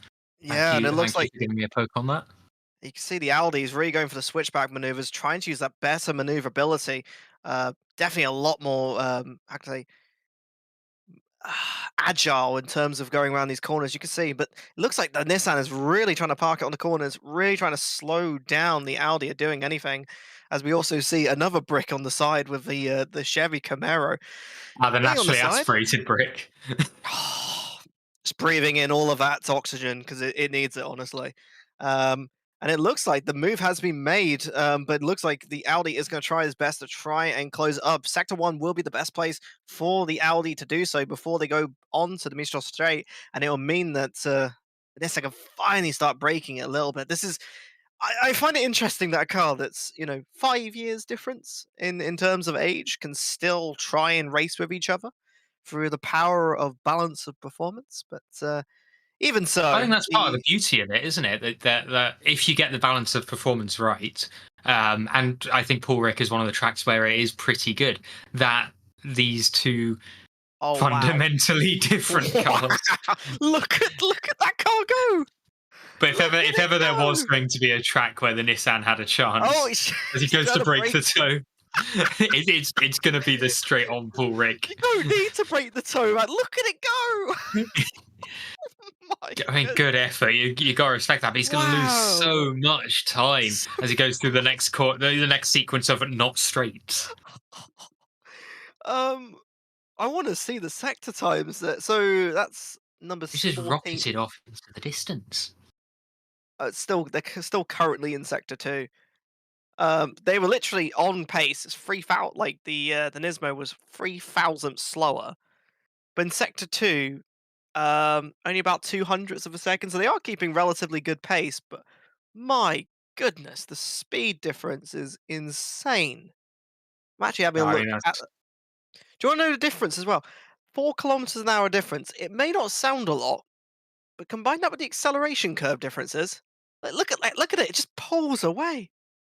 no, that's quite impressive. I mean, you can keep a pretty constant gap even in spite of the slipstream on Wow. an Audi, which the Audi isn't exactly a slow car either, is it? It's not. No.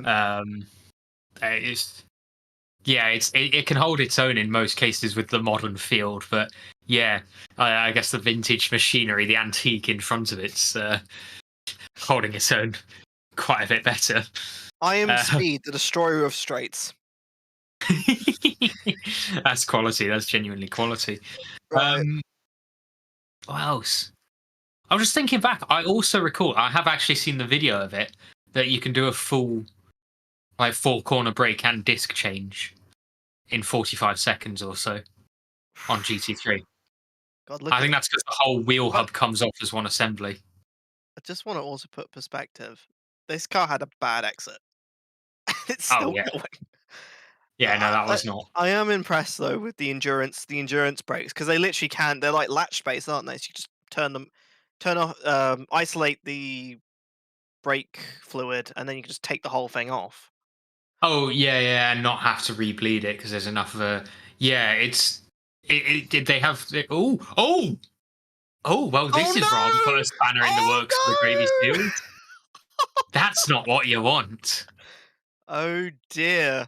In trying to chase down the Nissan, it's unfortunately got the better of them, and number 46 had a bit of a spin at turn 9. That's unfortunate. Bit too greedy on the brakes, and wow, well done to the Nissan. Honestly, that was a very impressive race. Well, a very impressive fight for that position. No, I mean that was a very good, and it illustrates quite to an extreme the point we made earlier, the difference between the cars and fundamentally the difference in where they will find and lose time on track. Yeah, I'd love it if especially with AC2. I mean, AC2 will be the opportunity to go because this game, really good game for what it does. It's a very much it does one thing very well, and that's what it's good at. what one's But the T1 pileups? Yeah, yeah, pretty much. But it, I would AC2 will be the opportunity to have a hopefully a relatively okay tire model, but with different types of cars, and I would love it. I'd love it if because right now iRacing, there is a paywall behind it, which while iRacing is racing's good, but you do have to pay for it.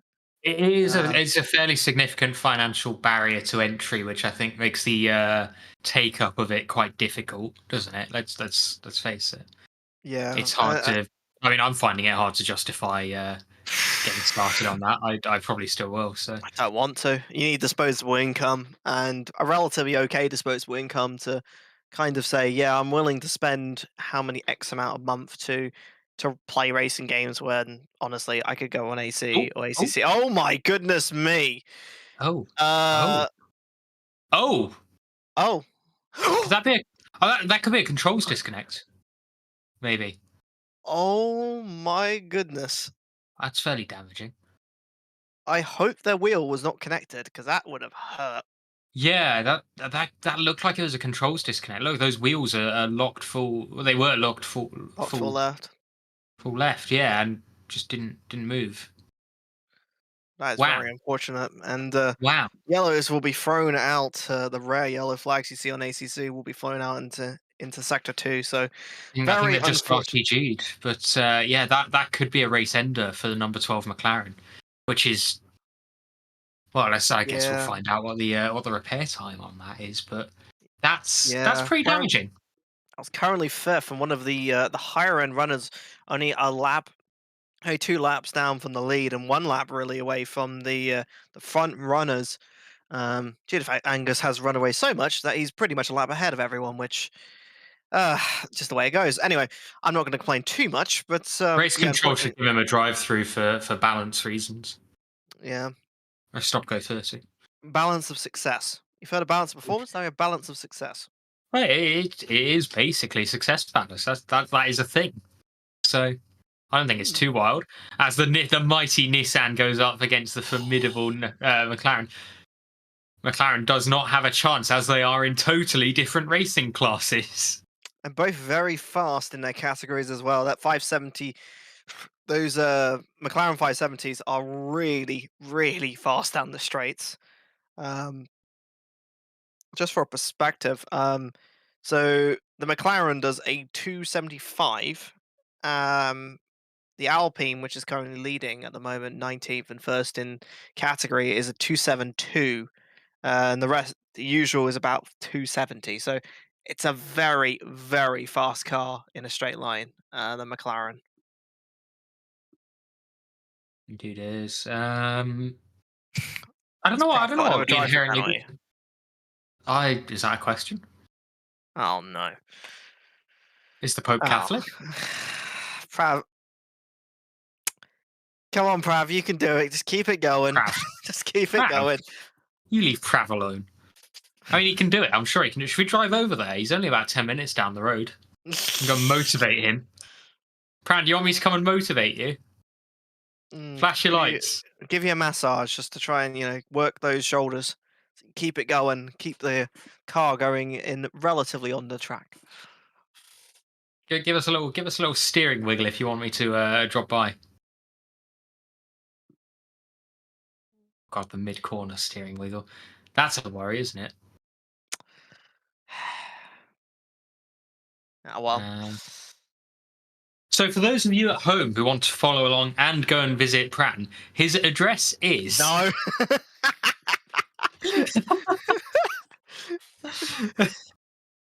I don't have it saved, I don't think. I'll tell you something else as well. I'm just noticing at the moment, time's starting to go down a little bit. It's you won't be seeing a lot of it at the moment because all we can see is the gap between the cars. But currently, a lot of the cars are getting very close to their personal best. I mean, Samuel Dirches is currently on a personal best lap, and actually, Angus is looking like he is on track for a new purple laps, fastest lap. So, I think something's happened in the atmospheric department. I think the temperatures on the track and on the air has gone down. So looks like we can push the tires a little bit harder. They might have a little bit more grip, and the lap times may be starting to go down.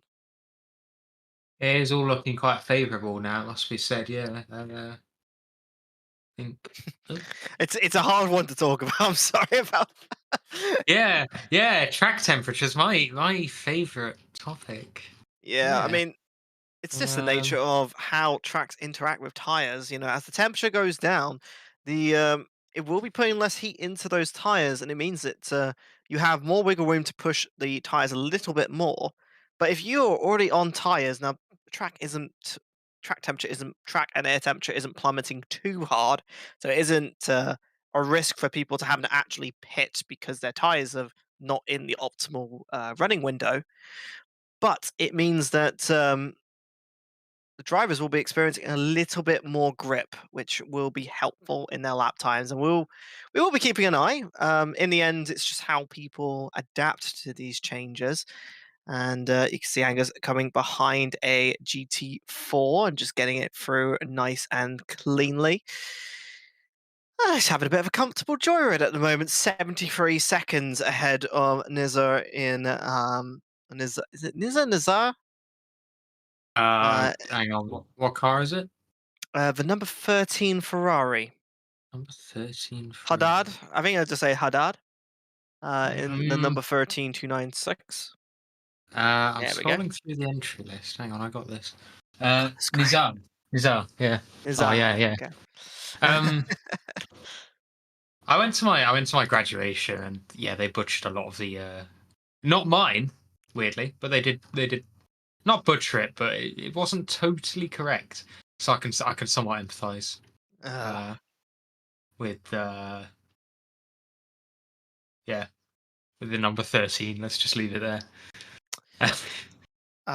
Unlucky for some, but relatively doing well in second place. And we can see the Hendrick Motorsports inspired Camaro currently riding in last place.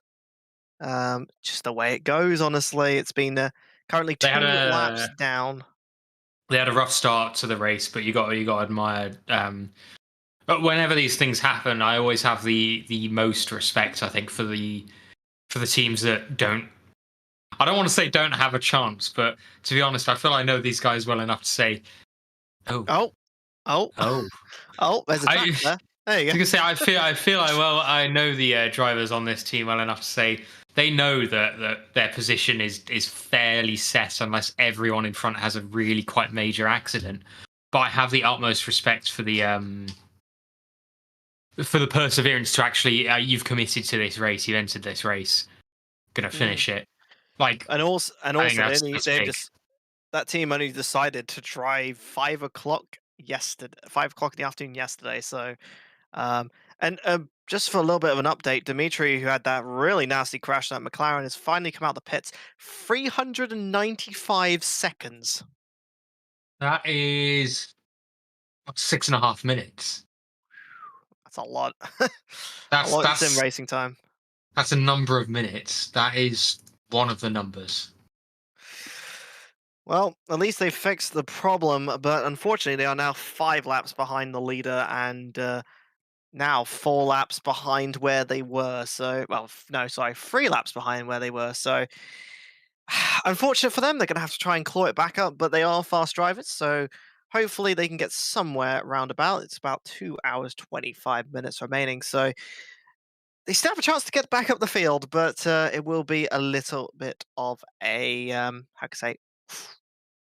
challenge, let's say. I think it'll be challenging. Thing is, we've seen their pace. They've been up the top end. I would say I don't think a top 10 is completely impossible for them if they don't put a foot wrong from this point onwards. And I think that's entirely possible. They've been quite good up till that point. I guess, do we know what it is yet? Have we got any information on that? Or it looked like a hardware disconnect, maybe. So. Yeah, I mean, we'll probably know about it in the future, but it did look a bit like something horrible happened because it looked like the throttle stuck as well. So yeah, like there was no move to slow down, which I thought was quite interesting. That was very interesting. One of the things I do actually like about this race in the GT4 category, so just for perspective, Alexander Pollock in the number 2 and Richard Plexley in the number 7 McLaren, these two have been fighting at it for what are we now, like 3.5 hours, and the gap is only 9 seconds. Now, that is fascinating that they've kept that close for that long in a very well drawn out race. What would you estimate by the end of the race that gap will be? What do you think? It's hard to tell. The thing about GT4, because you've got so many cars overtaking you, all it takes is for someone to be a little bit... Oh, Pran, what is that? What is that, my friend? That is inventing new track limits. Doing what Formula 1 used to do, and invent new track limits. Man. And actually, no, Pran. It's the NASCAR track limit. It's a very liberal approach to track limits, isn't it? That overtake we just watched. I'm 90% sure from one of my previous seasons, and obviously I'm not here to. I've just gone onto the incident sheet and I've just seen some of the comments, so we'll come back to that in a moment. But I know in the past that moves like that were fairly heavily penalised because it's on you to get past cleanly. So I'll be curious to see now. Oh my god. What are these comments on the penalty sheet? So confirmation from the steward. Their controls got locked to straight on and throttle on, so assume wheel and pedal disconnect. Okay, thought so. Right, these comments. So, for instance, whatever that is, something between 151 and 95. Car 95 invades Aberystwyth.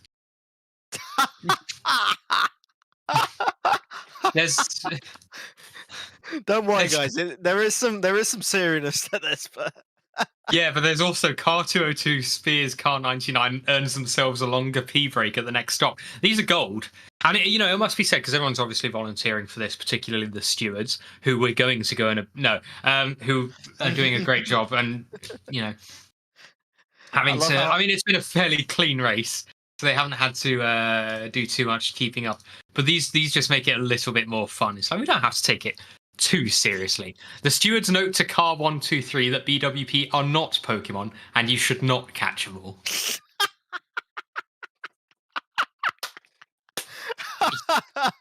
Just little things. It's a penalty. It's an inherently unfunny thing, but it's nice to lighten it up a little bit. It needs to be a goal for like how many different types of penalties you can accumulate in one race. Well, I think actually I'm not going to say what I was going to say, but I think we've got some good contenders. There's 5 seconds. There's 15 seconds. Oh, another 5 seconds. We need more people to get stop go 30s. I think that's my request for the drivers. No. Speed for the pit lane. Oh yeah, go on. Just for the race. It's for the viewers, guys. Just. I like how our producer put the Lewis Hamilton Singapore line. I was more thinking of the 2021 Bahrain that he just did the same. Oh, and good cut. The 2021 he won because he basically kept cutting the. Was it 1 to turn 4? I don't know if you remember that one. I don't. He cut the same corner 24 times or something in that race. Oh, like 27. Let's see what F1 Twitter has to say about this, Mike. I mean, F1 Twitter knew that. I mean, track limits were invented by Michael Massey to make sure the cars were more fun to drive. I thought track limits were invented by Jason as a way of giving out time penalties, but there you are. Yeah, we've got 2 people now saying no, actually it's the same person in 2 different chats. My apologies, guys.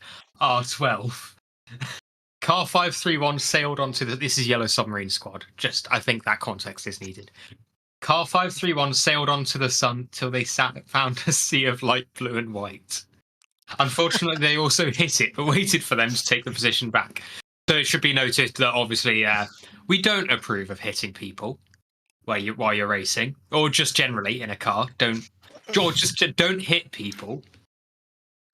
However, it's intent is also quite important in that they wait for them to get the position back, so it's less of a. Yeah. Yes, Cav. Indeed. Thank you, Cav. Moving on. This isn't F1. We're not talking about F1 in a GT3 stream. Yeah, Michael Massey is now moved on to other things in life, so we don't have to. Not talking about F1. Stop. Hey, we're not talking about Abu Dhabi 2021. It's fine.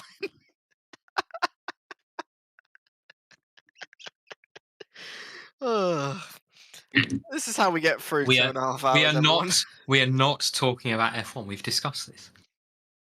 Well, we discussed it now. It was more of a. What we are talking about now is Positive Perception Racing, the 750 BMW. Yeah, currently sitting in 11th place, 12 seconds away from our number 59 Ferrari. Had a bit of a. I'm gonna say they've gone back a little bit. They're in 10th now. They're in 11th. Let's just have a look. What's going on?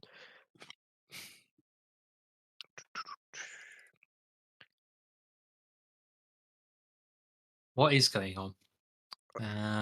Yeah, so currently they were in about 9th position, around about 32 lap 32. I mean, we're now near 100 laps now, so they've dropped back down to 11th. They have been clawing their way back because of pit stops and how pit stops have been going on throughout the race, and it's just in the way it's going. Oh, Maserati time. Oh, legend, honestly. I like the sort of Teletubby looking antenna though on the Merc as well. It must be. Wait, hang on. I've not had a close look at the side of that livery. Hang on, I have not seen that. I haven't clocked it. I haven't clocked. Wait. I'm intrigued now. Let's have a look. Can we get a look? Even if you have to break the professional like cameras thing for a moment and just go F7 free cam, can we get a look at? Thank you. What is this? Chadarati. Sorry. I have not got this at all. Oh my god! Thank you. Thank you for going off the.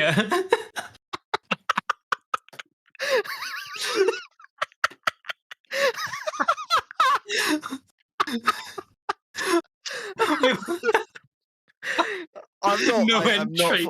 No entry on the bumper. Oh no! Wait, the cat. This is the cat. Wait a Sorry. minute. Yeah. Oh my Thank God. you for providing that for us. That was. Wow. I love the cat on the side just. I know. doing the Just vibing, man. Just vibing. Wow. Right. Okay. So that happened. I did like the transition back to the interior cam, by the way. Like going through the little hole in the window. I liked that. That was good. That was nice. Wow. Oh, how to break the immersion with just pure insanity. I love it. I just love the cat. Look at the cat. I know. That cat is having the time of its life. Can someone spear that cat? Have you ever thought about like having like marshmallows off of a brake pad? Oh yeah, the gravy seals. Yeah. Oh, the Greg's. Yeah, that's nice. That's nice. Beans, cheese, and Who's the Icelandic driver? Dare I ask? Greg's. We like the Greg sponsorship. Should be steak and break. Too dumb to function. Honestly, like I like that we can break immersion for just a little bit to go and appreciate what is, there's quite clearly some very high effort put into these liveries. Maybe not all of them have put the same effort in the same places, but more effort was done in making the livery than actually driving the car, which fair enough. Right now, that's slander. That's slander.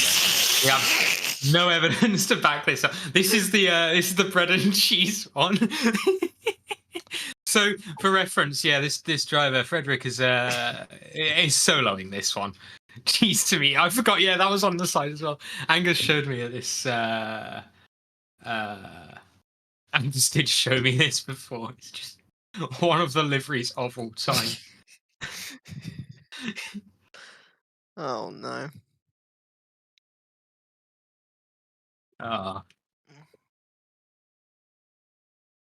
He's going into the pits right now for probably a. I can only assume what that might be.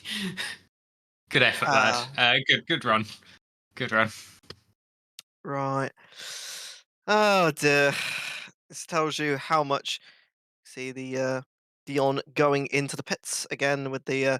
I do like this livery. We've had some love for this, and we liked the. I mean, it was good at Le Mans. It's good here. Cool.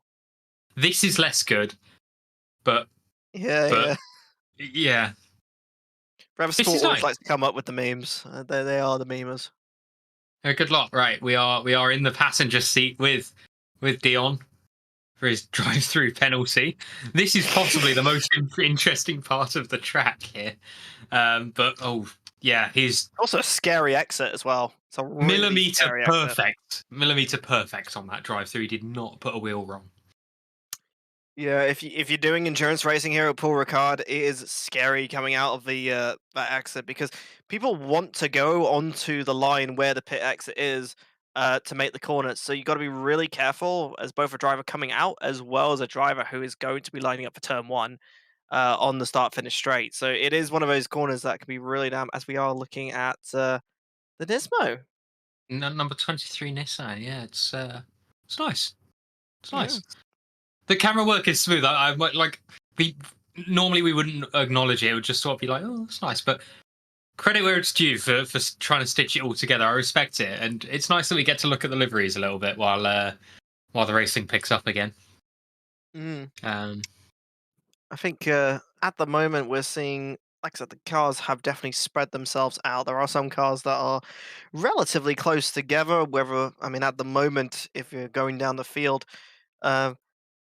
The battle for 7th, it's an 8-second difference, and the battle for 9th, which is about 6 seconds. So if you go all the way from about 8th to 12th, there are small battles going on, but the battles do have a bit of difference. So it's all going to be down to how drivers traverse around lap traffic, as well as just general consistency. Uh, People are generally on different strategies. The main strategy right now, most of the main field are currently on lap 22, 23. So they've got another 10 laps before they have to pit.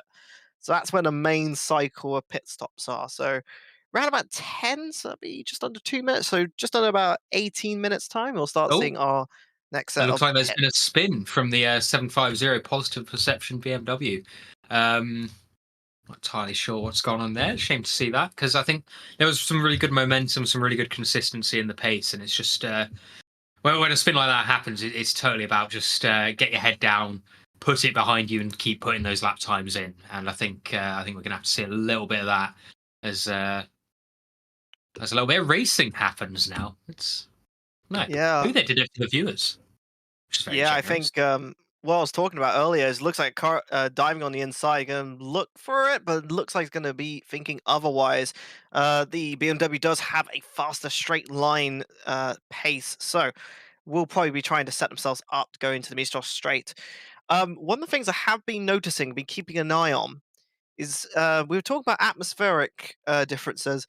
It's gone down 2 degrees track temperature in the last 20 minutes. So people who are on these tires right now, the track's got 2 degrees cooler. And if that as I remember back when I was doing it, even a degree different could make a difference. And currently, that 2 degrees difference may be affecting the temperatures of these tires. Might be making them a little bit too cool, and then when they're a little bit cool, they like getting a little bit oversteery. And I think we might be seeing potential mistakes coming out from drivers in the next couple minutes because of these changes. But I would say, hang on, sorry, no, give me a second, one moment. First of all, good pronunciation of Mistral, at least as far as I can tell.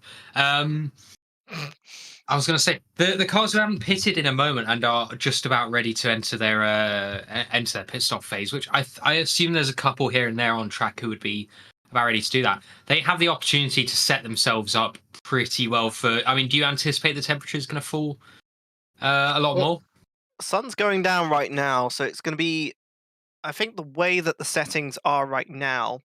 So so it's around about this time of year. We are about 7 p.m. So around about the next hour, you're going to start seeing the sun go down considerably, and that's going to drop the temperatures down, both the air temperature and the track temperature. Especially track temperature is very much related to the sunlight, and you can see already the track is the daytime's going down, the sunlight's going down, and that's going to be causing the tarmac to get cooler, and that's unfortunately means that cars are going to feel a little bit different.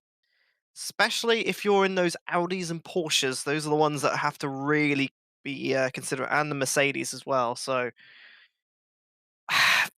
have to be ready for it. Unfortunately, you can't usually make a change in endurance because you need to run those distances. As Abe goes through those little markers that symbolize the track limits, and unfortunately, that will flag them for track limits. But yeah, it's something to watch out for. It's something that might not be seeable directly in front of you, but you might see it later. Oh, and actually a 15-second time penalty coming out for Abe. So There's a proper little track limits violation there. We can't be having that. 15 seconds for 28. Oh right, yeah, that just happened. Yeah, never mind. We good. Oh no, wait, that's for causing a collision, I believe. yeah.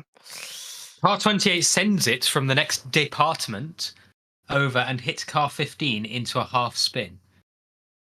Right, well then. Yeah. I think We we're got just about coming to the end of our stint on comms. So I think we'll we'll wrap it up on the hour. But yeah, how's it been so far? Any highlights from our little bites of action? Is that the right term? I think Abe has really been the sort of person who's been in the upper field, going up and down the places. It's just been one of those that's not been easy. A fast driver, but also making the mistakes that are causing them to go back. Those little tiny mistakes are making a difference. And also, it may not be as prevalent at the moment, but the fight in the GT4 field between Alexander Pulik and Richard Pixley, having that drive-through penalty earlier on in the race, changing the positions of the cars, that difference might make a small mean. It's 2 hours to go, so anything can happen. But those small changes will mean something later on, and there's only 2 hours to go in this race. So those are the ones to really look out for. I think overall, main thing, watch how those watch the air and track temperatures as they go down and see how the cars change, and you might see different cars do better as we go later and later on this race. Yeah, absolutely. I think it's been a fun little bit of the race to have had the opportunity to watch. Genuine privilege, I think, to be able to have a chat about men's mental health as well. So I think I think we've been fairly privileged actually to have this opportunity now. I'm trying to go back through the chat, see if there are any bits, any big bits here and there, but no, it's nice.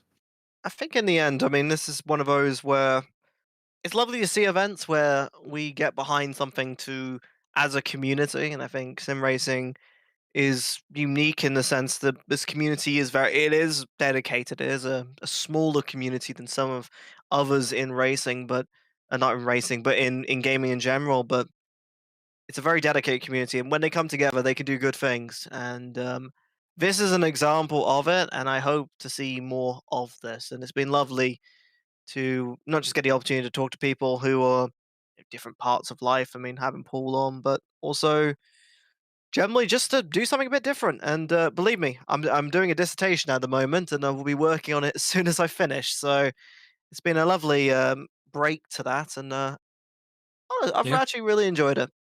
No, it's been fun. I'm really done. I haven't done anything recently, so this is a nice little change. It's been a privilege to have you on, Mike. It's been a privilege to have Paul on earlier. Make sure if you haven't already that you go and check out ManHealth. manhealth.org.uk. I think the YouTube description has that, as well as a PayPal link to donate to the stream. All the money that's raised from this event, all the entry fees and everything, any donations during, will go to the cause, and I think it is a very good cause to have. But anyway, I think with that we will probably hand off to. Oh God, I've just seen who's next. We have a lovely combination of Adam and Glinty, who's going to be taking the third and final, as we're going to be seeing the Chad on the top bonnet of that Maserati, or that Chadarati, as it's been named as.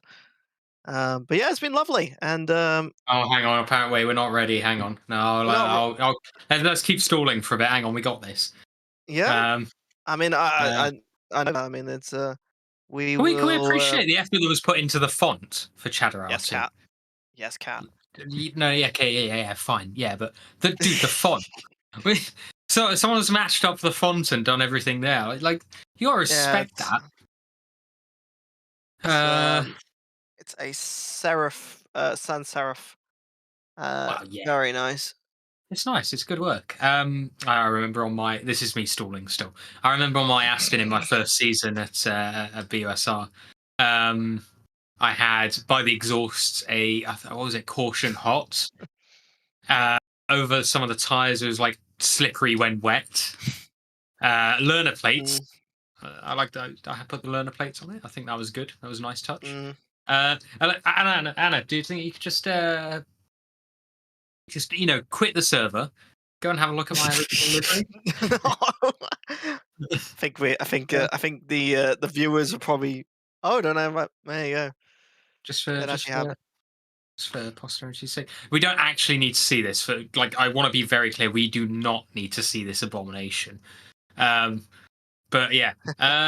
Right. Can we hand over now, or should we? Yep. Oh, I think we can do so. So Yeah, thank you very much for having us, and well, thank you very much personally. And I hope you guys have a wonderful rest of your race. And yeah, we'll hand it over. I'll let Ishan Yeah. do his goodbyes as well. But thank you very much, guys. Yeah, thank you for having us. Make sure the next guys, those of you in the chat, those of you viewing, make sure the next guys don't have it too easy. Those of you driving as well, keep them on their toes. All the best of luck to everyone. And we will see you, I don't know, sometime in the near future. Bye.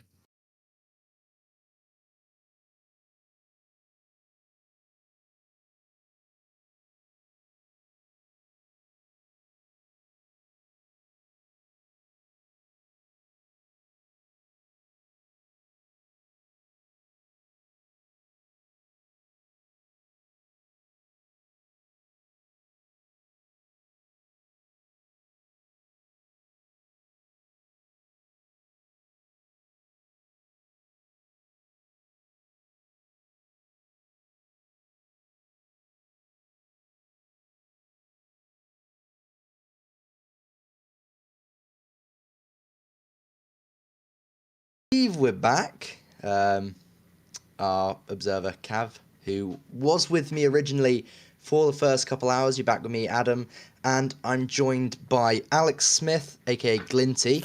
Welcome. Is this the first time you've done a proper? Yeah, this is the first commentary? time I've done like a proper commentary and stuff like this. Good stuff. Well, so welcome back. We're obviously welcome myself back. Welcome to Glinty or Alex, whichever one he prefers to go by. Again, as I said earlier, I'm not bothered. So obviously you've had Ishan and Mike for the last 2 hours. I've seen that their chats have been plenty interesting, with a few incidents in between. We've been keeping up to date with a few of the drivers along the way. Been watching the race so far as well, Alex? Yeah. Just having a sort of a general chinwag, I guess, with the guys already that are in the BUSR VCs. Absolutely. Well, as we've jumped back onto the live stream with 2 hours to go, it is Angus Fender still currently leading the way. Hasn't really lost the lead since he started, with 123 laps to his name currently. Second place is the Ferrari of El Ndad, which is the number 13 car, currently a lap down. So according to this, Angus has lapped the field in 4 hours, which is quite impressive from a solo drive. Yeah, definitely, especially when it's 6 hours. Well, will be 6 hours straight. That's got to take some dedication and definitely some concentration as well. Absolutely. Well, one of the things we were sort of listening to as we were sat in the voice call with the other drivers was their eyes. Now, in a racing car, the one thing you're looking out at is the real world. Obviously, the sun can come in, it can glare into your eyes. That can be quite a difficult thing to deal with. However, when you're looking at a monitor whilst racing for, well, currently 4 hours, how do you think that really affects our eyes? It's definitely something to do with the interference of blue light. So what I can recall from what I've learned with monitors and stuff is that the blue light it's not very good for your eyes. It's very bad for your sleep, which is why most people say obviously you need to stop using screens before you go to sleep. But over time it is gonna cause some of our drivers to make mistakes, not just the tiredness, but as you said, the using the screens for this long, it's really gonna disrupt them. Absolutely, you're absolutely right there. So obviously, current rundown of the leaderboard: Angus Fender in P1 in his Lamborghini doing a solo run. The number 13 Ferrari is currently in P2, which has been around the podium for a while, and it's now up to P2 after, I believe it was the number 20. Was it the number 28? In fact, no, it wasn't. It was the solo entry of Thomas Engay. I know it was the number 28. Yeah, it was meant to be a solo entry, but that is the solo entry. Yeah, it's Abe Santema, who is currently now in P4 after a few penalties and mistakes have put them off the podium, which is really unfortunate for the driver. That it has allowed the number 95 to actually inherit the podium currently, with Mali behind the wheel. In P5 is the 555 McLaren, followed by the 640 McLaren in P6. Simply Race doing a good job with one of their drivers currently P1 and the second P5. In fact, we've been talking Mike Yao just previously. He was pretty happy with how things are going so far. In P6, obviously the 640 McLaren, followed by the number 15 Dietz for VGTR Motorsport in their Audi. Conor McCullough started the car, but it's currently 8th with who I once called Brian, but it's actually Bastian, in the 992 Porsche, followed by the 99 Ferrari in number 22, which is the Ukrainian Air Force car in P10. David Russell in the Positive Perception 750 car. Now, I was watching the race, there's a few incidents there as well for them. Obviously, one of which picked up on the steward's cards, followed by 2 Audis, the 531, and then the gravy train of the Gravy Seals in P13, car 46. Now, we've got the Nissan in P14 currently, the big boat of a car, which is probably one of my favourite cars out there at the moment. Daniel Crimson out on there, followed by another solo driver, C, in the 202 McLaren. P16, 17, 18 are the 151 Aston from Aberystwyth. Then we've got the number 12 McLaren, who had an incident earlier on we saw where they basically decided to Ross Chastain the wall and found the tyre barrier at the end. And then obviously it's everybody's favourite friend who's rounding out the GT3s. It's Pranav Kalevala, who's wheel disconnected in the middle of the stint. So if you saw him pull over, it was because his wheel decided that it didn't want to go anymore. As he said, he could cook an egg off of it. Looking down into the GT4s, it's currently a simply race 1-2 with the Alpines 1 and 2, with Richard Pixley falling off the top after an incident put him further back.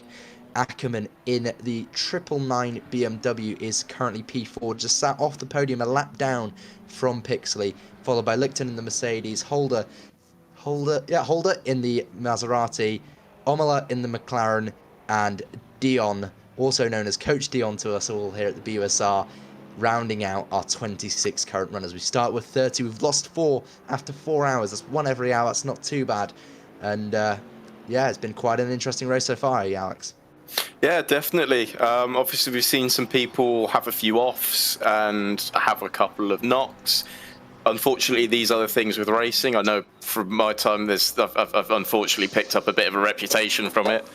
But yeah, these things happen. Obviously, we're talking about the 999 BMW, where it's only a lap down. They're down in the pits currently, but there is obviously 2 hours left. Well, just under 2 hours left. Still some opportunity to get some places. Still, the top 3 of the GT4 class could be stuck in traffic, could have knocks. We don't know what's going to happen. Absolutely. Well, obviously, pit stop rotation is something key to an endurance race. After a few hours, pit stop rotation becomes absolutely important to trying to figure out where everybody is, because you can see a car up towards the front, but actually they could actually be a few places higher because of the fact they haven't stopped as early as some of the other cars. Looking at some of the incidents in the incident sheet so far, a couple have just come up to my attention. 12 and 77 causing a collision, and the notes from the steward was where apex. Now, evidently, somebody's missed an apex, but you can see that the stewards are getting into the spirit of the charity event, having a bit of a laugh as well, and just sort of, they've come up with some very, very creative excuses or reasonings for penalties. So, with an hour and 54 minutes left to go, as Lichten comes back out of the pits to rejoin in 23rd position. Ackerman still in the pits for the 999 BMW. Pixley has re-inherited P2, so Pixley has the opportunity to try and retake the lead here. I believe Mike was previously mentioning how pit stops are so important and small mistakes can cost you so much time. Now, obviously, we're watching Pixley. It is a solo driver, the only solo driver in GT4. You can imagine how much stress that plays on them as they drive around the circuit, hoping and sort of praying that some stuff starts to fall their way. Yeah, I mean, over time, as I said, all of these different bits and pieces that might fall into place, maybe an incident or one of unfortunate things that happen to your competitors, that might play into his favour. Absolutely. Well, one thing that's not going to play into his favour is our current race leader, Angus Fender, flying down the inside in the bottom corners, turn 5 and 6, before the Mistral straight. Going to be quite difficult for him to obviously maintain a nice, decent line through there when you've got the race leader coming through. The last thing you want to do is get a penalty for blue flags, as Pranav Kalevala found out earlier on. Yeah, not fun. Speaking of penalties, there's another drive-through for car number 12, which is going to put them another lap back potentially, maybe into the clutches of Pranav Kalevala. Then Pran might have a chance to maybe, and in fact, no, he's sat in the pits at the moment, make a position, but obviously Sergei Nefdev, I'm gonna butcher names. I am sorry. Trying to catch up to any of the cars, including Kirkham, who is a solo driver. Of course, we've still got, I think, all of the solo drivers, bar a couple, still in the race. I think maybe we've lost one solo driver in Charlotte Perkins, who, and I quote, "My hands are dead, I can't race anymore," from a previous chat, which was quite interesting. So, obviously, welcome to talk in the chat. I'd love to have a chat with some of you guys in the chats and just sort of see what you guys' opinions are of the race so far. Any particular car you want to highlight? Well, I'm sure we can get the Observer to show them on the stream as well as we count down the clock. We are into the final third of the race. We can see a lot of cars coming through now, including that beautiful Hendrix Motorsport livery-inspired Camaro just behind Sergei in... It may be stone last, but it's definitely got one of the liveries of the race here. Now, some of the stuff that is also coming up, speaking of the Camaro, is Rev Sports' sponsorship of the iRacing stuff. We're going to have a plenty of mixed bag in the iRacing series. Hopefully this coming winter, I believe there's a few interesting events planned, and obviously if you have an iRacing subscription and part of a university in the UK, you are always eligible to participate in. Speaking of, we also have the ACC League, which will be hosted at various rounds. I'm going to pull up the calendar in a moment. And on top of that, we have Dirt Rally, which is hosted by the Observer Cav. Really does a really good job at hosting those events. And if you love a bit of rallying, definitely one to look at. And of course, we have F123 as well, which obviously not a personal favourite of mine, but a lot of people seem to enjoy it. So if it's something you're interested in, feel free to have a look at it, especially if you're within a university and not sure what to do with your spare time, first or second years. A lot of people, a lot of welcoming community members here, and of course we do these longer races as Sergei comes into the pit lane. So, as our observer just pointed out, we had some sirens in the background. For a little bit of context, Alex lives in Birmingham, and for some reason, every 5 minutes or so, he seems to have a siren go past his house. Now, I'm not sure if he just lives near a police station or he's deliberately trying to get some drama behind him, but Alex, what's going on back there? I live by a main road. It was an ambulance. Thank you for pointing that one out. Brilliant stuff. Yeah. So obviously we've got a whole host of cars here, a lot of mid-engine cars. I'm sort of looking at the list now. Other than the BMW, the Nissan, and the Aston Martin, I think every GT3 has an engine mounted at the rear. We actually only have 3 cars out on this grid currently of the GT3s that are front-engined. And in fact, if we look down into the GT4s, the Alpine, the McLaren, the Mercedes isn't, the Maserati isn't, but obviously we've only got 1, 2, 3, 6, 7 cars that are front-engined. Now, Alex, if you were to re-racing in this, would you have been picking a front-engined or a mid-engined car? I probably would have chosen, I would say, a mid-engine car. A lot of them, for the GT3 class, the mid-engine seems to be one of the better choices. When it comes to engine placement, obviously, you get inertia effects when you go for a spin. It's why back in the 80s, the Porsche 911 was known as the Widowmaker, because you could put your foot down and the back could come around and there isn't much you could do about it. When it comes to a front-engined car, such as, well, we'll use the Maserati in the GT4 class as an example. That one, it's a lot easier to get to maintain like a slide or regain control. But with a mid-engine car, especially when it goes through like corners, all of the weight is in the middle. Between both of the axles, it's a lot easier to manage. Absolutely. Well, if you sort of look at I think there's a good example, there's a couple of videos on the internet of obviously people being invited into GT paddocks and into the pit, into like the pit boxes and even into the garages. If you look at most modern cars now, especially race cars, when you look at the engine mounting, they say they're front engined. Rear engine is not an option, Cav, because we don't like Porsches. No, I'm joking. Obviously, No, I like the Porsche. yeah, we do like the Porsche. However, other brands of car are available. Anyway, obviously, the front engine cars, as I was making my point, they seem to have a real big inclination to have the engine almost on the driver's lap in terms of positioning. I don't know if you've sort of seen this yourself. Yeah, but they really sit properly toward the middle.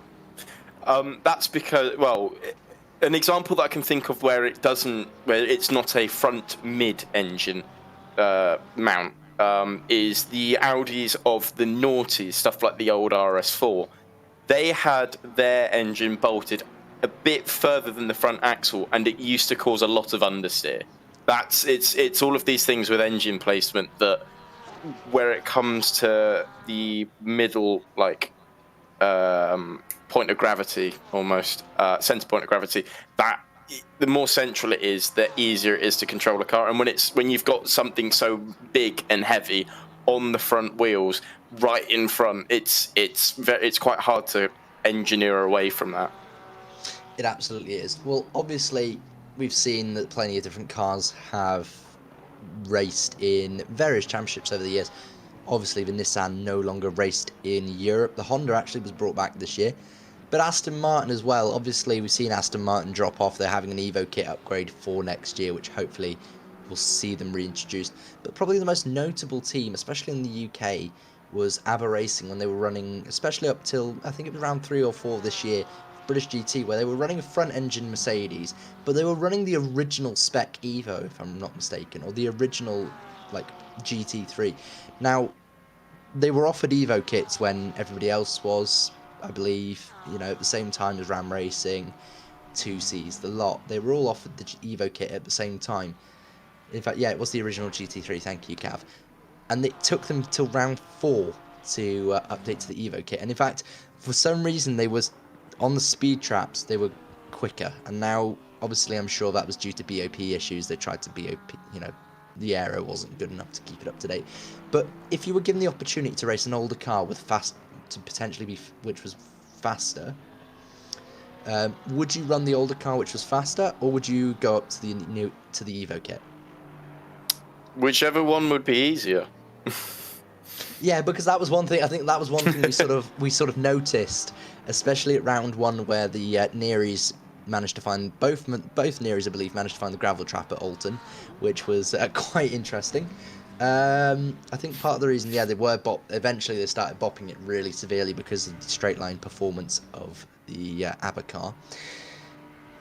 Anyway, focusing back on our race, we've got the 720S Evo currently on the screen of the 95 of Sen Hammam.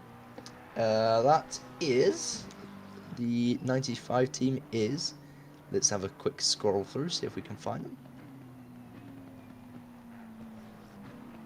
That is the Artec Esports Team A from Morocco. So it's a 3-team entry with Taha Mali, Safain Hammam, and Salima Ramon, the drivers. Currently sat P3, which is a really good job for this team, considering obviously I'm sure they've probably not raced many events that run off. I believe they still run on the same time zone, but obviously I'm sure that it's not often that they get the opportunity to be racing against some of the better drivers in Europe as well, especially. So it's good to see Artec Esports here to represent the North African continent. Just to correct you on that one, there. Angus has taken a bit. Plus GMT. They're an hour plus 1. There you ahead. go.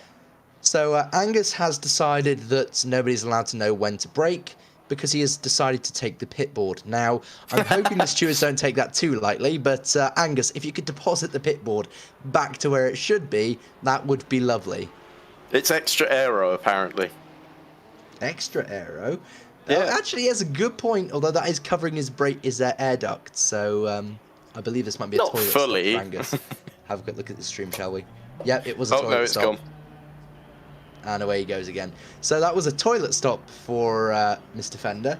who decided that nobody is allowed to know where to brake at any point. So he must have been jumping out of the sim and possibly got our previous commentator Ishin to maybe grab the wheel whilst he came into the pit lane. Yeah, I mean, as we've said with some of our previously with some of the drivers, some of them are doing the full 6-hour stint. Angus is one of these people that is, I can't think of a word other than mad to do it, but it's a very commendable thing.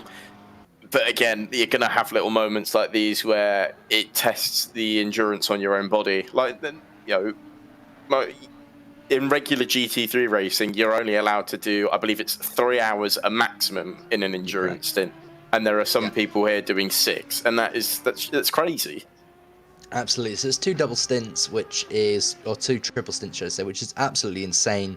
Most of the time, it's quite interesting. Yeah, I'm keeping an eye on the sheet at the moment. So there's nothing on the sheet at the moment. Unless I'm looking at the wrong place. Oh, the 2 new penalties, of course. So we've got 2 new penalties on here. One for Rolling Goat, which was just a warning. And the comment was, where exit. And a 15-second time penalty for the Gravy Seals. And all it says is, where entry. Which I'm assuming is somewhere where they clearly didn't go. Also a drive-through for Samuel Dietz in the VGTR Audi. I would imagine more likely due to track limits. Glinty has no access to the document sheet. Yeah. So we're gonna do him a favour and quickly send him over. There we are. So there we go. I want a drive-through for the 531 Audi as well. So the Audi pair of the Yellow Submarine has submerged themselves beyond the limit and has been given a penalty as a result, with the positive perception McLaren just behind. Do you reckon they're Sorry. Do you reckon they're listening to the Beatles as they drive? If they're not listening to the Beatles, I would be really disappointed.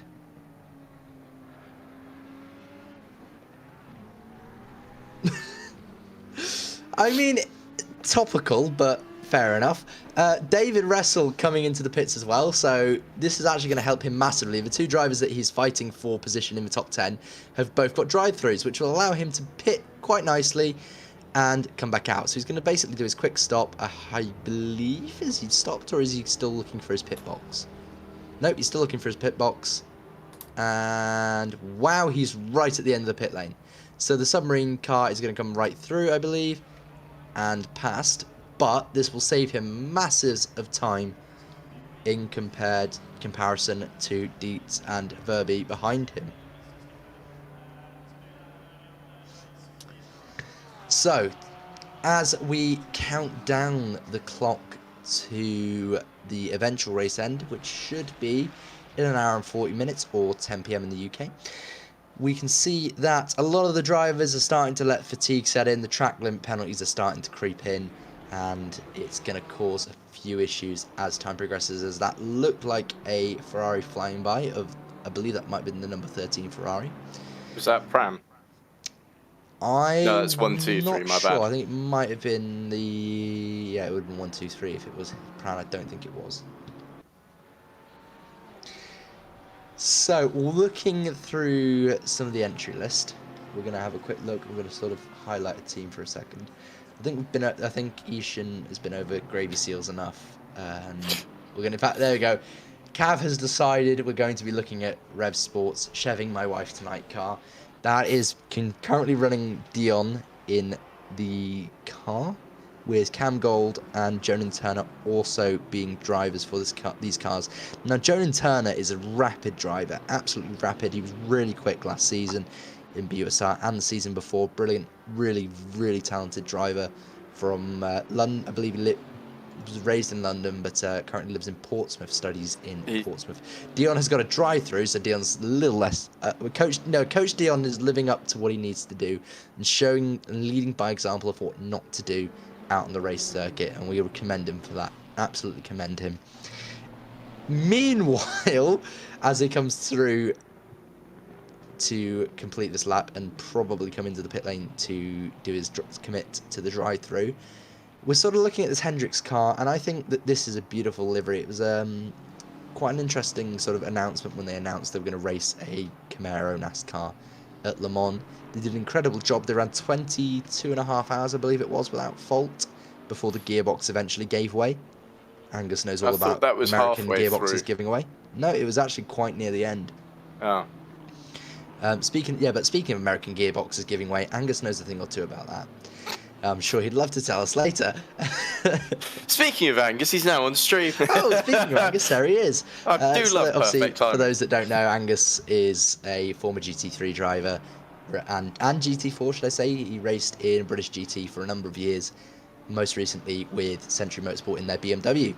Currently racing a Lamborghini, and when I jokingly said, oh, maybe you should go to Barwell, he laughed and just replied with money. So obviously Lamborghini may be out of the question, but I think I'd love to see Angus back in a car next year. Yeah, I think again, he's keeping himself busy with racing outside of his GT3 career, and I think it's only a matter of time until he goes back. Absolutely, it's only a matter of time until he goes back, and obviously we have a whole host of impressive talents that have come into the BUSR and come through the BUSR. People like John Riley, Jack Noller, Joe Scher, obviously Angus is a good example. All these drivers now race professionally. We've got, in fact, obviously Angus leading Rocket Sim Sports ACC campaign this year in multiple SRO championships.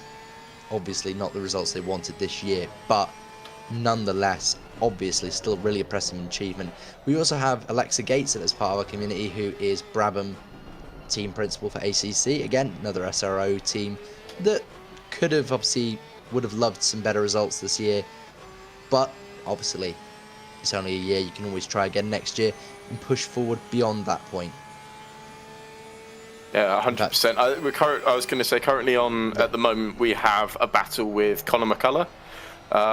The Tamworth's pride and I can't think of a second word there. Pride. Well, I mean, pride and joy is definitely a thing.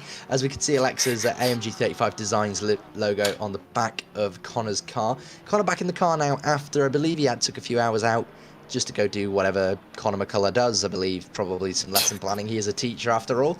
Maybe he has some lesson plans that he needs to get ready for tomorrow, but maybe he's doing a lesson plan to join the police. Because I believe that's what his latest career venture is going to be. Absolutely, and obviously, again, the whole thing about this sort of community, and is he in the application process? He stopped teaching. Oh, fair enough. Well, either way, we know that he's an all right teacher, and he's probably quite a good policeman. I've met him, lovely chap.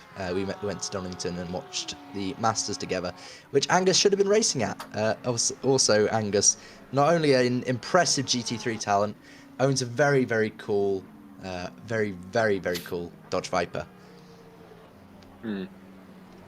Apparently it's a pain in the arse at times, but he loves it. Yeah, excuse the language. It's a pain in the bottom. Anyway, so obviously he's currently offline. Interesting. Doesn't look like he's very offline, as he is currently battling with the VGT-R car of Dietz just behind him.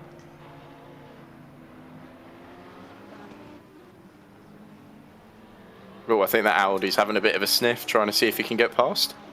Yes, the Audi obviously a little bit quicker in the straight line. The Porsche has not been notorious for straight line speed. In fact, actually, I believe at one point in the either 1.8 or 1.9 updates, the Porsche became ridiculously overpowered with how much grip it had. So much so that some teams were actually contemplating not saying anything and trying to sort of run the whole season without saying anything. Now, that's actually going to lead me on to an interesting topic. Mm-hmm. BOP and sort of the way it's introduced into ACC. Now, there's two ways they introduce it. One is through the real world, through GT3 campaigns of real teams and real drivers, with input obviously from real teams and real drivers. But more importantly, also SRO competitions virtually. So they get the teams to run every car across the track, across that track or the next track for that season, and ACC or Kunos directly apply a ballast according to the times that the teams give them. Now, in this situation, say you were running, I don't know, an Audi or a Porsche, and you really wanted it to be the best car, how far would you go to sandbag? Do you think you would sandbag? Probably. I mean, if I remember correctly, where it comes to evening out the playing field, a lot of it is weight, like adding weight to your car anyway. Absolutely.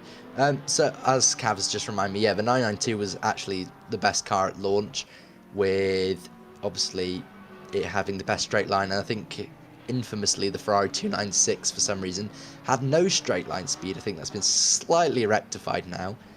But yeah, obviously I remember a lot of teams who qualified in the 488 had to move to the 296 and sort of discovered quite quickly that they were going to struggle through most of the season with straight line speed issues.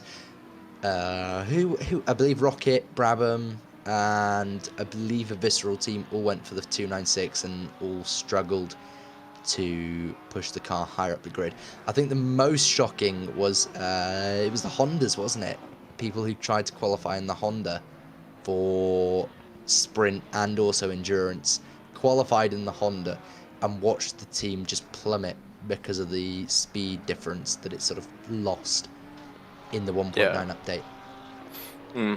I mean, the 1.9 update was a big update. If I remember correctly, it was the one that added.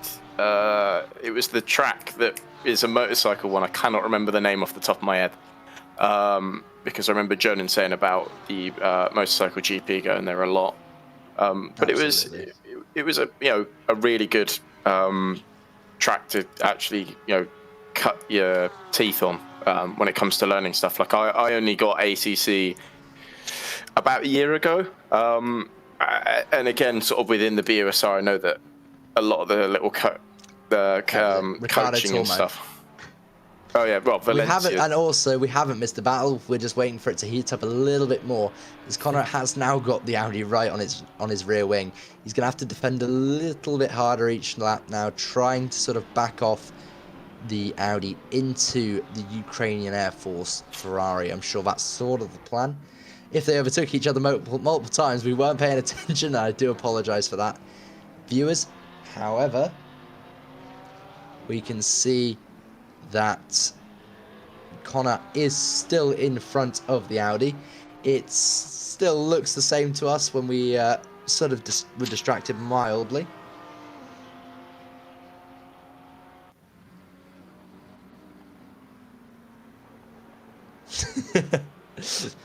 I'm not quite sure who Simrage is, but some of the comments they're saying are quite impressive. Apparently Angus Fender once got a trophy for just signing up to a race. Damn, I wish it was that easy. Oh, Sim Garage. I called them Simrage. Oh, it's not Ed. Sim Garage. Yeah, Sim Garage. Anyway, watching this battle carrying on now, Connor seems to be pulling a little bit of a gap here, but this is where the Porsche is notoriously good, and he's now going to have to defend massively down the Mistral straight, as the Audi has the legs over the Porsche, so it's now going to be about defending into turn 8, also known as Signes, which is going to be quite a difficult corner for the Audi to overtake at speed, but if he can manage it. I believe you only need to, lift slightly for this corner. It's quite a fast one, and especially when you're learning the track, it is quite a scary one to do, at least from my experience. But, if I remember correctly, the Porsche is better in the corners, whereas the Audi is the one that munches it on the straights, right? Or is it the other way around? Oh. I believe the Porsche is quick through the corners and the Audi is quick down the straights. We do have another penalty for car number 12. This time it's for an overtake on car 202. 10-second time penalty for sending it a bit too hard, according to the stewards. Which, I mean, the manner of the race, drivers are getting a bit tired. I don't blame them if they're starting to get a little bit more aggressive in the way they overtake, especially as time progresses. Angus currently doing his best to sort of whitewash the race with a purple lap time at the moment. So currently fastest driver out there on 139 laps, lap ahead of everybody else, and just sort of cruising off into the distance now. The only thing that could really stop him is maybe a moment where he catches the traffic at the wrong time, or a lapse in judgment, or maybe a wild Ishan appearing on the camera to scare him. Or a massive accident. We never know. Again, it's one of these things where some of these drivers, again, they're going to be, a good 4.5 hours in, excluding the quali times as well. So it's one of these things where it's still something to play for, at least for second place, where they're only a lap behind. But it's going to be one of these things where you're going to start seeing mistakes. You're going to start seeing, some more penalties and collisions and such. And again, it could still be, in the balance. Absolutely. So obviously, the most important thing here is all about trying to balance out your times, balance out your performance, and where you go from starting the race where you're all bunched up together to trying to hold a gap. Now, I remember Angus saying that basically every 2 stints he needed to make a big enough gap so that he could go for a toilet break. Now, he's managed to do that. I believe that was his last toilet break of the race on the last stop, and has still held the lead, which is, I'd say, rather impressive, considering there are some really impressive talents on the grid. But it just goes to show that when you put the practice in, and when you actually know the car and you know the circuit well, it all comes together really well. And he's weaving, I believe that's car 95 actually, just behind him. So he's putting another lap on P3, which is rather impressive, I will give him that. However, he really needs to be careful that car 95 don't try and retake a position. Or more to the point, whether does he defend if they try and retake the position? I mean, again, as I said, when it comes to the tiredness aspect of this, he's going to be... I mean, as I said, the immense concentration that Angus has, especially to also be in first, it shows that he's had a lot of training and such to do this before, and experience to do this beforehand. But it could be one little tap from third place, who are currently on, I believe, their third driver now. And, that could be him spun around, maybe having to take some time in the pits with damage, and then second could creep up on him. Yeah, they absolutely could. And all it takes is one mistake, and you can lose a lap or 2, or maybe even 3. Bear in mind that obviously a damaged car, you've got to limp it back around the circuit, and then stop for all the damage, which can take up to, I've seen cars be in there for a long time, up to 20 minutes at one point when people blow up their engines. Or, even small incidents can have massive issues for the way the car handles. Most importantly, things like rear wing damage. If you manage to get damage to the rear of the car, that can spell disaster, especially for mid-engine cars or cars that don't have much weight or even just much balance at the rear. That aero is so important to hold the car onto the track. Front aero, not so much, as obviously all the weight's at the rear. You just got to keep that rear balanced. Again, Conor McCullough currently battling still with Dietz, within a second of each other. At the moment, it seems to be neck and neck here for what will be P8 currently on grid. And in fact, because of this, the Ukrainian Air Force has caught up. Yeah, it'll be a 3-way battle, I reckon, probably for the next maybe half an hour, probably. Probably be quite a few overtakes, quite a few little,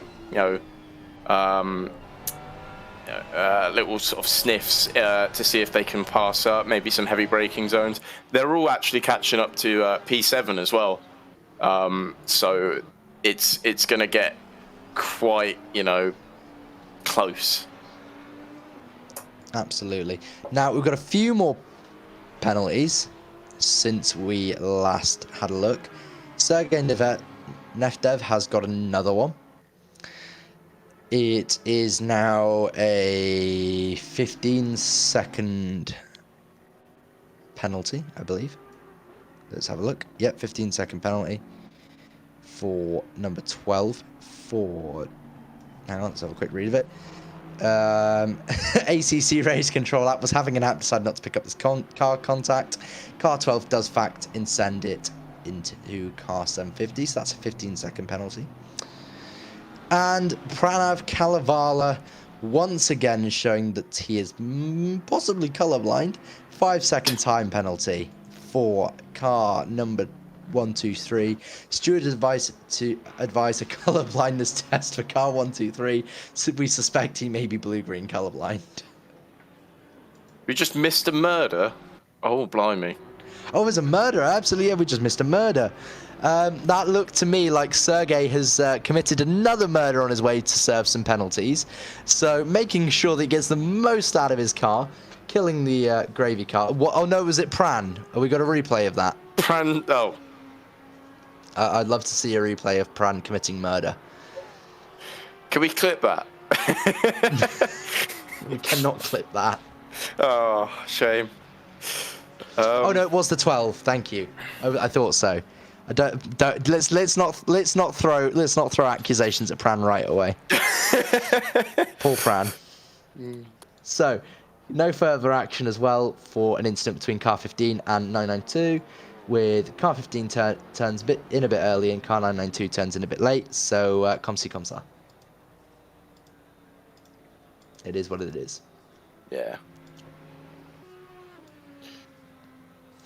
So, interestingly, the gravy train has been bullied once again. And now apparently the OBS is going to tell us next time it's 1, 2, 3, 4, 5, 6, 7, 8, 9. Now, if there's a car numbered that, I will eat my hat because that's not possible, I don't think. I mean, we're currently coming up to overtaking the Chadarati, I think is the right way. Yeah, the Chadarati. Oh, love that car. What would that? I mean, talking obviously, we've meant some of the previous commentators have mentioned a lot of the liveries that are coming on with this event, and honestly, that Chadarati just makes me laugh every time I see it. What a cool livery! It is absolutely a cool livery. But there was one that I did want to speak up about. That one was the number 23, the Pennzoil GT3 GTR. Yep. That one is actually a homage to the R33 and R34 Skyline GTR JTCC cars. It's quite a nice little nod, and they've got the number 23, which actually in Japanese, Nissan in Japanese is 23. So, little fact there for you. Very nice. The more you know. So we've got a three-way battle currently going on now, as Cav tries to point out that we're talking absolute nonsense. We've got the 22 just behind the 15 and the 992 currently. It is quite a interesting battle. We've got another Ferrari. The 99's catching up as well, or is that not the 99? That's just another Ferrari. I believe, Either way, could just be. Yeah, I think that might be car 13 actually. So they don't want to be involved in this too much because they're trying to chase down Angus, which it's going to be a challenge, but it is possible. Anything is possible. Trying to chase down Angus Fender. So the last thing they want to be doing is seeing a three-way battle and thinking, "Oh God, I've got to get through this safely." So, the Ferrari looking down the inside, not really any space there. The only space you're going to find there is another section of the track that doesn't exist. Flashers are being used at the moment as they go around the outside. Trying to look for a move around the outside is going to be very brave. They're going to switch back instead down to the inside. And it doesn't pay off. They're going to try and look elsewhere maybe. As the Ferrari behind it does look like the car 13, trying to make his way through. Now these guys are going to be careful as well about blue flags, because if they hold up this car for too long, they're just going to see another 5-second penalty added to their times for holding up obviously the faster car. So might be worth at some point just letting the Ferrari through now and trying to get him to sort of tow you down the main straight, and obviously then the Mistral straight elsewhere.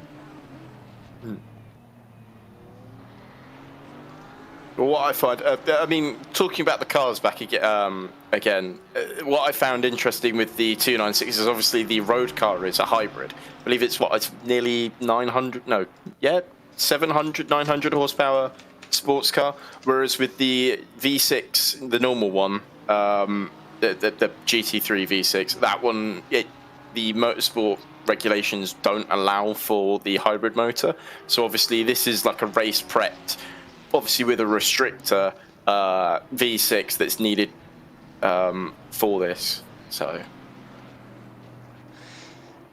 absolutely. Well, obviously the regs sort of state that you have to run the road going engine, I believe, from each of the manufacturers, so they can't actually run anything unless it's run in the road going car. Now, it is a derivation of the LMH engine, I believe you are right in saying that, Cav. However, it must be put into a road going variant in order for it to be used as a GT3, and I believe you have to sell 200 models of the car before you can use it as a GT3 car. Now, I like that reg, but it also does stop certain car companies from actually Are we going producing 3 wide? GT3 cars. As they go 3 wide, it's going to be a close battle. Close. That is very close. Audi pushes the P2 car out of the way, and to throw into the mix, it's the Chevrolet. And the Ferrari's going to get bogged down. He's going to go down the inside, and then we've got the VGTR car is trying to hold off, or tried to hold off the 22 Ferrari. In the end, the 22 Ferrari using the lap traffic and the lapping traffic to great effect to allow them to squeeze through past the 15 car of Dietz in the VGTR Audi. Now next on the road for the number 22. Oh, as the 15 looks for a way back it's round. having a sniff. Yeah, I think it's one of those things is that the Ukrainian Air Force then must have some really, really good spatial awareness, because you can't do that if you don't know what's going on around. No, absolutely not. And the Audi now making its way back round. He's going to try a switchback move here. So he's going to have the outside for this first turn. If he could hold it there, he would have had the inside for the next turn, but it hasn't worked out this time, and he's going to have to yield this time. The Ferrari that is the faster car is alongside him. That'll be a huge penalty if you cause contact with that. And there you go. He's now going to have to yield the position, which means that 22 is going to have to find another way to obviously hold off the Audi as soon as the 13 comes back through. Yeah, currently, I mean, the 13 car holding back the 15 of Dietz. I mean, when the number 13 gets past the number 22, the number 15 may have a little bit more of a... so long as they hold on and they stick quite close towards the number 13, it may be a case that 15 is then able to take 22, maybe in the same corner, or may still be in contention. Oh, I believe we've got Pran there with a plus 5 seconds as well. Number 1, 2, 3. Pran, I believe that was for his prior incident of just basically not paying attention to flags, which is something that these guys are probably going to find out very, very soon. Yeah. In that they've been holding up a podium sitter for, how many laps? As 22 now goes down the inside of McCullough. McCullough has a little bit of contact, and 22 goes through. The 13 is now going to have to find his long way round, and McCullough's going to have to yield the position. He's going to be smart enough to try and yield the position. No, he's not. He's going to get turned. He almost gets turned by the 13 car. And all of a sudden, this turns from a three-way battle into a three-way battle with extras, as I believe there is another car ahead. That can't be another battle for position. Is the Audi sends one, absolutely sends it, and now Conor McCullough goes from leading this 3-car battle right to the rear end of the field, and that actually might be this gravy train just ahead. It's not for position, I don't think. 46 isn't for position, which means all of a sudden that obviously it's going to be quite a difficult battle now. You got a podium sitter, a car that's further back down the grid, and all these 3 drivers still trying to fight each other. All this is going to do is play into the hands of the car 99, number 12, Colin Dunn and Van Visser, sorry, and obviously trying to get as close as they can to this battle so that they can aim for a top 10 finish.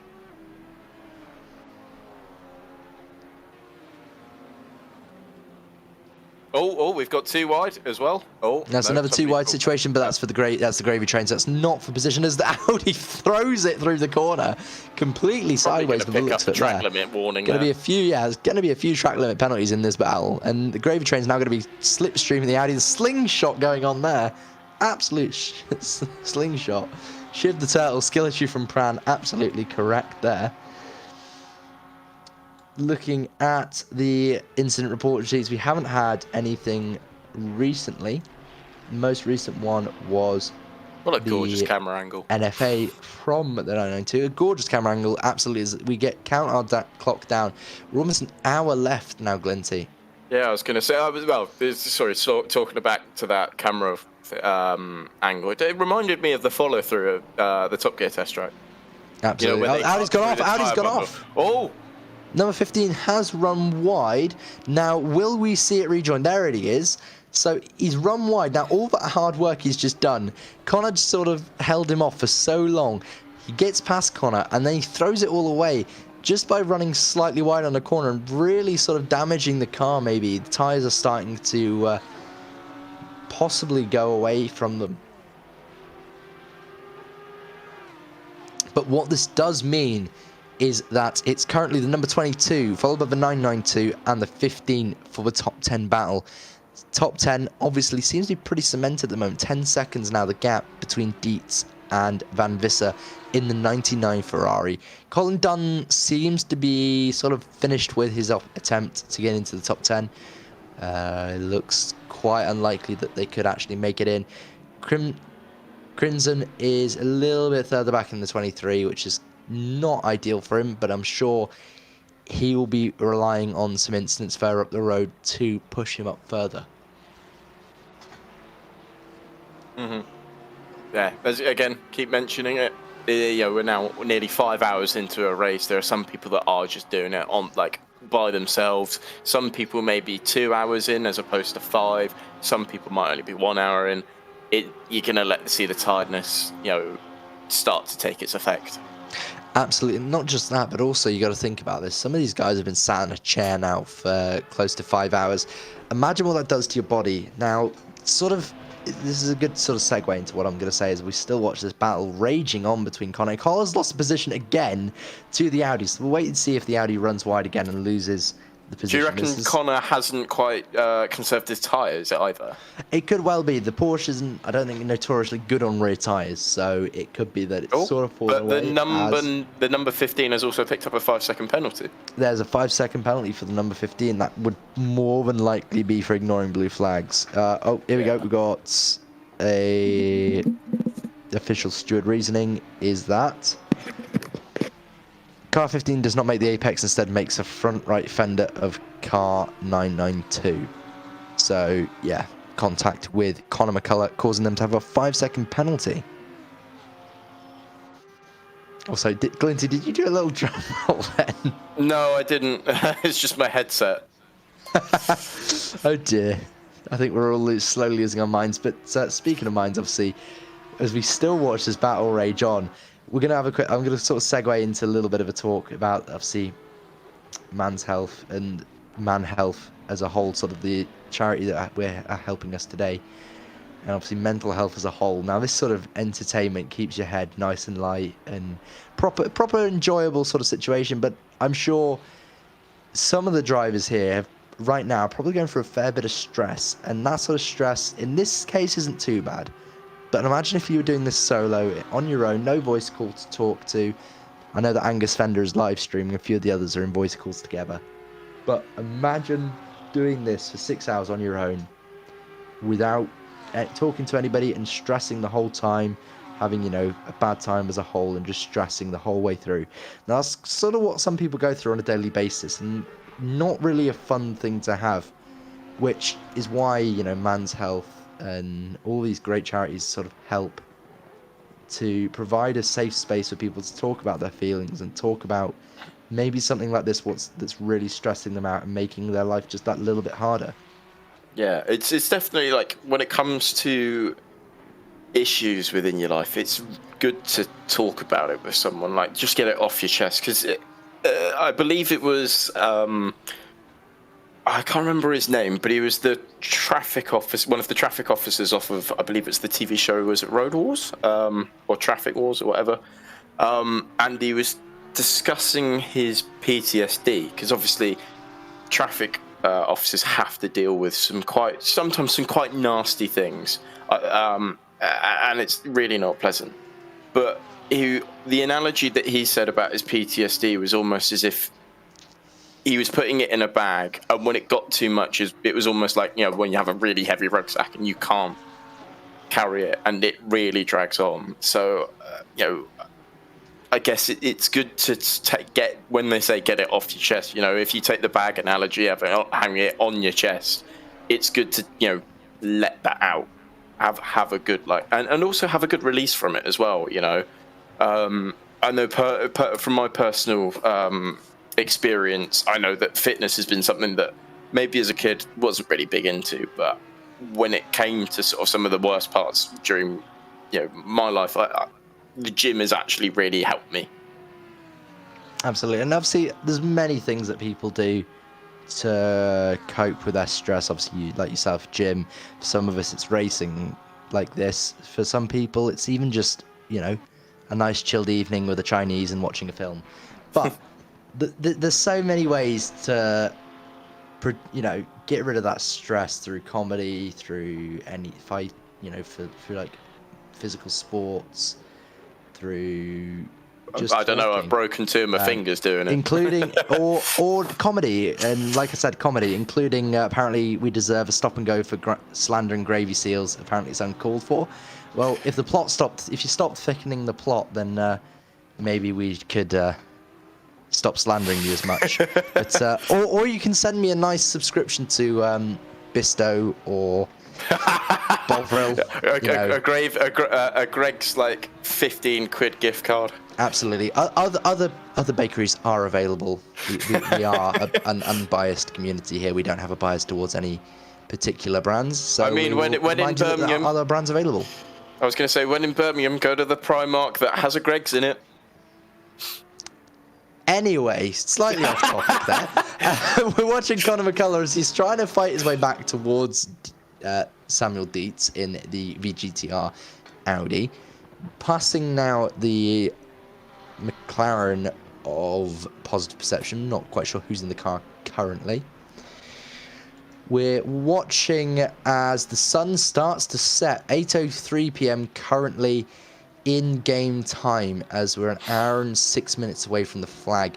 We're coming up to the point where people could start making their final stops. The driver time is about 65 minutes, so about 60 minutes, 59 minutes. We'll see drivers making their final stops. Now, obviously, some of these drivers, for solo drivers, that final stop is going to be a massive relief for them because they know that they're only 1 hour away from their final push. In fact, here we go.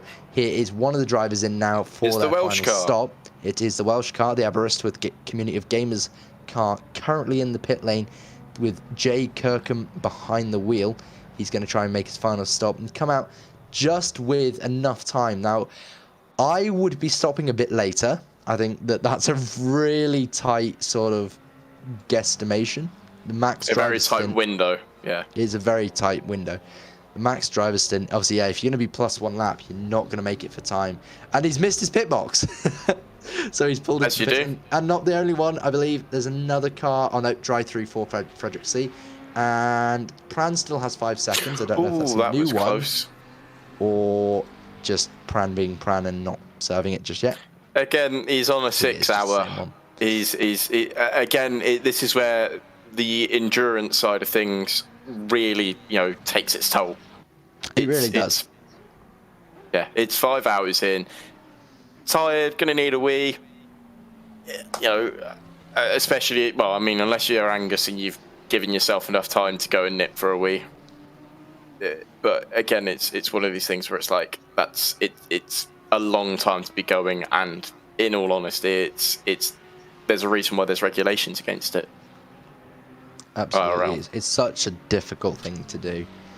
I think that as a whole, you have to really, really, really want this, and it's so good to see so many people trying their best to push beyond the limits and hold out as best they can, especially these solo drivers. I'm gonna have a quick look through I made a little list of the solo drivers.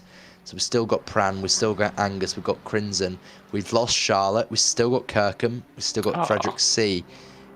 We didn't see Thomas Cruikshanks, so he's not here. Samuel Dietz is actually a solo driver, so that's another one. And Santema is still here. So actually, of the 9 solo GT3s, I don't think we've lost any of the ones other than Charlotte that started. 8 started, and we're only down to 7. Now, Pixley is still there, which means of the 10 solo entries that entered, we still have a total of 7? No. Yeah, 7 of the drivers. 8 even, sorry, I'm mistaken. 8 of them. One didn't show up. So of the 9 that started, we still have 8 of the drivers. That's absolutely impressive considering how long we've been going. Pixley, Santoma, Dietz, Crookshanks, C. Oh, sorry, not Crookshanks, not you. C. Kirkham, Charlotte Perkins, Daniel Crimson, Angus Fender, and Prank Alavala all started the race, and we've only lost Charlotte through fatigue. Yeah, I mean. In fact, speaking of Charlotte, hello. She's back. She's decided that she's going to come back and try and finish the race, which is brilliant. 76 laps down, but she's going to finish the race, which good on her. And we appear to have had a driver change within the car 911, changing from Dion to Cam. Has Cam already done a stint, or Cam has done a stint? Mistaken? So all of them now have done a stint. So Cam will probably be taking the car to the flag. Angus will obviously, on his own, will take the car to the flag. Van Visser is currently the one we're watching. I believe he is catching a car. In fact, no, there's Angus just behind him. That's why. Conor McCullough, meanwhile, has lost the back of the Audi of Dietz. He's trying to catch it again. Second and a half clear, or second and a half back, should I say, from the Audi. Meanwhile, the Ukrainian Air Force car has completely left them for gone. Van Visser has been caught by Dunn catching Conor. So that means that Conor McCullough is going to be probably under stress on the last stint now. So he's got to do everything he can. I don't know if it'll be him or Bastian that takes the flag, but it'll be somebody that's going to push really hard to make sure that they currently get to the flag in the position they're in, which is the top 10. Everybody wants to be in that top 10, and there's only obviously 10 spots to be in there. 27 cars back on the grid now, and 19 of them being GT3s.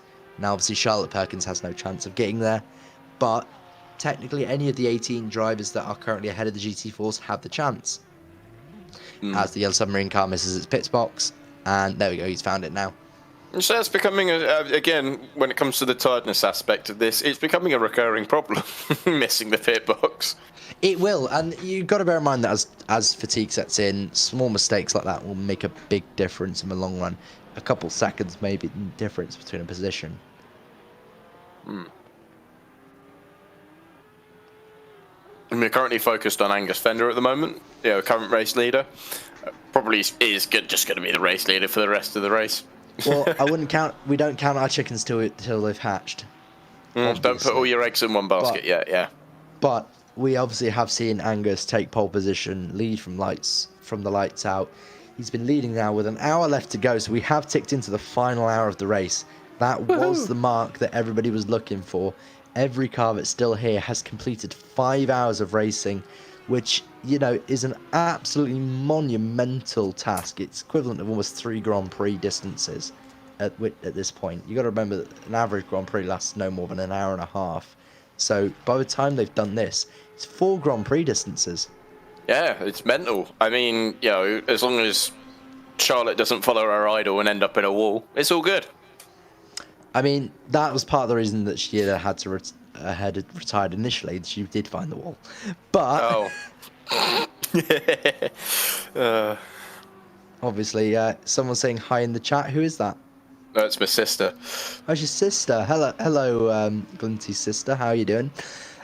Obviously, nice to see family jumping in. Obviously, Angus has his family in his chat as well.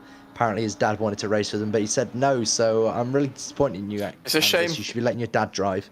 I think it'd be great to have Mr. Fender race alongside you. I think it'd be brilliant. Yeah, that would be quite a laugh as well. I mean, we could always do BUSR, bring your dad to racing. I feel like that's a bad idea. Not to mention that Angus's dad is the CEO of the Ed Haskell fan club. Oh, yeah. I heard I heard he's got a hat as well, like an Ed Haskell. Oh, has he fan got club a Ed Haskell fan club hat? How awesome! I didn't realise it was such a tongue twister, that one. Yeah. Oh, we've got an interesting fact from one of the stewards here. Apparently, Pran, who I believe is the number 1, 2, 3, who we're currently focusing on now, has received 26% of all penalties handed out so far. That's rather impressive. I'm not sure if that's something that you should be proud of, but you know what, Pran, well done. We're going to give you a round of applause for that one. Yeah. Anyway, now that we're applauding our lovely friend who is, unfortunately, well, penalty prone, should we say. I think the only thing he's missing now is a stop-go 30 for speeding in the pit lane, and he's probably caught every penalty. I was going to say, I think it's a bit rich coming from me talking about penalties. Absolutely, I think you might want to stay away from the penalty talk there. Well, obviously. I mean, I did say I would go and drive one-handed, but somebody said that I was already dangerous enough with 2. Oh dear. Anyways, trying to focus back on this race now. We have Pranav Kalevala in the pits. That's a lovely Visceral Esports livery. I have to admit, the Visceral Esports liveries do look wonderful. As you can see, the Chadarati coming into the back. Look at it come into focus as it squeezes through. And you know what? It wants the attention. So there it is. Forget the Ferrari. Have the Chadarati.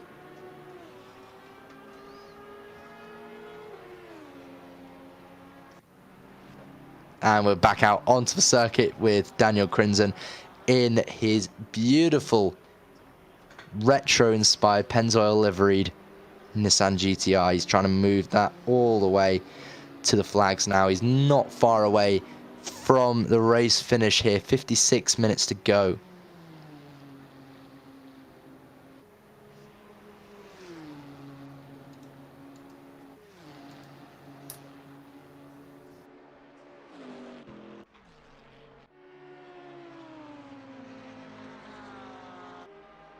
Oh, back on it with number 8. Number 8, sorry. Is it P8 with the number 15? Oh,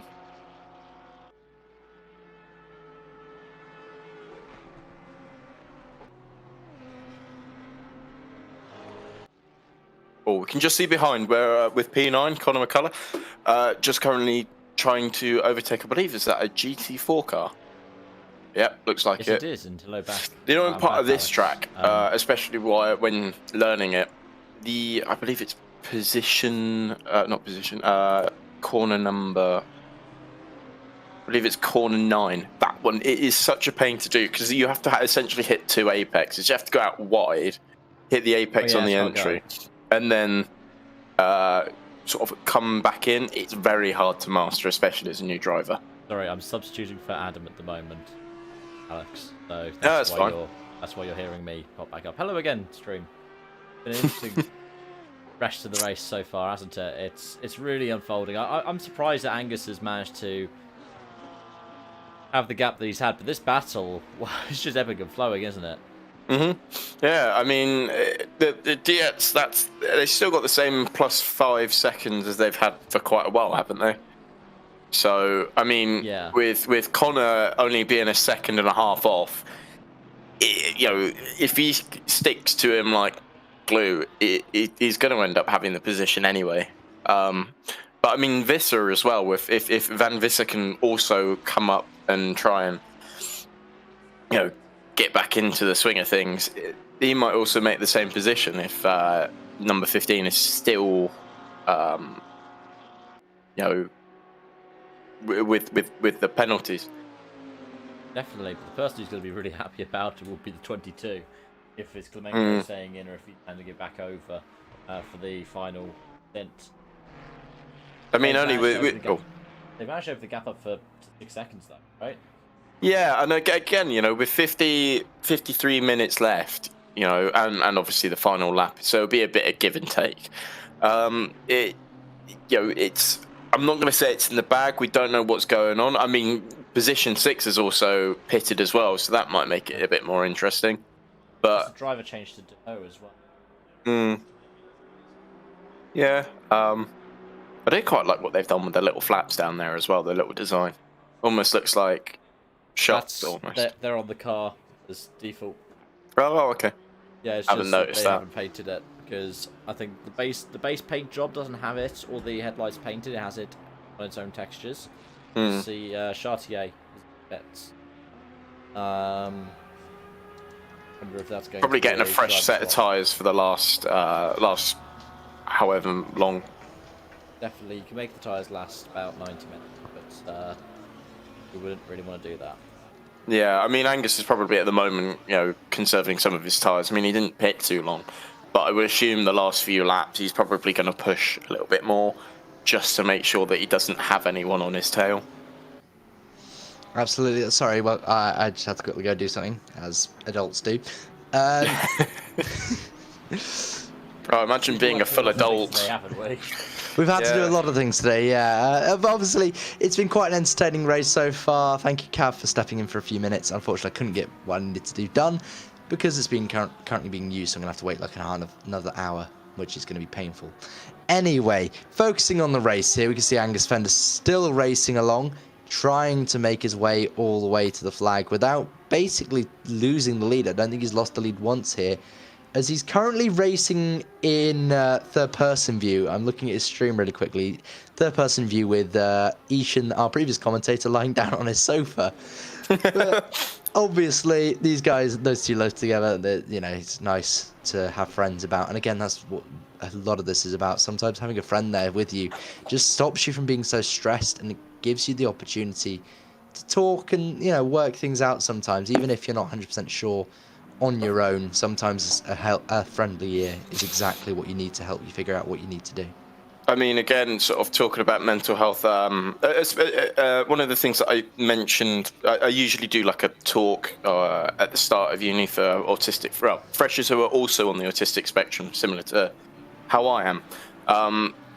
Often when it comes to uni, and this being a uni-based sim racing server, you find that your housemates are your closest people. Adam, if I remember correctly, you also started uni in sort of the COVID times as well. Yeah, so I started just before COVID, and obviously then carried on post-COVID as well. It was interesting, and to say it was an experience for the understatement. Now, I was incredibly lucky. I went through a difficult patch with I'm not going to go into too much detail because I don't think people need to listen to that, but obviously I had a difficult patch in the early stages of COVID where I was really stressed and just wasn't able to cope as well. And through that, I found friends and solace in what I was doing, which is obviously I was working in motorsport, and then got the opportunity to race online virtually with some amazing, wonderful people from a now obviously defunct community called VRCC. At the same time, BUSR was starting up.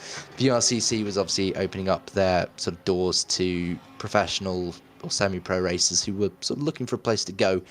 And obviously Project Cars 2 was the game we played on, touring cars, then we did AC, MX-5 Cups, and it was such a whole host of racing, but also a community where we could all sit together, whole host of ages. And again, same thing as BUSR does.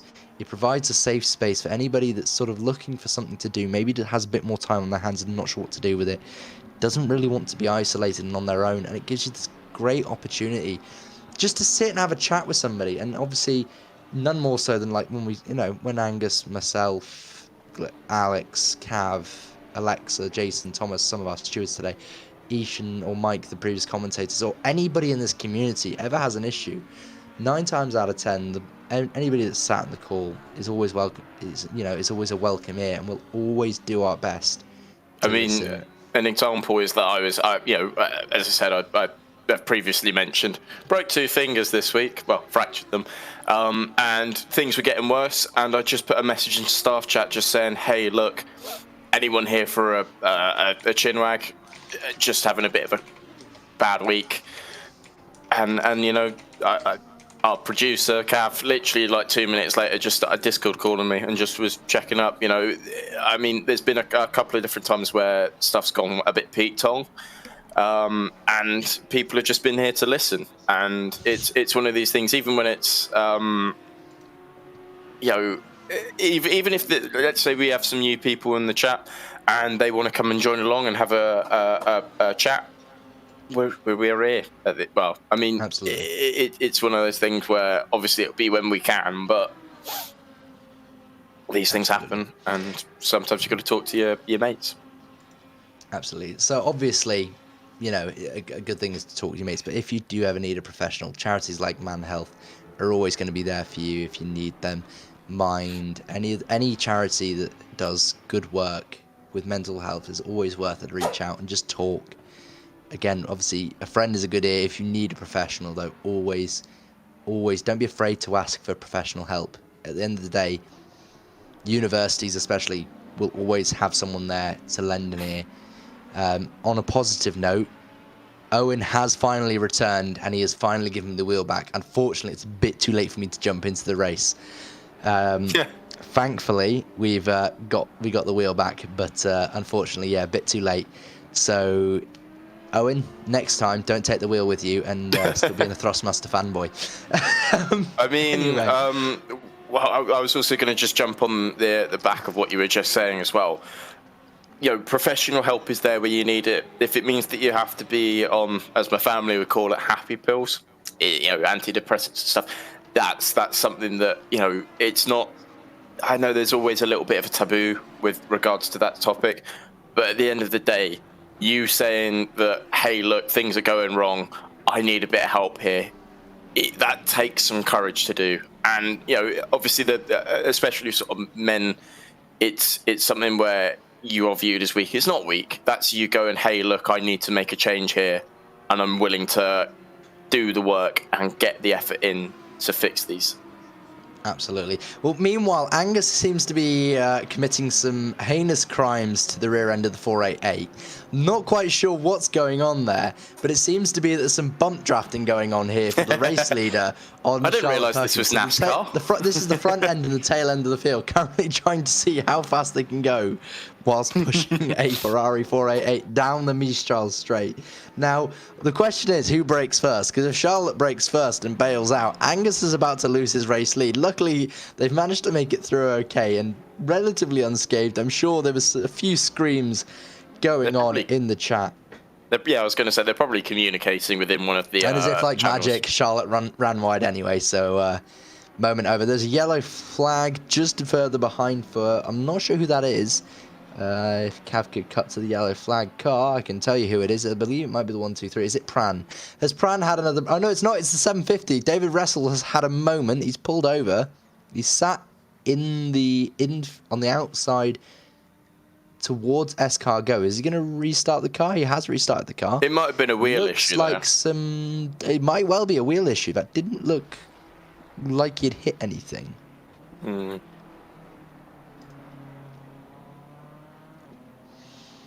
Yeah, it could. I mean, it could have understeered out wide. That thing, you know, can happen. Those things can happen. But yeah, that's probably it's either a wheel issue or the tiredness has set in. Yeah, the fatigue is a massive stressful issue within this kind of racing, and I think that obviously the more you go, the harder it is to be able to focus on what you're doing. Now, obviously, it's difficult. I think there was a bit of damage to the car. He's going to pull into the pits now and repair the car. Fortunately for him, it doesn't look too major, which is nice. But there is obviously the potential for him to lose more positions due to this.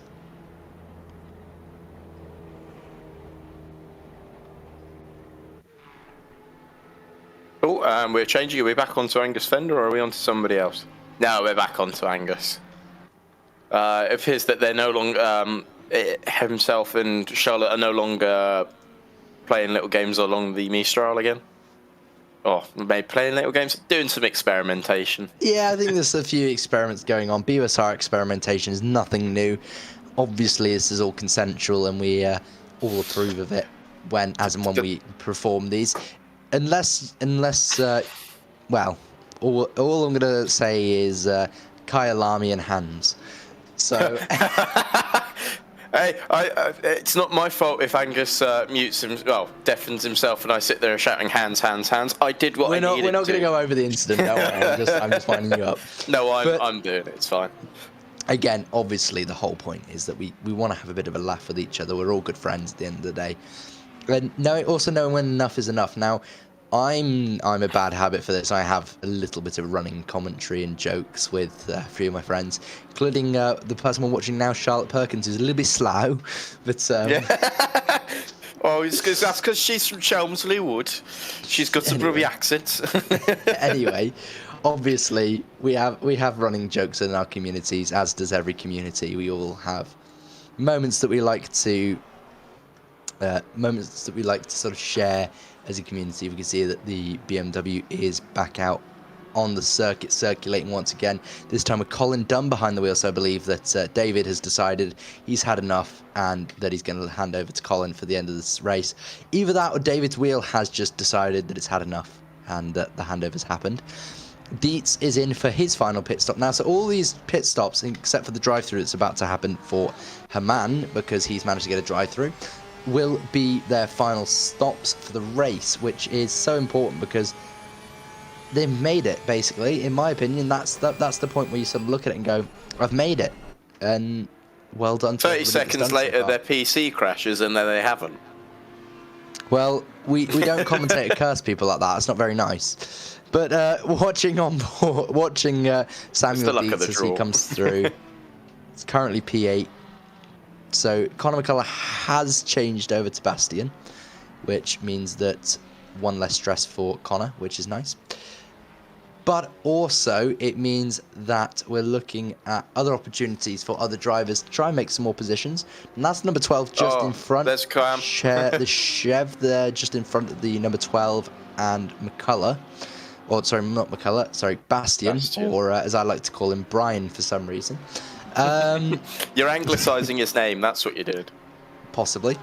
Anyway, we're obviously watching Bastian Zenfels come past the number 12 now. He's going to sort of make his way up and try and solidify that top 10 position before the end of the race. Crimson has made his way past Colin Dunn, which means that the solo entry of Daniel Crimson in the Nissan, the Soul Nissan, one of the Soul front engine cars, is currently P12. He's actually leading the front engine class, if we'll call it that. I was going to say, if I remember rightly, it's also the Nissan's outdated technically.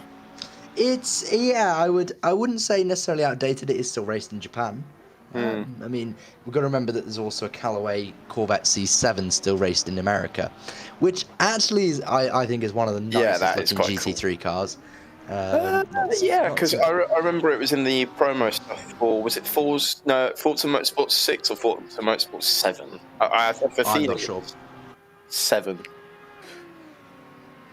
But obviously, there's a huge variety of GT3s in the world. Obviously, the most modern ones all appear here in this wonderful game that is ACC.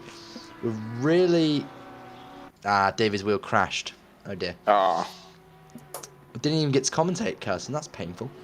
Anyway, so obviously, we have a whole host of GT3s here, from Ferraris to Porsches to Lamborghinis to McLarens to Audis to Jaguar to the writer Gallardo of Emile Frey's interesting sort of era. Joe, if Angus wins this, he should probably do it in the writer next time. That would be even. That would be like a. I think he should go in the M6. The boat.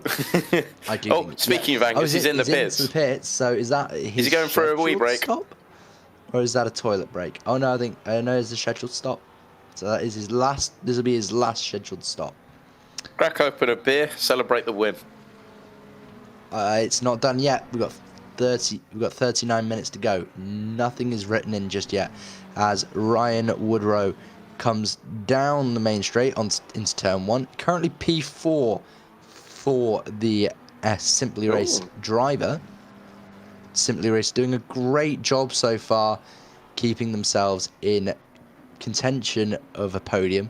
Just hoping that basically the 95 or the 13 have another incident that drops them off. As soon as that happens, that it could basically be an opportunity for anybody, and I mean anybody, to inherit that podium. So it's so important as, oh no, I've spoke too soon. Woodrow's got to drive through. It's a gorgeous livery, though. It's a lovely livery, but so I was saying about commentator cursing. Now, I'd like to formally apologise to Mike Yao and the rest of Simply Race. Oh dear. What a muppet. It happens. But hey, you know what? We've got to get a commentator cursing somewhere, haven't we? We've got a yellow flag somewhere on the circuit. It's the... Oh no, is that Charlotte just ahead again? No, Why do I? Oh no, it's no, it's not Pran. Why did we cut to Pran? It was. Oh, hang on. I'm about to find out why we cut to Pran. Does Pran do a thing? Pran does a thing. He just decides he's forgotten where the circuit goes. Yeah, but again, he's going to be 5 hours and 20 minutes in. That's he is 5 hours and 20 minutes in. Yeah, absolutely. You got to agree that eventually the professionalism does does slowly dissipate as time progresses. We're trying to keep ourselves somewhat professional in here, trying to mention less about Halford's toolkits and more about the cars. Just remember, frantically texting Ish and being like, bring it back, bring it back, bring it back. This is not on thing. Halford's I don't know how it does Halford's. I mean, if we're going to talk about Halford's cars, we could talk about the Halford's UASA team. Unfortunately, lost their one of their team principals in, I can't remember, it was Matt Neal's father, I believe, they lost this year, which is a big shame. Again, something like loss is such a big issue for mental health as well. Obviously, that's quite important. But also, you know, we're looking at Halford's sponsorship throughout the years. They've always sponsored a touring car team that's when they can. Quite impressively, that team did really well. You've got to remember Flash Gordon, obviously Gordon Shedden, Matt Neal, Dan Rowbottom. Dan Camish, 2 corners away from a title and threw it away. It's a few more corners than that, but it's one of those where companies do come in and out, and support teams come in and out, and sort of sponsorship is such a pivotal thing in motorsport now. If you don't have a good sponsor, then your team won't last much longer. How long has eBay been in BTCC? Yeah, for? that's very true. That's only within I think probably the past 12 years. eBay left quite quickly. West Surrey Racing picked them up, and West Surrey Racing got rid of them pretty quickly. It was the weird looking one, 136, wasn't it? It was the BMW 136. Well, Pran, no! Oh no! Not again. Pran is on a mission to destroy brake markers. Yeah, I was going to say he's on a trajectory to outdo me. But do you know what? I want to pull it back to the Alpine. Because if I remember correctly, again, another thing that maybe an automotive engineering student, little interesting bits. If I remember correctly with the Alpine, that's got a McGann RS engine in it, or at least the road car has. It will be the same engine. So again, GC4 and GC3 regs state that you must run the gearbox and engine, and obviously the chassis of the standard road-going car, which also means that the Lotus Emira GT4 runs a Toyota 3.5 litre V6, which I believe is out of a Toyota Camry. So, but it's a good-sounding V6. You might slate it for... Absolute. No, I don't slate it. It's one of the best-sounding V6s, but it is a Toyota Camry V6, and actually one of the road-going Evoras used to run diesel ratios in the gearbox. Oh, blimey. You can see why they ran a supercharger on them. Yeah. Anyway, so focusing on the cars that are in front of us, including the Camaro here, which is currently driven by Coach Dion, who has got another drive-through. I would love to know how many drive-throughs we've got this race. I would absolutely love to know. Yeah, can we get that, stewards, please?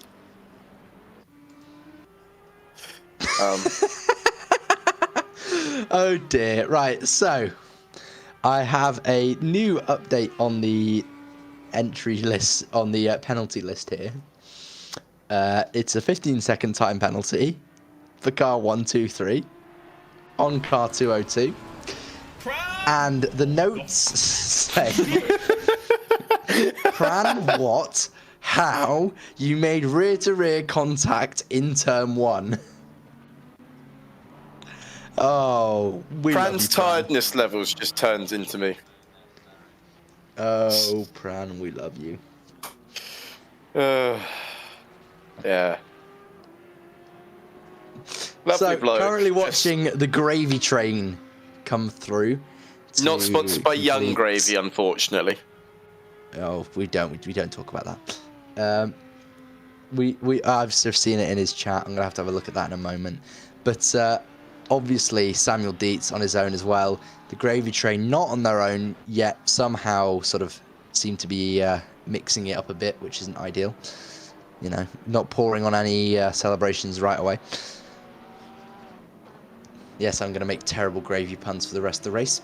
Conor McCullough's car here with podium sim racing with Bastian Zenfels behind the wheel. Two driver entry for a 6-hour race. Pretty common obviously in the real world. Tend to have sort of like double stinting and maybe then 2 solo stints towards the end. But really good drive from these guys to remain in the top 10. I believe they started outside the top 10. Any of the cars really that made their way into the top 10 through attrition have done really, really good. And I'm really impressed with how they've managed so far. Not least the 2 cars at the front. Not to mention Santana, who is one of the solo cars. We've got 2 of the solo cars in the top 4. At one point, we had a P1 and 2. Oh, we've got a little overtake as well.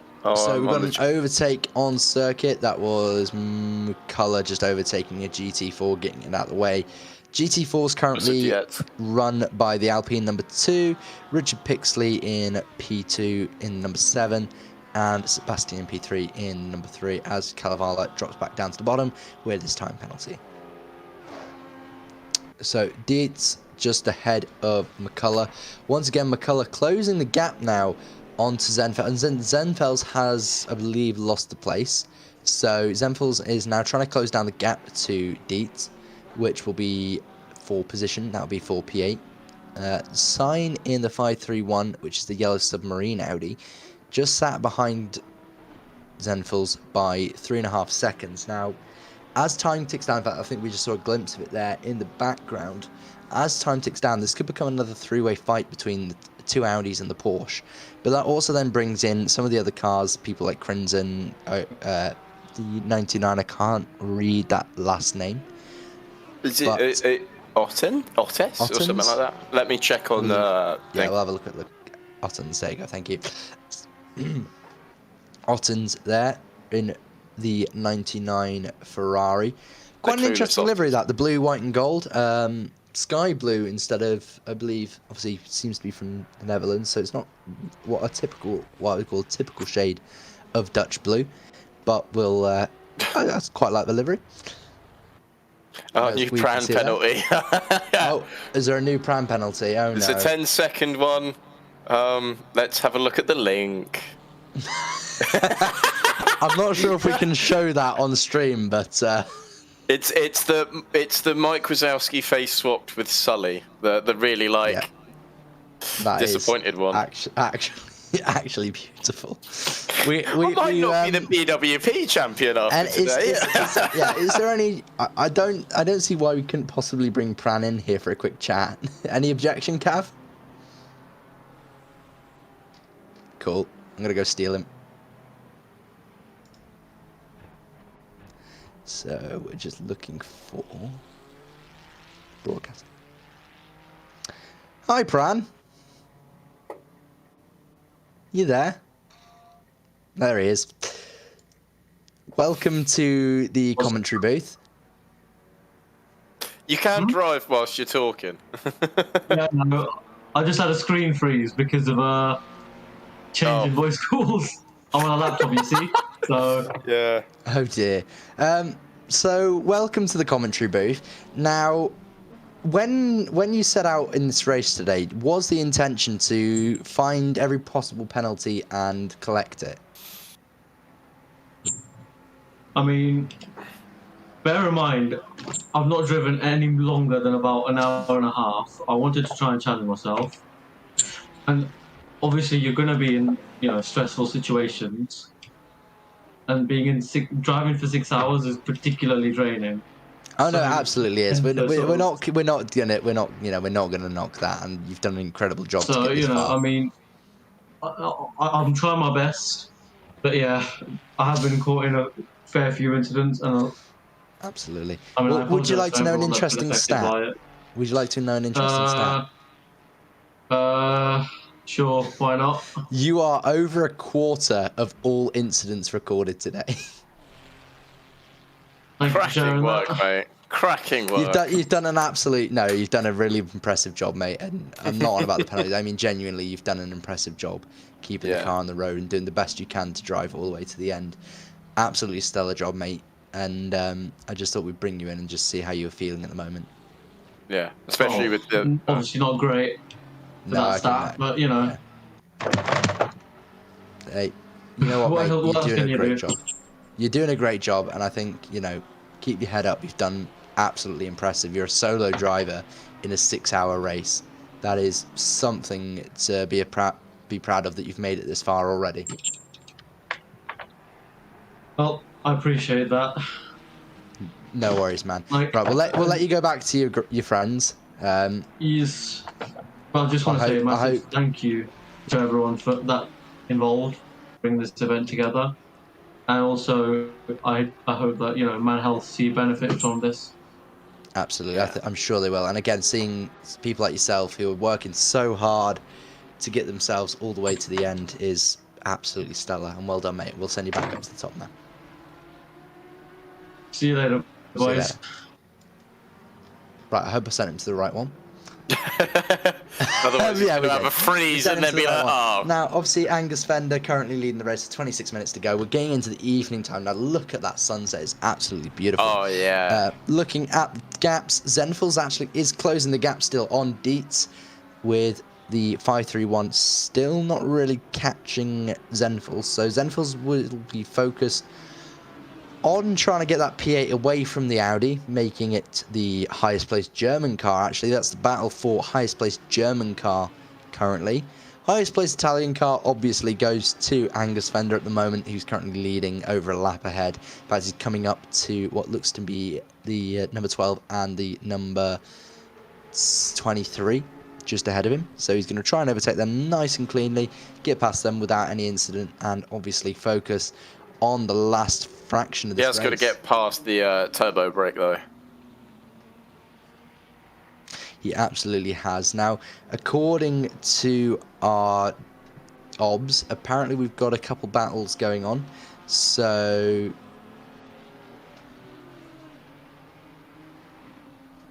we have got a couple races left to get. It's Connor. Oh, no, it's Bastian. It is Bastian. Not Brian, as you keep saying. Yeah.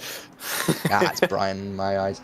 No, obviously, it's Bastian Zenfels, and I do apologise for getting your name wrong. Yeah, we've got a battle for P4 going on here between Santana and Woodrow. Currently, the two McLarens trying to fight their way around each other, see whether they can try and maybe even make an inroad on Hamann for the podium. We'll see in the what number their gap 95. is. In the 95, yep, absolutely, when they come up to the next sector split. But at the moment, Woodrow trying to make his way past Santana. Now, bear in mind that Santana is a solo driver and Woodrow is not. So Woodrow has had the chance to rest. Santana hasn't. So we'll see. He might be a bit fresher. He might. Yeah, but then again, Santana could be down in a bunch of energy drinks. You never know. Alert as anything. Yeah, I'd imagine so. Yeah, especially when you do like 5 hours worth, that'd be like. It would absolutely. In fact, 95's a bit too far ahead. Yeah, a little bit too far ahead at the moment. Do you reckon their number is inspired by Lightning McQueen? I wouldn't know, but I think it would be not wrong to assume. And as Woodrow goes for the move down the inside, looking then back down to the outside, looking for a switch back into Escargot, looks down the inside again. Yeah. Get along. He's going to go on the inside though. He's got it. Just needs to go see what happens into the next corner. That was close. That's the move made. That is the move made. Yeah. So, nice move there from the 555 past the number 28 for position there. Really lovely inroad on the driver. Just see if he can keep it into the next few corners, because that's where it might be that Santana might be a little bit behind. He might start falling behind, might not be able to catch up, and that would be a real shame in that department for him. But absolutely, as we watch the battle now head towards turn 1, the side by side coming into turn 1. Now it's important for Santana to try and stay alongside into this first corner if he can. It'll give him the inside for the next turn, but it doesn't, and it allows Woodrow to block off the apex and carry on, possibly pulling away here. It looks like he's going to pull away a little bit there. On the flashes from Santana now, trying to distract the driver just ahead. The 555 trying to do the best he can to maintain a decent drive the whole way through here. He's going to now try and break the toe all the way till the Mistral straight. He needs to try and break the toe. In fact, there's our race leader just behind, so that could be a potential real big lifesaver for the 555 if the race leader catches them down the Mistral straight. No, I think he's a little bit too far back on that end, unfortunately. But then again, it might be that with the setups, obviously, it's a little bit different where some people tune their car where their wings are a little bit higher and then they're better in the corners, but they are quite slow on the Mistral compared to other cars. Or it might be the other way around. They might not have that much wing, maybe not be that good in the corners. However, they're better in the Mistral. It won't be long to find out as that was a close one. He's gone round the outside. Round the outside. A bit of a weave there as he comes back onto the circuit. So Woodrow's now going to make that work all over again. He's going to have to sit on the tail of Santana, set up a move again. So Santana made a beautiful move down the Mistral straight, using the slipstream as much as he physically could to pull away and break away on a lovely slingshot round the outside at turn 8. Now all it's going to do is allow Woodrow to sit behind him a little bit longer and try and make a move in a better position where he can try and break that toe, maybe even himself go for the toe down the Mistral into turn 8. We'll see what happens as they come towards the start-finish straight now. It's going to see that the McLarens are pretty even here. They look like they're almost on identical setups in the way they run. Both of them sort of taking a massive advantage from the slipstream there. More on the flashes there from the 555, trying to look for any way past Santana in the 28 car. Bear in mind, he's been driving 5 hours and 40 minutes now, give or take maybe a few minutes for the pit stops. But he has been absolutely on it for so long now. He's placed really well considering he is a solo driver. What's Ishin doing now?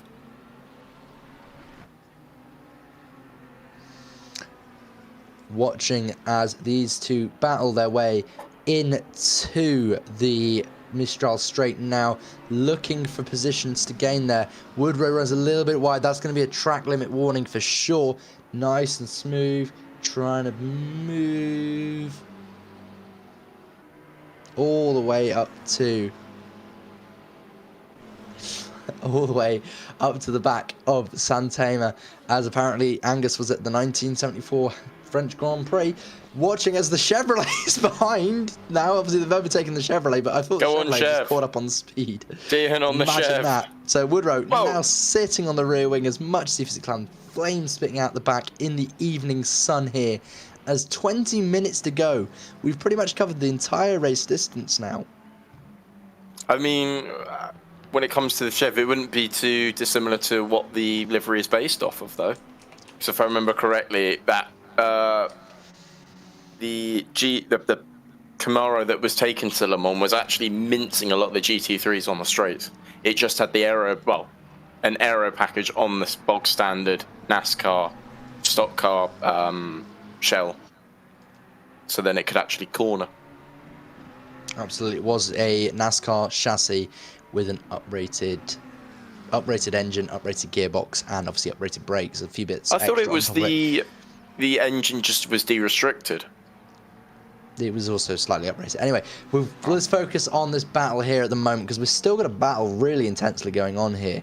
It's quite a tight race here between the two McLarens. This is going to be massive help for... And they've probably only got about 10 laps left as well. It's going to keep the adrenaline up. And the most important thing is the adrenaline here, because as you're tired, adrenaline is a massive factor in keeping yourself awake. And obviously, adrenaline here is absolutely paramount, as Santana is absolutely defending like a lion here against Woodrow, trying to find any way to make that McLaren the widest McLaren in the world. It's a shame there isn't like an expand button. That would make it easier.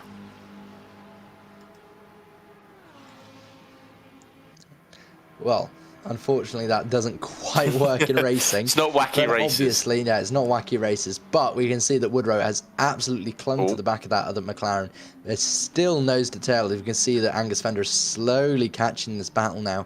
Now, it's going to be interesting because, once again, lap traffic always come into play in key moments. And this is another key moment where a lapping car could make the difference between Woodrow getting past and staying past, or Santana pulling away. Now, we don't want that to happen. We'd love to see this battle rage on for another 20 minutes till the flag, but obviously lapping traffic will play a massive part, especially when they catch it at the wrong points, like they're about to as well. In front of them is another slow car. Whether that's going to be an issue or not, what is yet to be seen, as we ride on board with Ryan Woodrow and then back onto Santana. It's really difficult to see down that straight now. The sun's starting to glare into the driver's cockpit as we approach the end, as evening time sets in. 8:51 p.m. in race time, currently 21:43 in local time here in the UK, and obviously the sun's completely gone here, but the sun hasn't set just yet on this race, and we can evidently see that by the way these two are racing each other tooth and nail now, all the way to the end. It's going to make some great photos. Oh, having again a little bit of a sniff. But it definitely looks like the Santana's car is set up for the straights. It's definitely got less of a wing. You can see in the corners where Woodrow is starting to catch a little bit, or perhaps keep hold. But you look at the straights, and Santana is just they are off. It is very evident that car has a little bit more straight line. You can see that Angus is starting to get on the flasher now, letting these two know that very soon he's going to be alongside them, trying to get past safely, and he wants to get past safely. And focusing on this battle now, they're a little bit close. I think there was a little bit of contact between the two McLarens there. Looked a little bit nosy from the Simply Race McLaren, just behind the Team Enger Sim Racing. Obviously, Thomas Enger being very, very famous driver for varied reasons, but also obviously owning his own sim racing team now, as most professional racers seem to do. Even Max Verstappen has his own team now through Redline, and obviously through also Ferrari, surprisingly. But also McLaren making their way all the way to the back of each other again. So this McLaren fight is going to continue all the way probably till the flag if they aren't interrupted. So something's going to have to give, whether it's Santana's fatigue and he starts to maybe fatigue and crash, or it's going to be looks like it makes the place. Pack as well. Got GT4. And here we go, lap traffic starting to maybe play effect. Play devil's advocate as the McLaren 570S has overtaken the positive perception cars. Two cars. It died down the inside. Woodrow absolutely sends it there, to commits to the move. Woodrow is not backing off. Woodrow is not going to back off. He wants this position. He wants to prove that he's the faster driver against Santana. Santana is absolutely fatigued now. He's surely going to be tired of this racing. But Angus Fender is also closing the gap. Now there's sort of sandwiched between two GT3s, which is a good thing for Santana. He's going to use the toe off the back of a really quick Ferrari, which has zero wing. I believe it's the fastest thing down the straight because of how Charlotte Perkins has set up that Ferrari, the 488 Evo. So not even a 296, it's the older car. But Abe Santana trying to make his way all the way down the straight. There we go, the slipstream finally paying off for Ryan Woodrow, as Ryan Woodrow goes around the outside. He's going to look to try and hold it around the outside. Can't quite hold it. Going to look down the inside. A similar move to that he made earlier. He's going to make it try and stick his nose down the inside. It's going to be cut off by Santana. Santana's going to try and hold off as much as possible. It's a reflection on the sun as they try and make their way around the corner. Obviously, Charlotte Perkins now in front with... I couldn't see what car that was just ahead of Charlotte. It looked to be another McLaren, possibly the 202. Yeah, I think so. We'll see in a second, I'm sure. There, in fact, it is. No, it's not the 202. Oh, no, that's in front of the other car. I couldn't tell which one that was. It might have been. I couldn't see it properly, but it might be. It's not the number 12. So anyway, Meanwhile, Santana gets past Charlotte. Now, Charlotte's going to have one of two options here. She either folds back in and sort of stops the position from happening. No, going to hold up Angus. She's going to hold up Angus instead.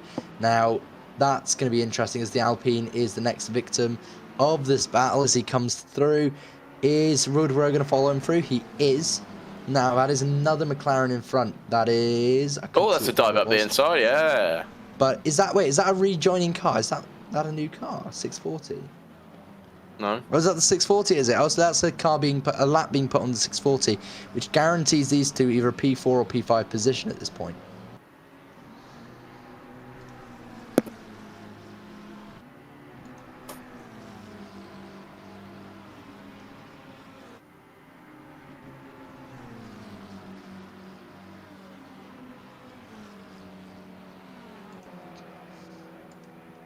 So, anyway, watching this race unfold now as De Hout tries to sort of close back out. There's contact!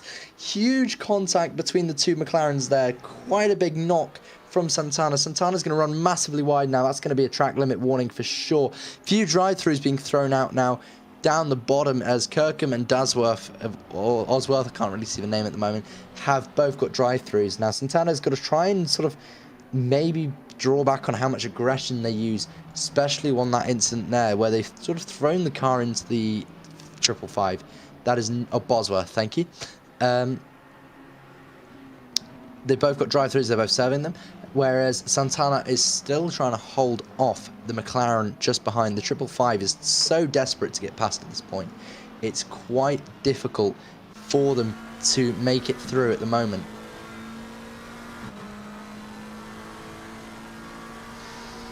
So Santana trying to catch up. That's another car in front of him. I believe that's the Maserati. It's the Maserati. There is a Audi there.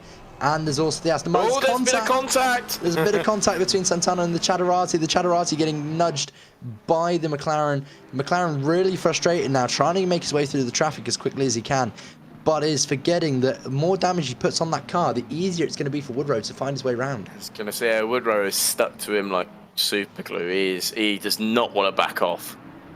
So he is just following every line that he can behind Santana. But one of them's going to crack. It will be a bit like the latest Grand Prix. Sorry, Charlotte.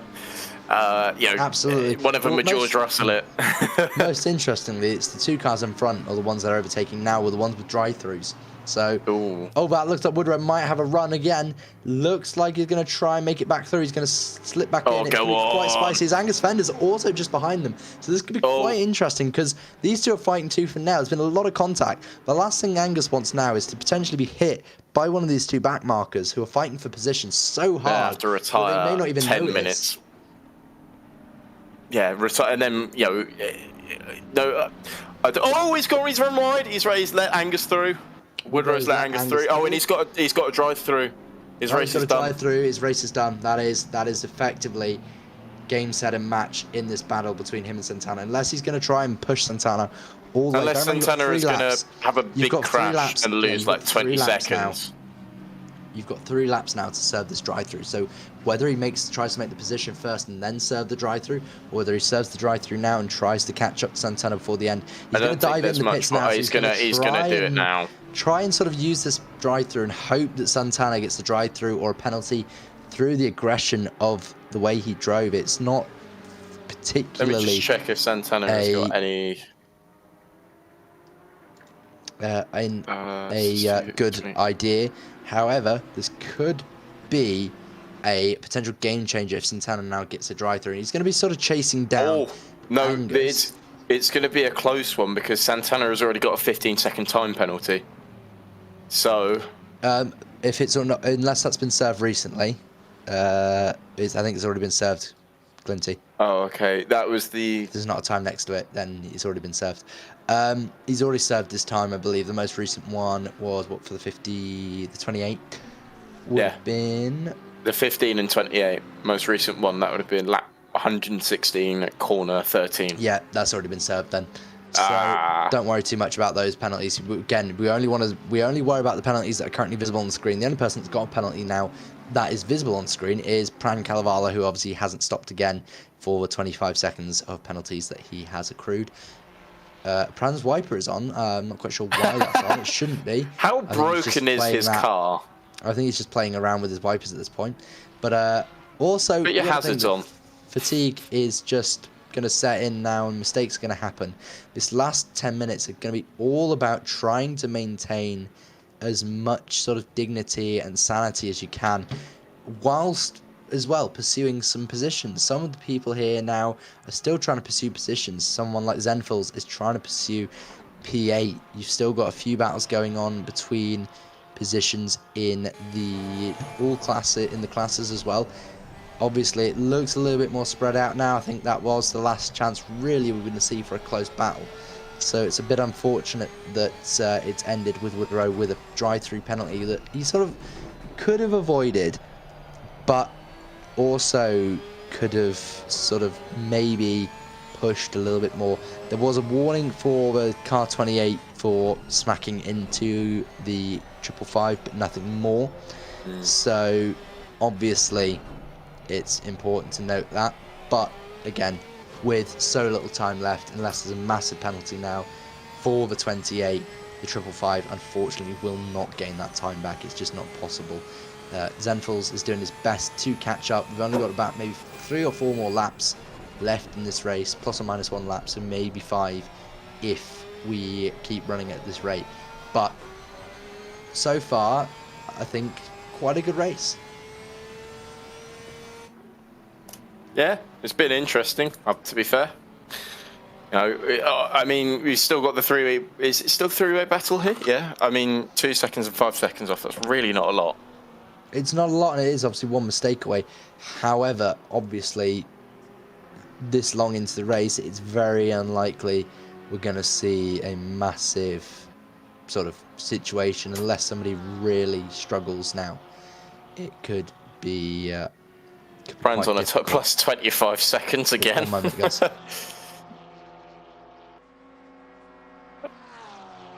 But yeah, I mean, Angus, the streamer, he's just said that there should only be a couple of laps left. I mean, obviously, take it from the leader.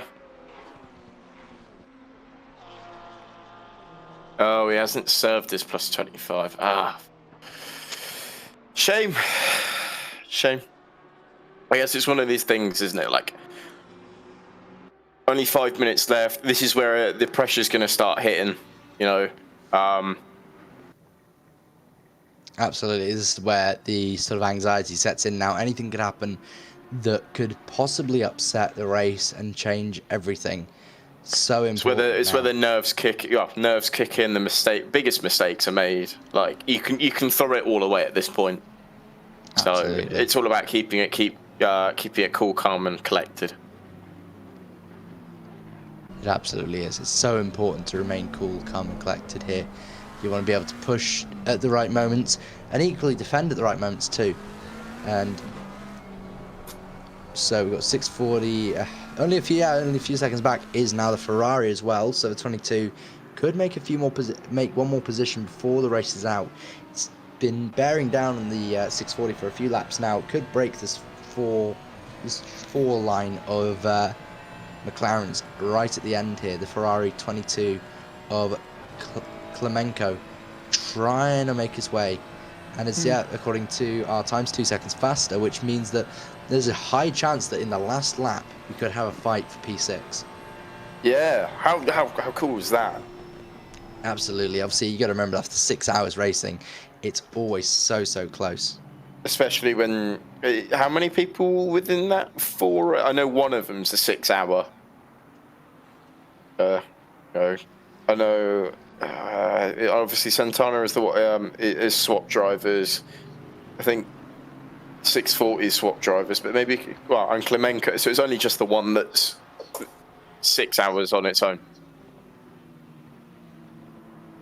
Absolutely. Oh, 640 is solo. My bad.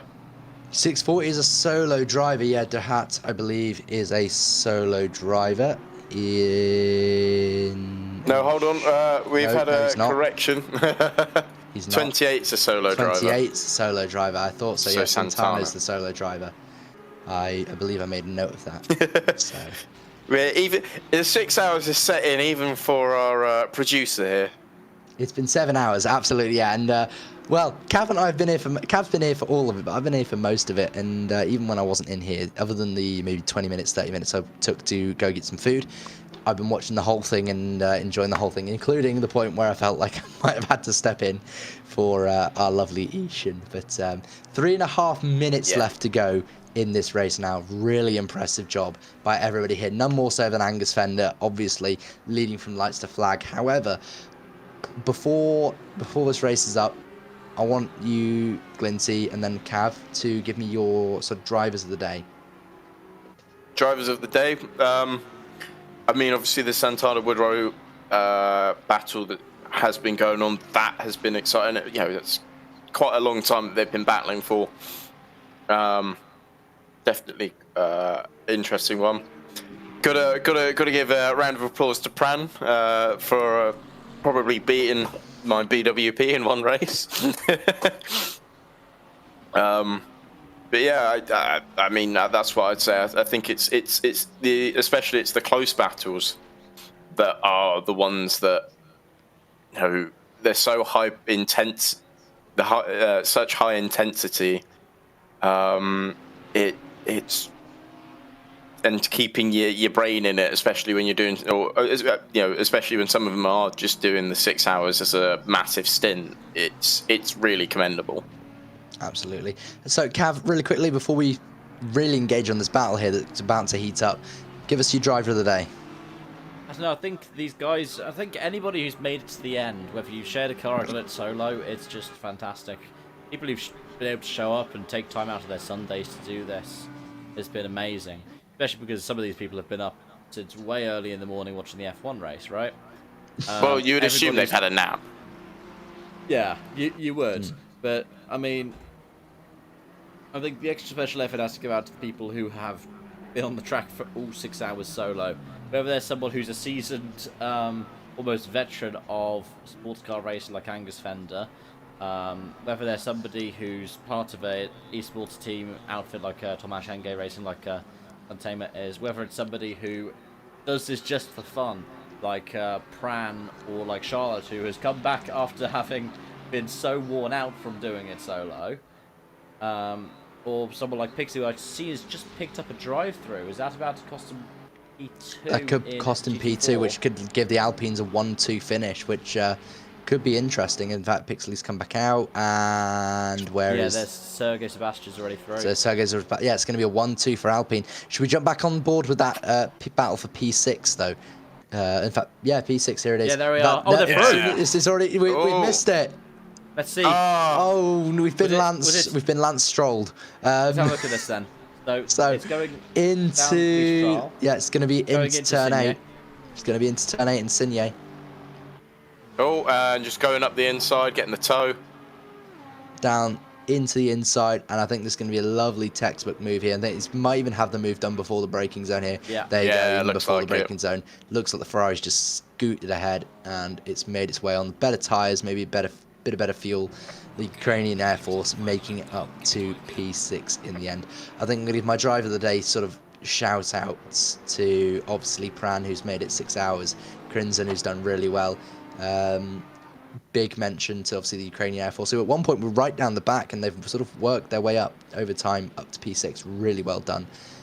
Obviously Angus for a lights to flag what could be a victory now, as we're on to the final lap of the race. So Angus has only got a few, well, 2 sectors to go, because he's come down to the Mistral now, so he's only got 2 sectors to go till he's won this race. But we're gonna, I think we'll ride on board with him, hopefully till the end now, all the way to the end. We're going to see how Angus Fender does as he comes up to the positive perception car just up ahead. It's so important that he overtakes this nice and safely now.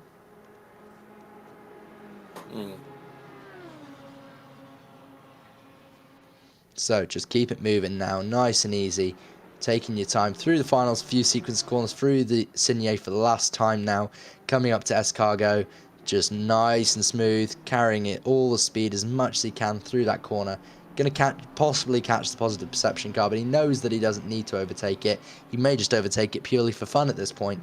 But again, it's absolutely do you overtake people purely for fun? Race organizer. Absolutely, of course you do. Anyway, nice and smooth through here as well, taking our time as we come through, nice and steady into the final sequence of corners now. Rapid drive, as always, from one of our favourite GT Resident drivers. racing Slow driver. it right the way down.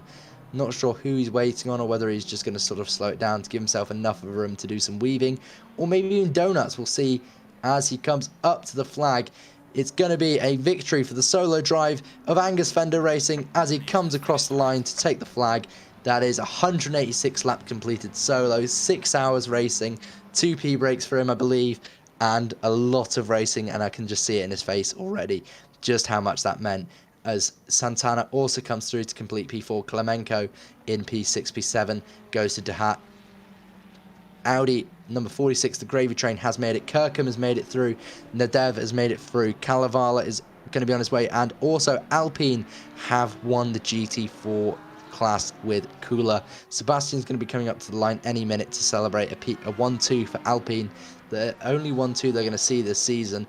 As we seem to see, it's more and more drivers across the line. Now, we're still waiting for P2 and 3 to come across the line. So unless they don't make it to the line, it should be a P2 and 3. It should be 3 different manufacturers on the podium. It's a Lamborghini, followed by Ferrari, followed by McLaren. Our solo drivers have all made it to the line so far. I believe Kalevala is one of the last drivers to make it over. Haman is going to take a lovely podium for the Moroccan outfit as they come across the line. Look at what that means to them. And we're waiting for Chartier, just coming through the final few corners now. Coming up to the line, it's going to be a P2 for the Ferrari outfit as they come across the line. That is P2 for the Ferrari. Richard Pixley, unfortunately, leading the so long, and penalties have dropped him back to P3 in the end for the McLaren 570S. Unfortunate for the drivers. Now only a handful of teams left. Colin Dunn and Coleman Evans aren't across the line, which makes me kind of think, are they possibly trying to do a photo finish? I'm not sure. For some reason, Frederick Sill always got a drive through. He's not going to be able to complete that before the end of the race. So that's going to possibly drop him a few positions. There we go. I thought it was going to be a formation finish for positive perceptions. They cross the line, and they are our final finishers. Well done, everybody. So, my camera's off. Let's pop that back on. There we go. Hello, guys. So, well, Alex, 6 hours completed, 184 laps from the race leader in the end. Actually, it's 186. 186. There we go. My mistake. But obviously, wonderful race. Now, we're basically waiting for a few drivers to come in. I think Cav will ping drivers that we want. He'll have to tell us who we're interviewing, and I think we'll definitely be interviewing Angus when we can. I'm sure Angus will be in. Hopefully, we'll get representatives top 3 class. I'm hoping so. So it'd be nice to have a chat with the Alpine lot. It would absolutely be lovely to have a chat with all of them. But yeah, it was quite an interesting race, quite an intense race from lights to flag. Unless your name's Angus Fender, in which case you had a pretty uneventful race, I'm pretty sure. So very impressive by Angus is doing donuts. To do so well. I'm sure he's doing donuts by now. But I've taught really him impressive from all of the drivers who completed the race. Most importantly, I want to say a huge thank you to all the solo drivers and also all those that donated. Now, obviously, ManHealth is a charity that helps men's mental health, and obviously, maybe not everybody sort of sees that as a worthwhile cause, but anybody that did donate and any donation that was made, thank you so much to you that donated. Thank you so much for the money and the belief in a charity that can genuinely do some good for the communities and also for men's mental health. So while we wait for the potential drivers, we'll see who appears. We could just go steal Angus. Yeah, true. He might be wrapping up his own stream. I'm not sure yet. Mm-hmm.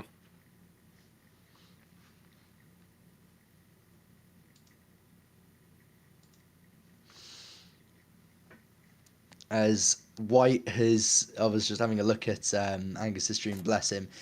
White has donated 20 gifted subs to Angus's stream. I believe all that money will end up in a pot going to the ManHealth charity as well.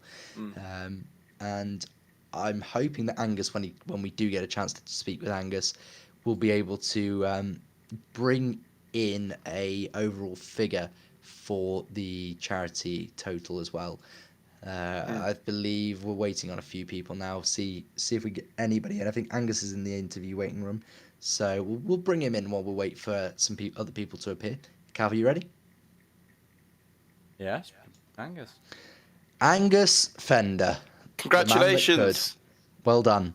Congratulations. How does it feel? Oh, I'm tired. I bet you are. I haven't had a chance to watch any of the race back, but from my point of view, it was really fun, really enjoyable, fantastic. Still have as many cars as we did coming in to check the flag, but being completely honest, from the blank piece of paper this event came to be, I think everyone could be really proud of how it ended up going. I want to say a huge thanks quickly, if I can, to all of the staff that's made this happen. Alexa, Jason, Fran for all the promotional work, Cav for the Obs and Prod as well, Anna, Adam, Glinty, Cav, Mike and Isha on the comms have been simply fantastic, I hope. But yeah, it's been a really, really special event, so thank you everyone that's made it possible. Absolutely. Thank you so much, mate. So 6 hours of racing, how has that taken a toll on you? It's a first. I've never done something like this before. The wine gums kept me going for most of it. So that helped. But to be honest with you, after around hour 2, it became a bit bleak and miserable for an hour and a half or so, and then the last 2 hours kind of flew by. It was quite weird, almost like a second wind at the end of the race. So it was incredibly difficult. But at the same time, I would do it every single time for a cause such as this, and to raise the money that we have through the donation link that's in the relevant channels and also on my Twitter. And I think also BUSR's, social media that was called Twitter.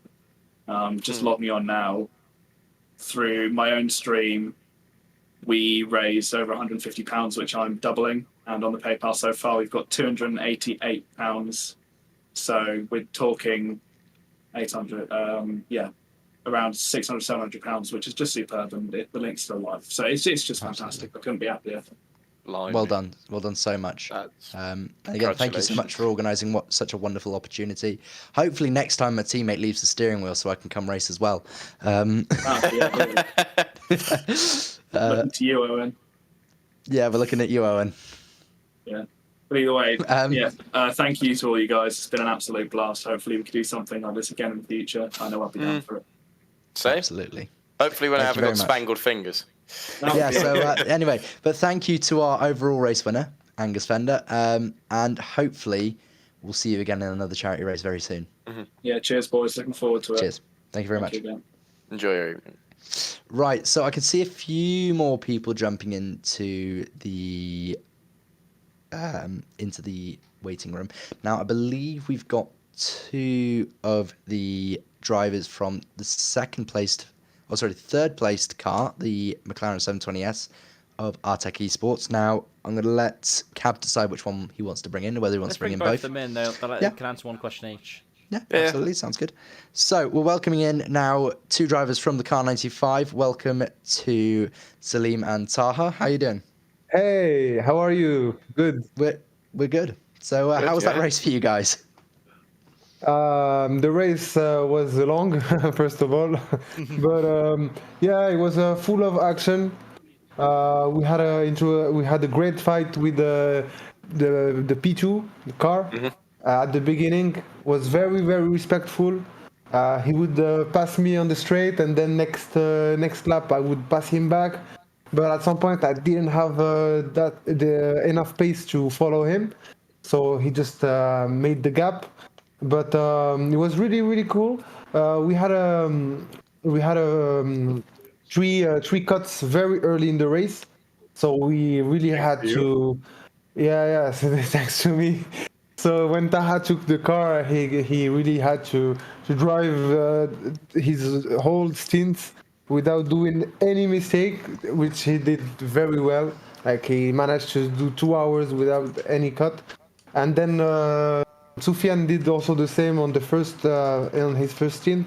Unfortunately, he finally ended up having the cut on his second stint, which is the last stint of the race. But at this time, we were lucky that behind us they also had penalties, so we could we had already a big gap between us and them. So even if we had the drive-through, we still managed to keep our podium. But yeah, the race was really cool. It was really fun to deal with traffic and to have to pass various type of cars. And yeah, thank you BUSR for this organization, and for ManHealth also for the good cause. It was a pleasure to drive for this cause and to help the ManHealth Association. And yeah, that's it, guys. Absolutely. Thank you very much. Thank you very much. Yeah, thank you for coming. So will we see you guys again in another endurance race soon then? Yeah, definitely. Definitely. Awesome. Thank you very much, guys. Honestly, guys, I would like to add actually thank you for all people that were involved in the the organization of that event, and I really enjoy it. And once again, thanks to my teammate who makes my life really easy by having like three off tracks at his first stint. So yeah, it was really nice from him. So yeah, he ate all three all the off tracks, all the cakes by himself. So he left us with just like stressful situations. So apart from that, I would say that most of the driver were like really professional, especially with the blue flags.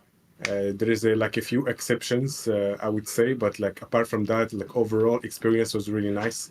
So to be honest with you, I would love to do it again.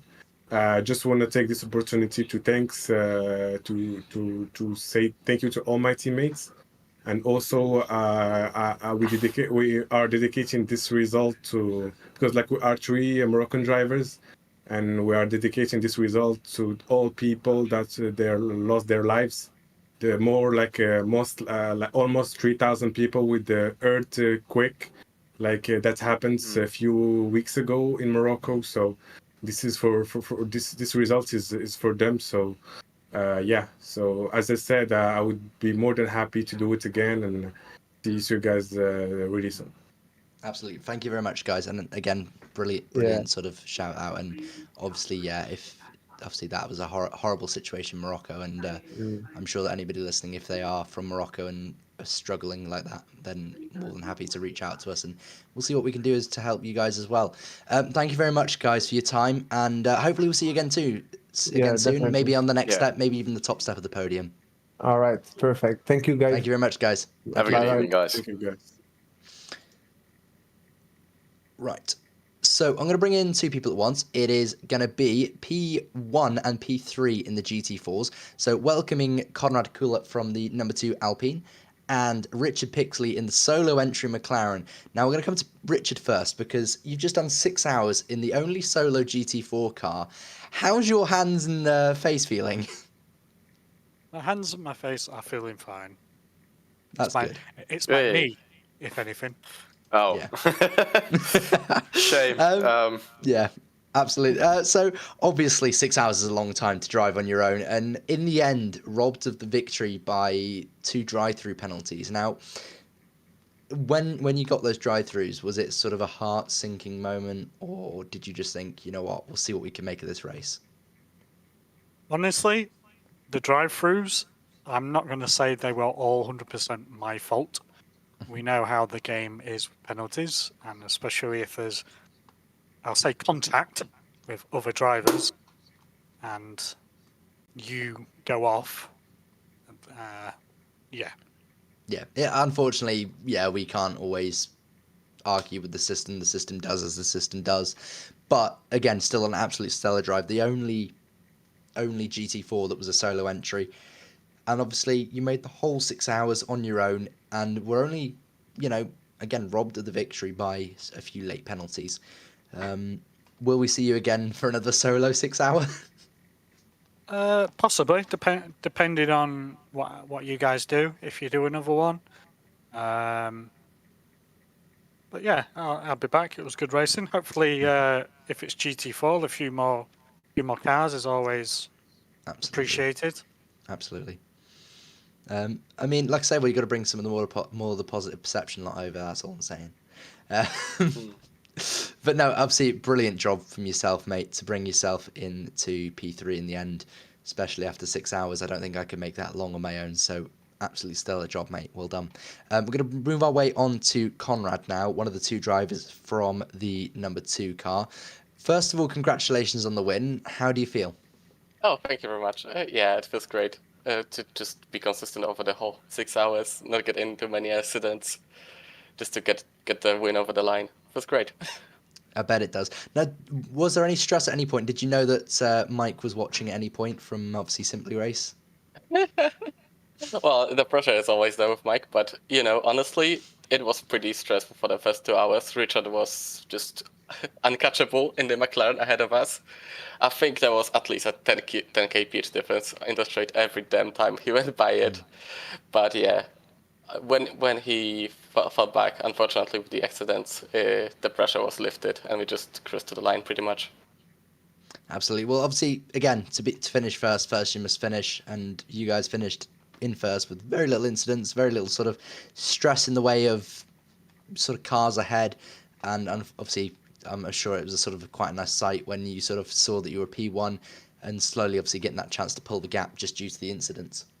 Absolutely, definitely. Absolutely. Well, again, obviously, great job from yourselves. Will we see you guys again in another event? Oh, definitely, yeah. Hopefully with a bit better participation in GT4s. I don't. Absolutely. Well, I mean, I think the key thing here as well, we got to push the envelope, try and promote it more. So obviously, we saw the GT4 racing was good. Do you think that GT4 racing obviously absolutely belongs on a grid and has its place? Oh, absolutely. There's no better racing in any other class. In GT3s, you can try to do the same thing, but in GT4s, it's just the driver that matters more. Absolutely, it absolutely does. Well, thank you very much, both of you, for giving us your time. I'm sure that from your great racing that we saw on stream, we can hopefully get some more into the next sort of social event we do, whether it's a charity event or whether it's just a fun race. I'd love to see some more GT4s as well. Thank you very much to Richard Pixley and Conrad Kula. Congratulations on the podiums, guys. Yeah, dziękuję. Thank you. Thank you. Just like to say, congrats to Conrad and his teammate and the other podium. I can't remember the drivers and the GT4 podium. Congrats, guys. Thank you very much. And the stewarding and the broadcasting. Thank you. Thank you. I was going to say, otherwise I'm commentating cursing you next, Richard.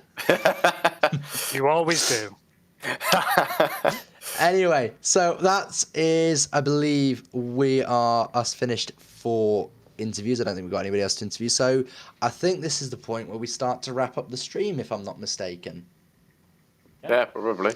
So, on behalf of myself, Alex, Cav, Ishan, Mike, Anna, and all the stewards, Alexa, Jason, Thomas, Angus, and everybody behind the scenes who's worked so hard and put so much effort into this event.